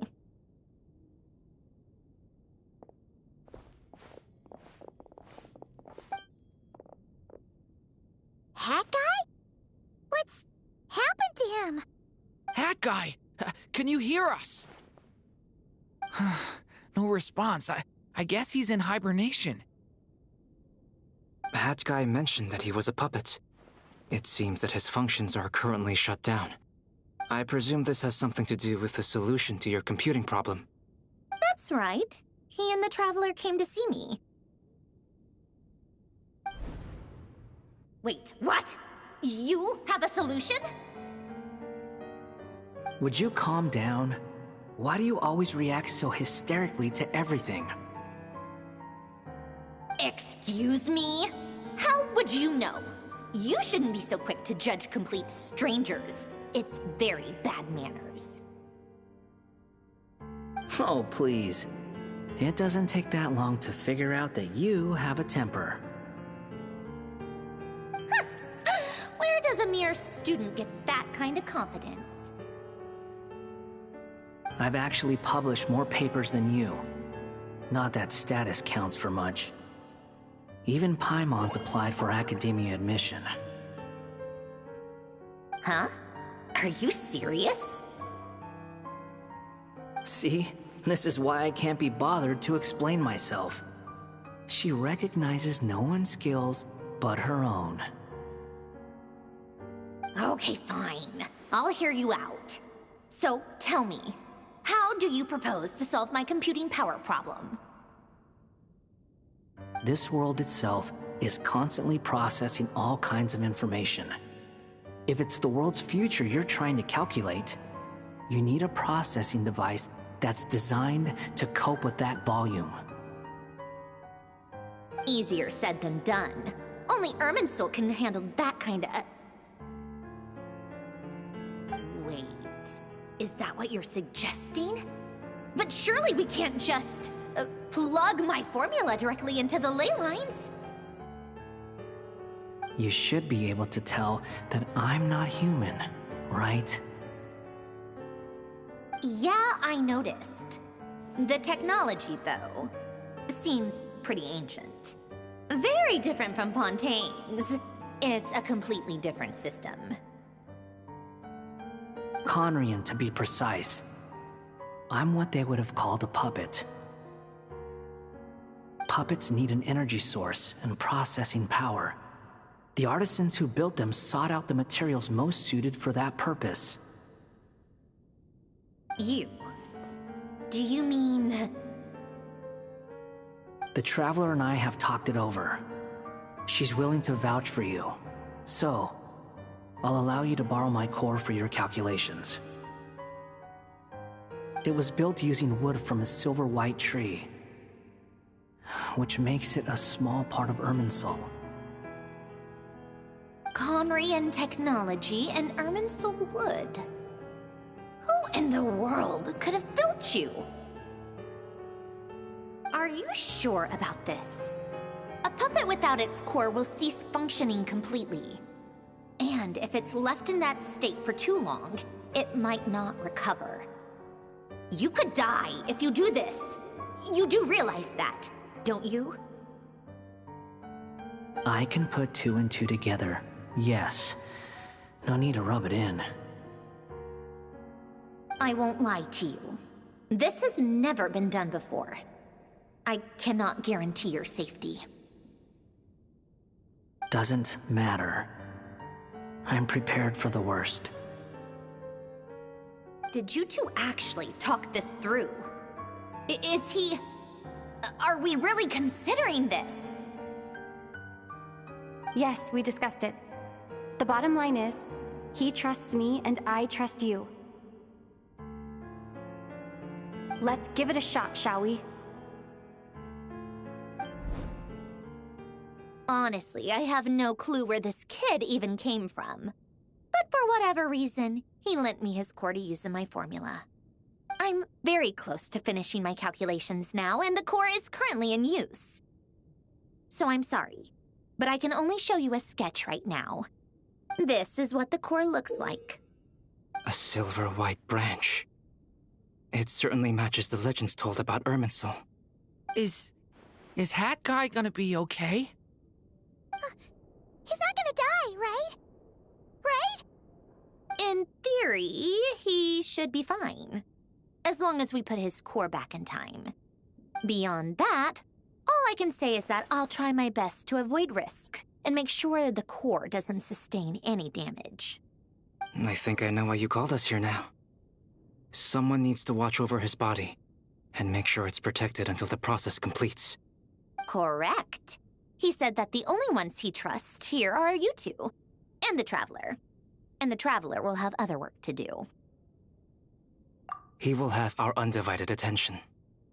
Aww, Hat Guy. On a more positive note, things are progressing steadily on my end. I'll call everyone in for a meeting once the results are out.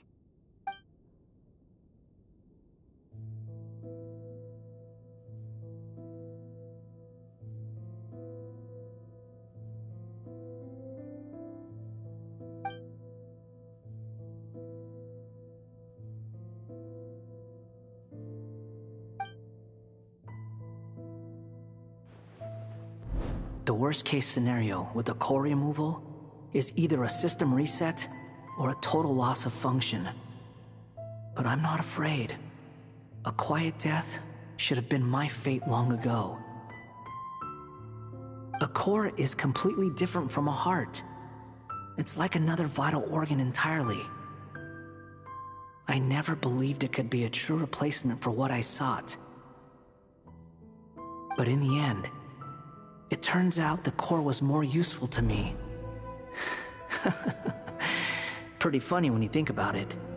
It's like the punchline of my entire life. Do you think there's any difference between a puppet and a human?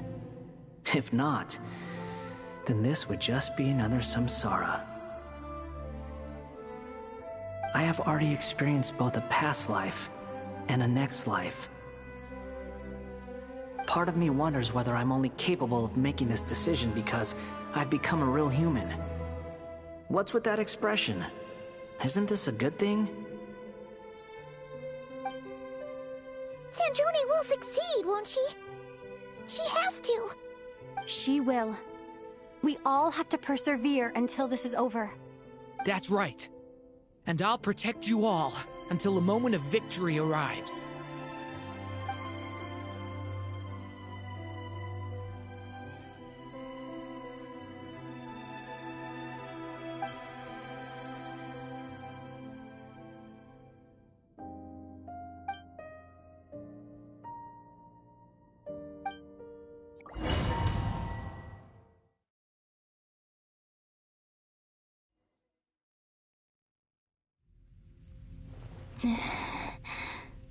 Who are you? Call me Sonnet. You have the same power power is canon. Sonnet. So, you're the goddess of the iridescent moon? Oh, goodness. You recognize me? Well then, what's your name? Columbina. Columbina Hyposelenia. Hyposelenia? What a lovely name. Did you choose it yourself? It was a joint effort between me and my friends. Friends? You mean your friends in the heavens? Huh? Oh, sorry. You must be exhausted. I apologize. Hang in there. Let me introduce you to my older sisters. Do you mean the other two moon goddesses? Arya and Canon? Wow, you sure know a lot. Hey, does that mean that our story goes on into the future? Oh, I guess that wasn't the best question to ask. It's alright. We were prepared for that possibility. You could say we were too prepared. I can't even remember how long my sisters and I have been here by this point. When did you get here? How long has it been? I can't say for sure, but it feels like it's been forever. I see. Are you feeling alright? You look a little unwell. I can hold out a while longer.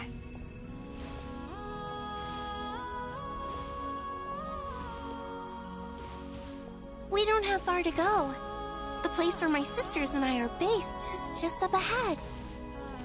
Don't worry, they're both really nice.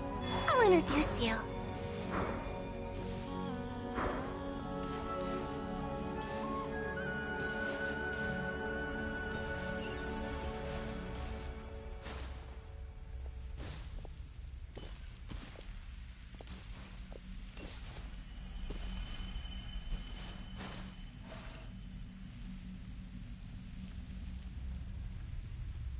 Sisters! I'm back! And look who I've brought with me!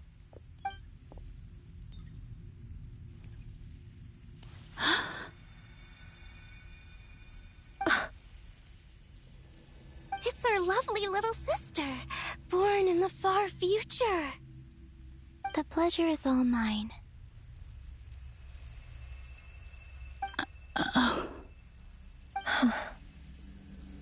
Allow me to introduce you to Columbina Hyposelenia.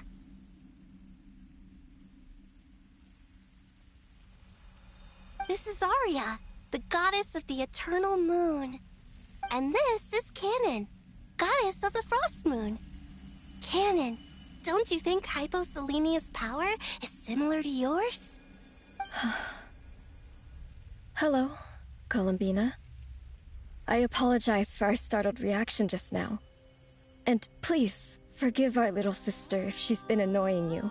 She tends to talk a lot. It's fine. You seem shy. Don't worry, Columbina Hyposelenia. No one can hurt you here. Could you tell me where here is? Please. I must know.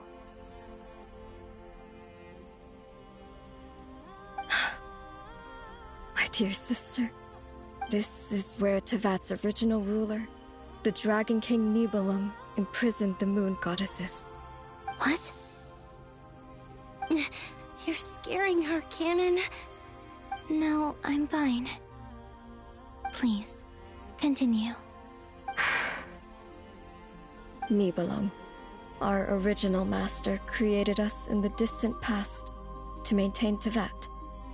But he left this world and traveled into the dark universe beyond, to explore worlds vaster still.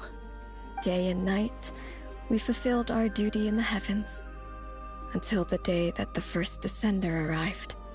The great ruler of the firmament. The heavenly principles. Is that what later generations call them? I see. But we did not reject them at first, nor did they seem to harbor ill intent towards this world. We coexisted in peace. They were like a guest in our home. Slowly, however, we came to realize that our guest had a growing desire to change and dominate the world. And you didn't stop it? No. There was an order to the rules they set up that Nibelung never taught us. We wanted to know if this order would bode good or ill for Tivat.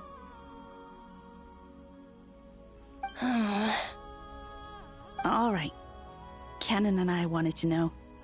Sonnet was against it from the outset. Later, we discovered that this great ruler of the firmament bore an almost paranoid hostility toward the desire of certain life forms to seek power. Or perhaps they feared them. They would even cast down celestial nails as manifestations of their power, to punish the civilizations of the world below.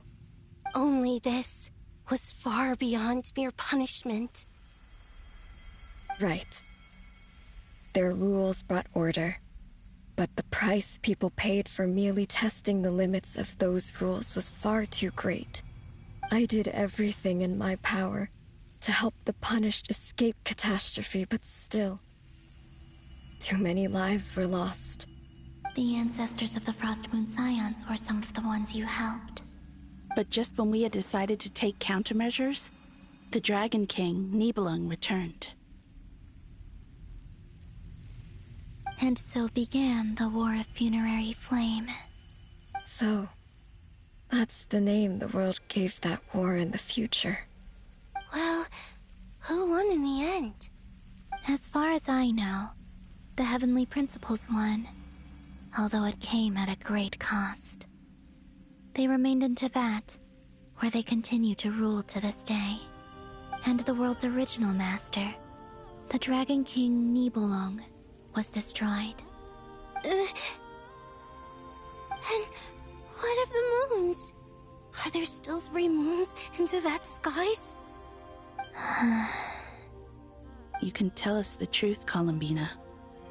We know we are but remnants of a bygone age. We are prepared for the answer. Only the Frost Moon remains. But it has been cast beyond the false firmament by the Heavenly Principles. The eternal and iridescent moons were both shattered during the war. So death finally came for us in the end. Sonnet. But you're still here, aren't you?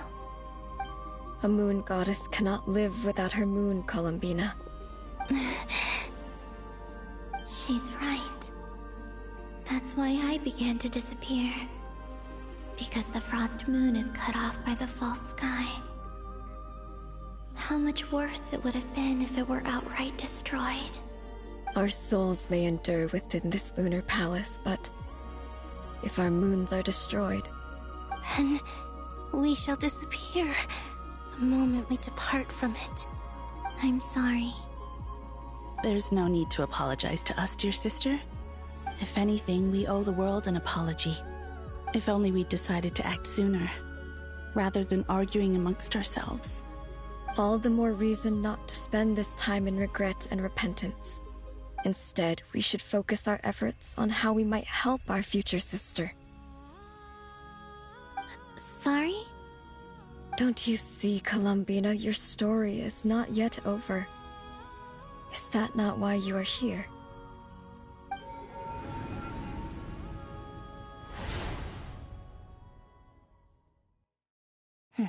It's done. Initiate numerological array. Continue running primary process. Calculate the world's fate through extrapolation. And identify nodes of potential change. Secondary process, scan for moons. Still 4. The number of moon marrows hasn't changed. Wait, let me think. Is it possible that there's something I've been misunderstanding about the moons all along?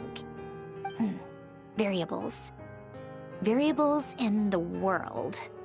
I know where potential variables within the world come from. So what about the moons? Are there any variables there? Like their life or death, for instance. What if being alive or dead makes no difference to a moon? But that's so strange. Even immortal gods can die. Why would the moons alone be... Wait! Wait! I've got it! I've got it! If alive or dead is considered a variable, we might have had this wrong the whole time. No one ever said that a moon marrow equals a living moon. We just made that assumption ourselves. Initiate secondary process. Scan again. This time filtering out interfering perimeter. Moon marrow. I don't care if they're natural or artificial. Get them out of my search results! Why? It says 3 moons still exist in Teyvat, even after excluding the moon marrows. But we know for a fact that 2 of them are dead. Redo the scan. Narrow the results to living moons and real moons. No, scrap that. Narrow it down to moons that have lunar authority and remain alive. Why? Why is it still 3? What is this, Columbina? Has the world lied to us? Or are you the one pulling the wool over our eyes?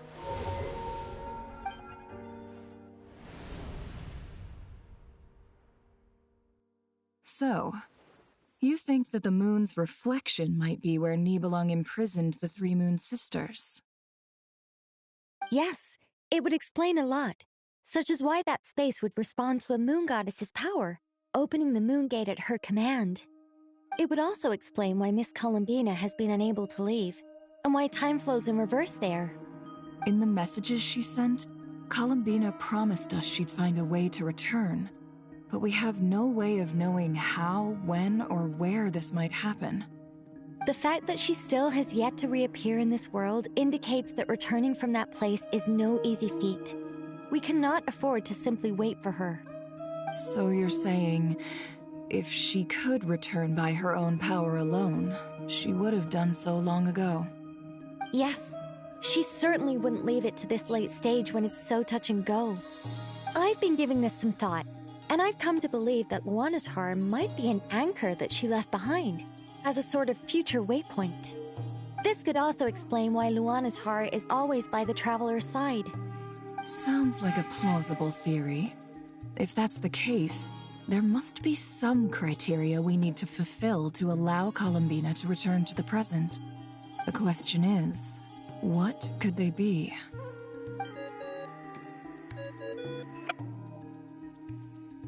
Hello? Listen up! This is extremely important!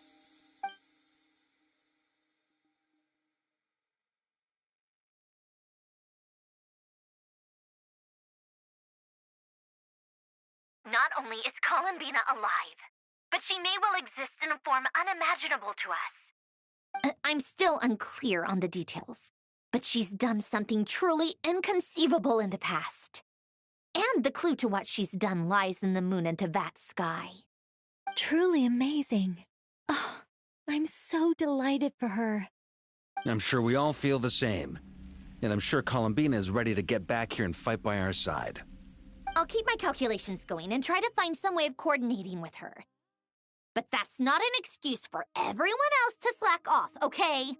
All of you had better keep trying to think of solutions. How can the dead moons still live? And Luanatar...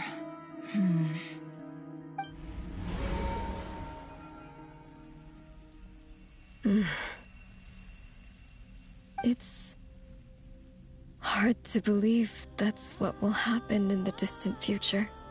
Our authority is linked to the most fundamental rules of Teyvat. I suppose it's no wonder that many would covet that power.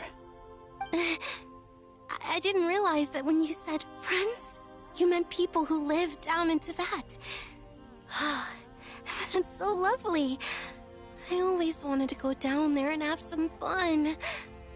Have you ever tried leaving this prison? Of course. Between us, we've tried everything. But no matter where we go, this space will eventually bring us back here. It's like the center of a whirlpool. Everything ultimately converges here, at the moment when Nibelung imprisoned us.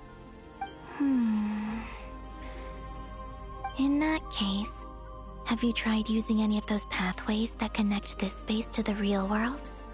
Sorry? What are those? They're passages through which you can make small-scale changes to reality by using Kuvaki. Or am I the only one who can use those passages? Because part of my soul remains in reality. Kuvaki. What is that? You don't know? It's a unique kind of elemental energy found only in Nodcry, the land from which the moons arose. Oh. Well, it's true that the moons first rose up from the partage that you say is called Nodcry. But there is no difference in the elemental energy between there and anywhere else. What? Could you show us some of this Kuvaki? Hyposelenia? Maybe if we see it, it'll make more sense. Okay.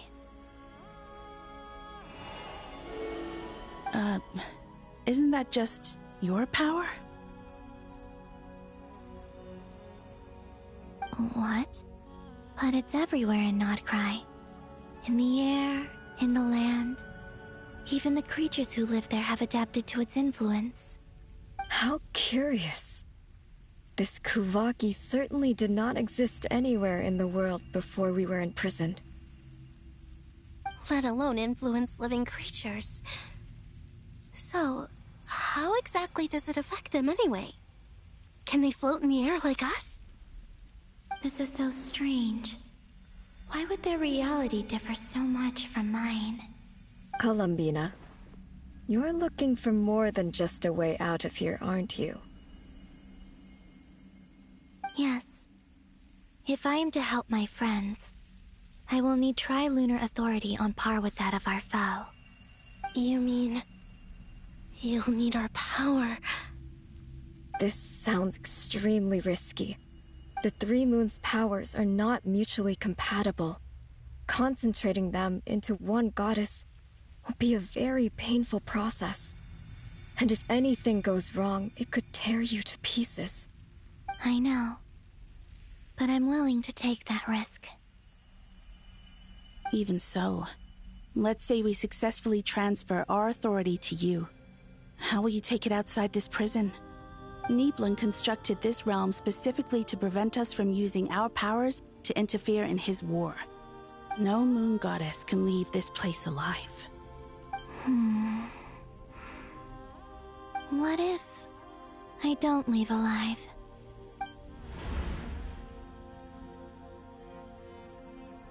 Where do we even start?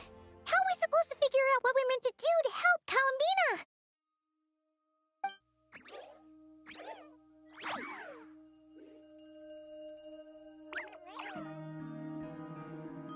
Columbina, what do you need from us?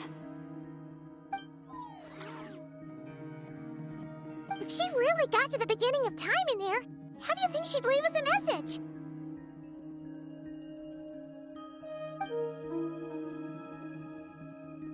You don't think she'd write it down on a stone tablet somewhere in the hopes that we'd find it, do you? Seems unlikely. Columbina may not talk a lot, but she thinks deeply about issues like this. Let's review what we know. This is the Columbina who fought alongside us against the Reykir of Solnari, and with whom we celebrated Moon Prayer Night. She knows our personalities, our ways of doing things, even our unique strengths and abilities. So, if she wanted to tell us something from a long, long time ago, what would she do? Oh.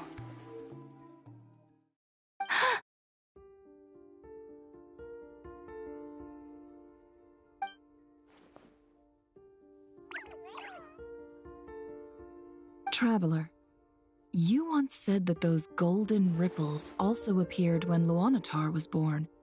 What if Columbina left Luanatar here, not just as an anchor to the real world, but for some other purpose? If she is part of Columbina, and Columbina knows that I can see past events through her... Oh yeah! Like when you peeked into Rarer's past through his heart! Nefer, wait! If you're right about this, and you can really see past events through Luanatar, your eyes, they'll... Oh, I know. Looking at Rerir's past in Conria was already enough of a strain on my eyes. Looking this far back into the past, it'll surely blind me. But it's our only chance. This is the only way. Boss. We spoke about this once, a long time ago. Do you remember what I said, Yehoda? The day I lose my sight, the Curatorium of Secrets will be yours to run. But... What's wrong? I'd be overjoyed if I were you. This day's come a lot earlier than either of us expected. I need to know you'll honor our agreement, Yehoda. Promise me. Yes, Boss Neff. I promise. Are you sure you don't want some time to think this through? What is there to think through? I should have gone blind after our battle with Rerir. Frankly, it's almost criminal that I got away with it for this long. Then at least let me take some precautions on your behalf. And if you really do lose your sight, I'll visit your office every day and make sure you're well looked after. Oh, please, anything but that. I was actually ready to go through with this. Are you trying to scare me into backing out? As if I could ever scare you. I'll assume you're just joking to calm your nerves. All right, enough chit-chat. Let's do this.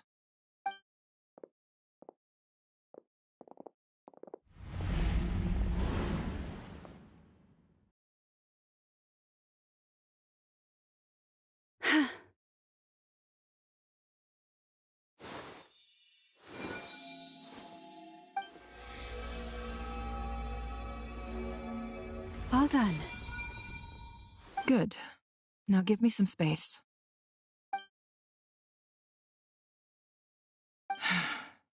Come on then, little one. Show me what happened in the past.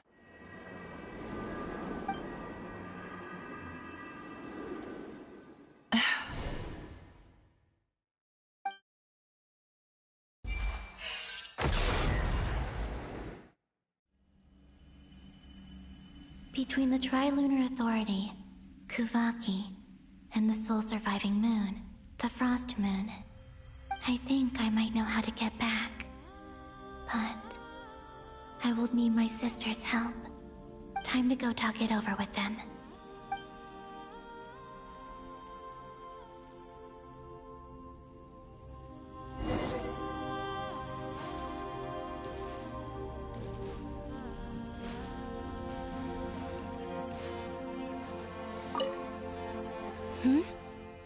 Have you decided what to do? I hope it's not too dangerous. You really scared me when you said that thing about not leaving here alive. Come on, let's go find the other two.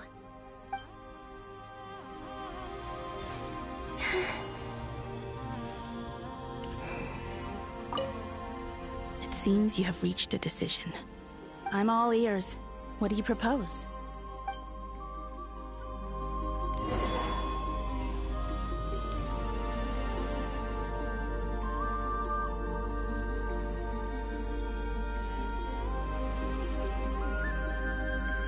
Have you figured it out, Columbina? Tell us. How do you plan to leave this place? I intend to die here, in this moment. And then be reborn in the future with the help of my friends. What? What are you saying? How can the dead be reborn? And how will you inform these future friends of your plans? You can't exactly leave oracles. Nothing can escape this place. Not a single ray of moonlight. And even if you found a way, what if they never find the message you left for them? You'll... No, that won't happen. Come again? They will find my message. I'm sure of it. I'm not following. How exactly will you achieve this? It's quite simple, really. First, I will leave my soul here.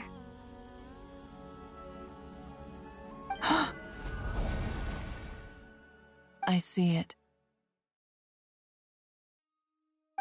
Your soul? You mean you're a divinity? Yes. I once left a portion of my soul in the future. One so small that this prison barely noticed anything. In this very moment, she can resonate with my soul across time. When the time comes, I believe that she can serve as an anchor to pull my soul from here back to the future reality. Just as gravity connects the world to the moon. Exactly. In the future, where I came from, the moon has been cast beyond the false sky, but I can still feel that it is there. In a similar way, I can feel a connection to the soul fragment I left behind even now. My friends can use it to detect my presence. But how do you just leave your soul here? Is that even possible? On my way here, I met an ordinary mortal who entered this place long before I did. Her body is long gone, but her soul remains. And before that, I encountered an old enemy whose entire soul survives here intact, while the power that once corrupted his body has faded away. So, perhaps this space is specifically designed to imprison divinity and authority, but not the physical body. Still, even if your body can escape, would it not just be a lifeless husk without the soul inside?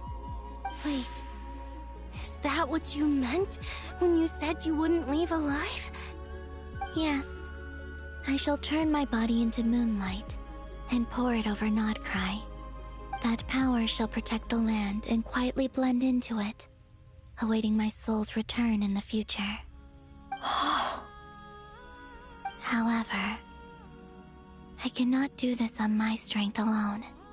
I would need your help to do this, so I'm humbly asking for your assistance. Oh, dear sister, you need not be so formal. As I said before, we are but remnants of a bygone age. You, on the other hand, were born alone in that distant future, and you have walked a long and lonesome road since then. How could I bear to let your story end here in this dungeon? Don't forget, we are your sisters, your family.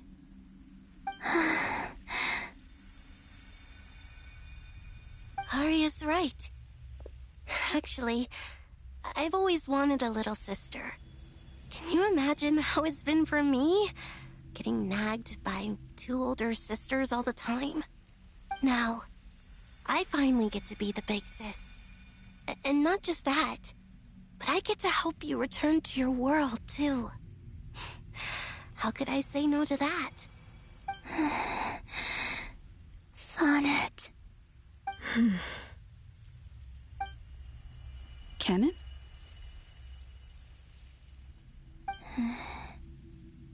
I'm sorry. I know this is a bold request. The Frost Moon is rightfully yours, and it remains intact. Oh, no, please, don't misunderstand me, Columbina. I was just thinking back on the years that the three of us once spent together. You cannot imagine how happy I am to hear of the future world you describe. The Frost Moon Scions, your lovely, kindly friends. For the three of us, whose purpose in life was to maintain the peace in Teyvat. It is a great relief to know that the people of this world live in such an abundant future. If your plan can save them, and save not cry, I will gladly give you all that I can. Besides, the three of us have been together since the day we were born. I could never abandon them to live on alone without them. Canon. Still, I do have one question I would like to ask you before we proceed. Certainly. What is it? Why do you cover your eyes?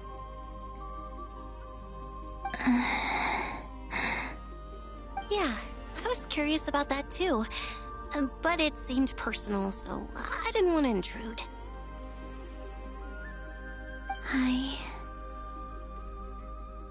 There was a time when I refused to look upon the world.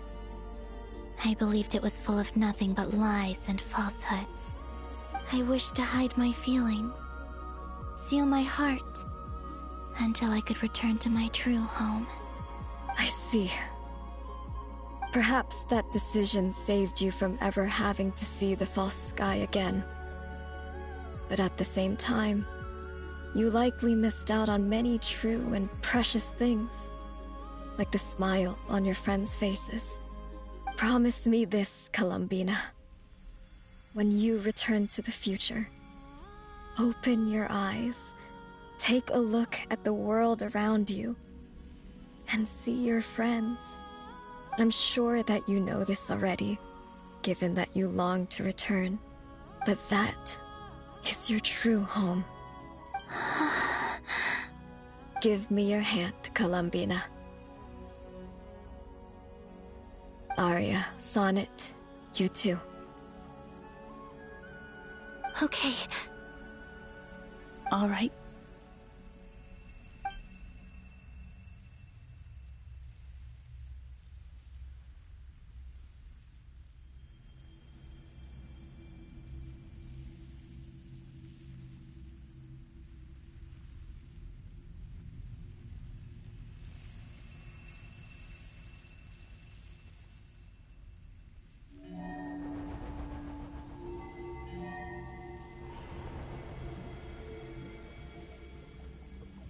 We once were the song sung for eternity, but now it is you who must continue to sing. We once were the tides in the great river of time, but now we subside, and you arise. We were the messengers of madness and inspiration, but now the lies have faded, and your truth must endure. We are souls awaiting the sun. You must return to be with those who smile when they see your face.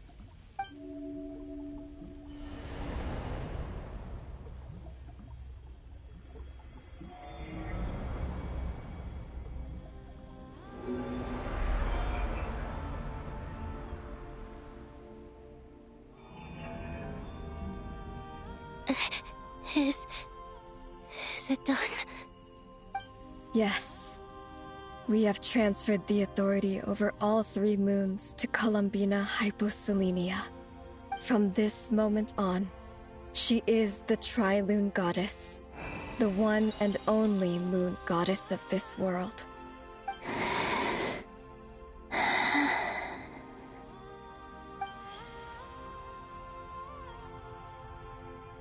Thank you.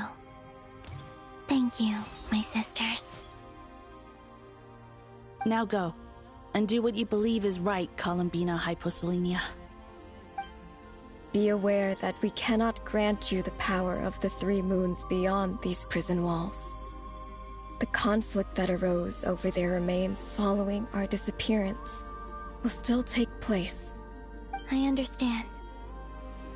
Sisters, oh, my body, it feels... Now that we have given up our power and authority, our bodies are merely mortal shells. This prison is dissolving them as we speak. It's okay, Sonnet. The end must come for every god, just as it does for every human. That's all this is. The final destination of our lives. Canon and I will be by your side the whole way. We have one final request, Columbina. Could you use the Three Moons' power to send us back into the real world? Now that we have lost our powers, I doubt this space will seek to hold us further. It's just... we would like to spend our final moments together in the only place we ever called home. Of course. Gladly.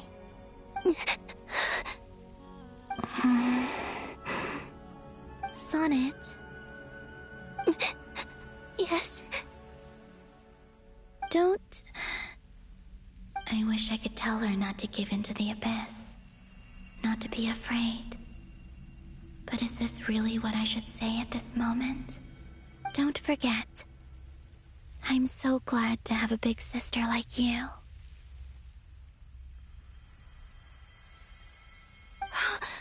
No, Hypo. Thank you. I'm okay.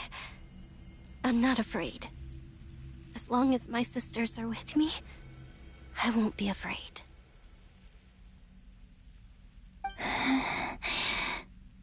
It looks like this is goodbye, sisters. Goodbye, Columbina. Take care of this world in our stead. I will.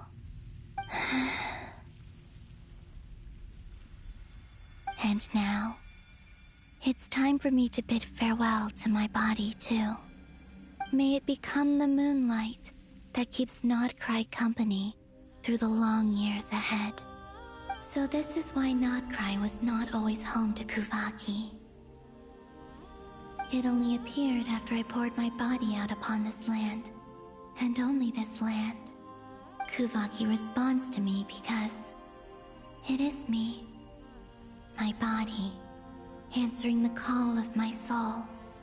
And the golden energy I've encountered on my way here was, in fact, that very soul, which I am about to leave here to guide me.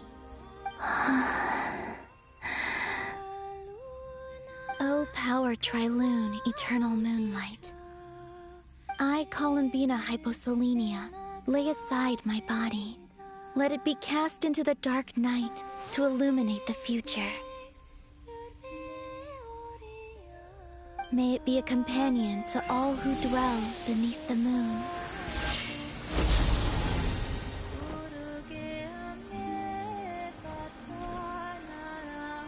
Until the time comes for me to return home.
That was crazy! Were we even allowed to see that? Is anyone? Oh, can you still see? How many fingers am I holding up? I see 2 fingers, and a look of sheer terror on your face. Truly astounding, Miss Nefer. Your eyes have glimpsed the very ends of the world, and yet they remain as sharp as ever. Or is the credit for this miracle due to Miss Lauma? It seems that even time itself is no match for your medical skills. Surely you jest, Mr. Flins. I suspect we have Columbina to thank. She must have realized the immense toll that the ritual would take and purposely set aside some of her power in the past to protect Nefer's eyes when this moment arrived.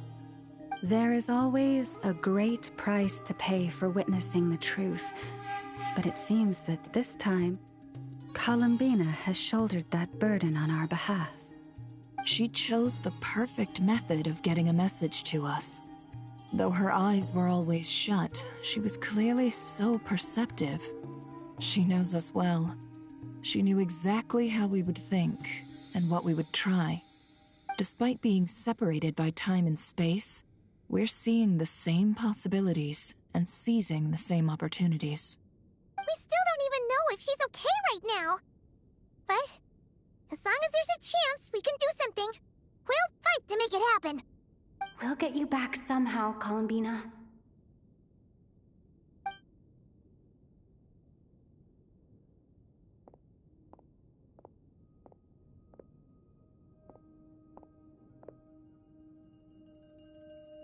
Well, based on the information we now have, let's figure out our next moves. Thanks to these gentlemen, we have a much clearer picture of the situation with Dottore. The civilian population has been moved to safety, so we no longer need to hold back. Miss Androne, how are the calculations going? So far, so good. I'll keep seeing how far I can push the system, though. Can't have Hatman being powered down for nothing. There's still a long road ahead. Where should we begin?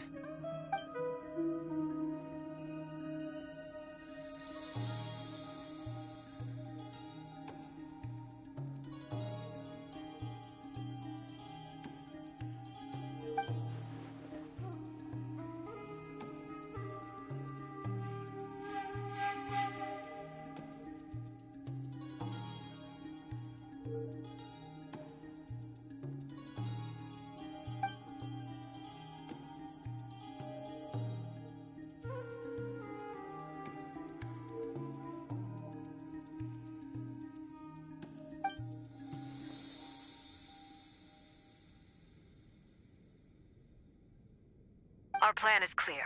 Time is short, so let's get moving. There's just never enough time, is there? Time is the bane of my existence. Ugh. Anyway, I'm gonna get back to work. All right, we'll do our part too.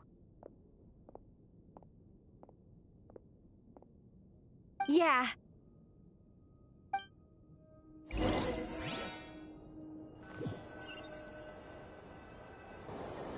Albedo's theory says that elemental energy can dilute the Light Realm's power.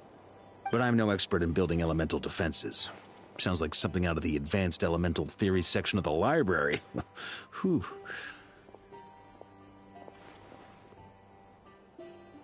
You seem quite troubled. Well, yeah. I mean, who doesn't get a little flustered when they're completely out of their depth?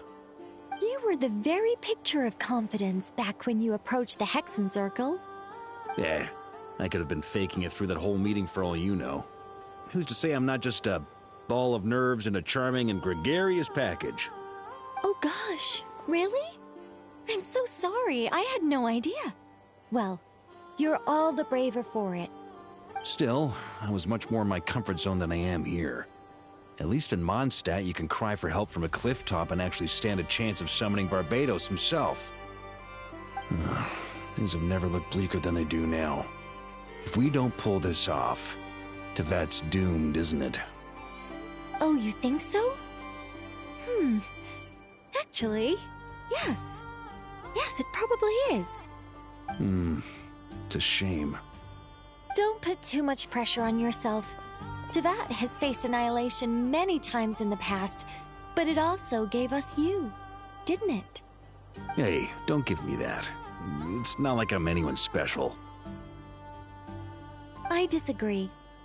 Every human born in this world is special. We angels have always believed that. In that case, this humble human being has a big favor to ask of you. I thought you might say that. I'm sure Alice, in her great wisdom, Sent you here precisely to help us in this difficult time, yes?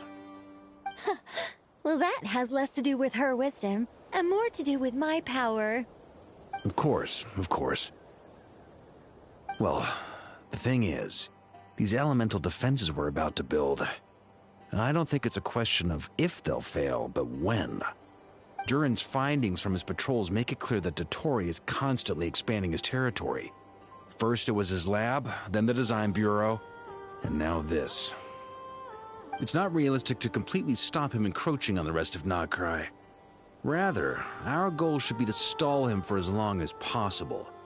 If Miss Sandroni's calculations are correct, well, they're the closest thing to certainty we have in this situation, so let's assume they are. Anyway, her calculations suggest that our best hope for victory lies in Miss Columbina's return. It's up to us to slow Dottore's advance and buy time for her to make a return. Are you asking me to help you with building the defenses? No. I'd like you to prepare for what comes next. When he eventually reaches us, we will have to fight him. You were an angel once and a mage now. I'm asking you to lend us your protection. Oh. Can I take it that you're triggering the terms you fought for during our three-way talks? Well, technically those terms were about protecting Mondstadt. But if you're happy to agree to the change in location, then yes, let's do that. You're cashing in on this much sooner than I'd imagined. Well, yeah. The way things are going, I might not get another chance. Very well. The mages have heard the knight's plea, and we will respond. To tell the truth, Alice and I had already discussed how we might help you all, so I didn't come empty-handed. I always like to be prepared.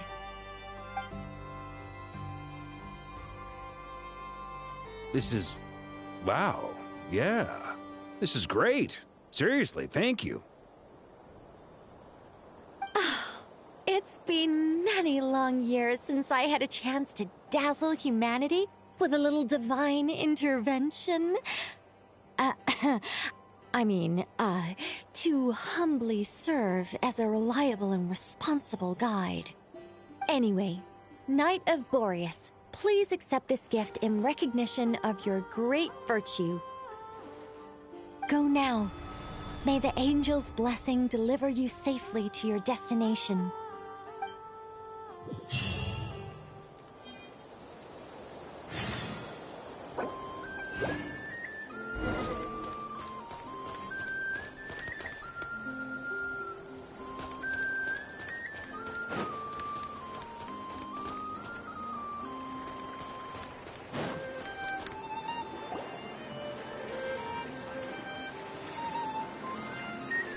You're here. Sandroni! How are things going? Glad you asked. You two are about to become the first people to lay eyes upon my masterpiece. Or should that be the first person and the first, specter? Hey! Whatever. Come, feast your eyes on this. Wow! We've never seen something like this before!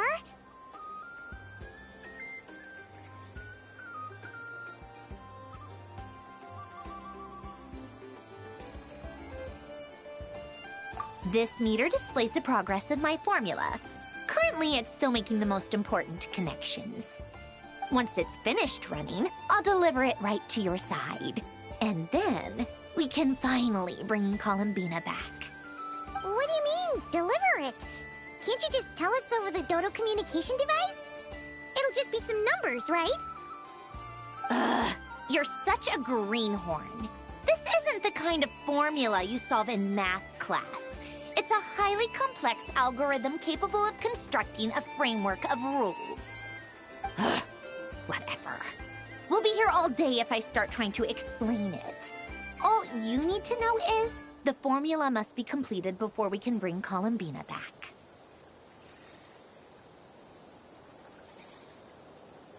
I'll share the data with you. Nicole's agreed to let me use her information channel, so we just need to use the Dodo communication device like so. And... there. Now you can check in on my progress. Wow! Look at that! You're amazing, Sandroni! about time you recognized my genius. Took you long enough. Anyway, that's all for me. You should check on the others if you have time. Make sure we don't have any weak links in the chain. That might sound harsh to you, but close supervision is a common practice in a Fatui. Not looking to catch anyone out. I just care about everything going smoothly. That's all.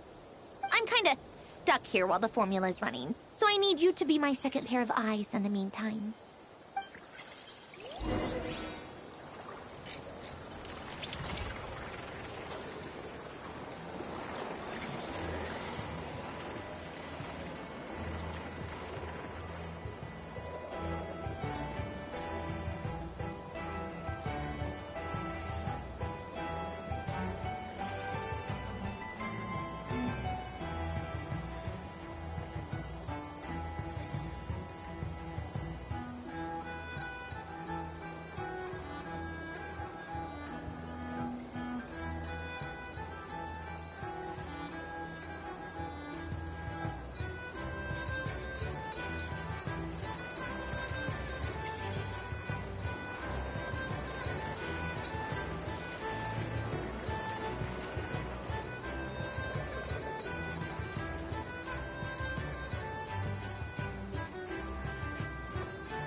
Traveler, Paimon, a pleasure to see you both.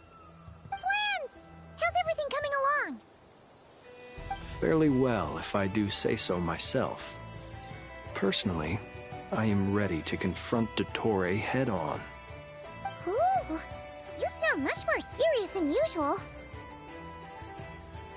To be honest, I am not usually fond of exercising my full strength.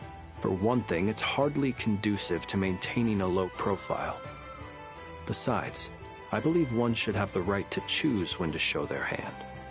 I am conserving my strength until the moment of battle is upon us. Anything to boost our chances of victory. Seeing you get into the zone like this really puts Paimon at ease. Huh, Traveler?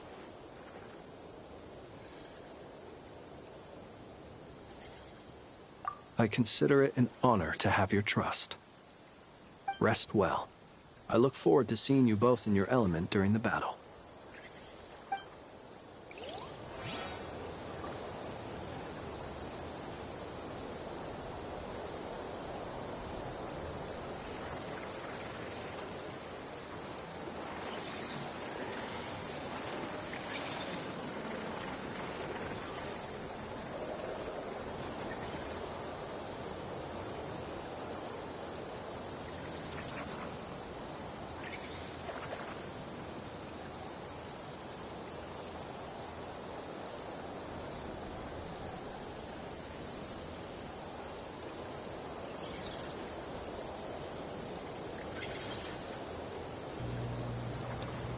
I am falling asleep, but I'm going to try to keep going because I can't stop the quest. Otherwise, I got to start over from God knows where. And I've been streaming for 5 hours, so I'm just going to keep going. But I just got to take a little break and get some water. I'll be right back.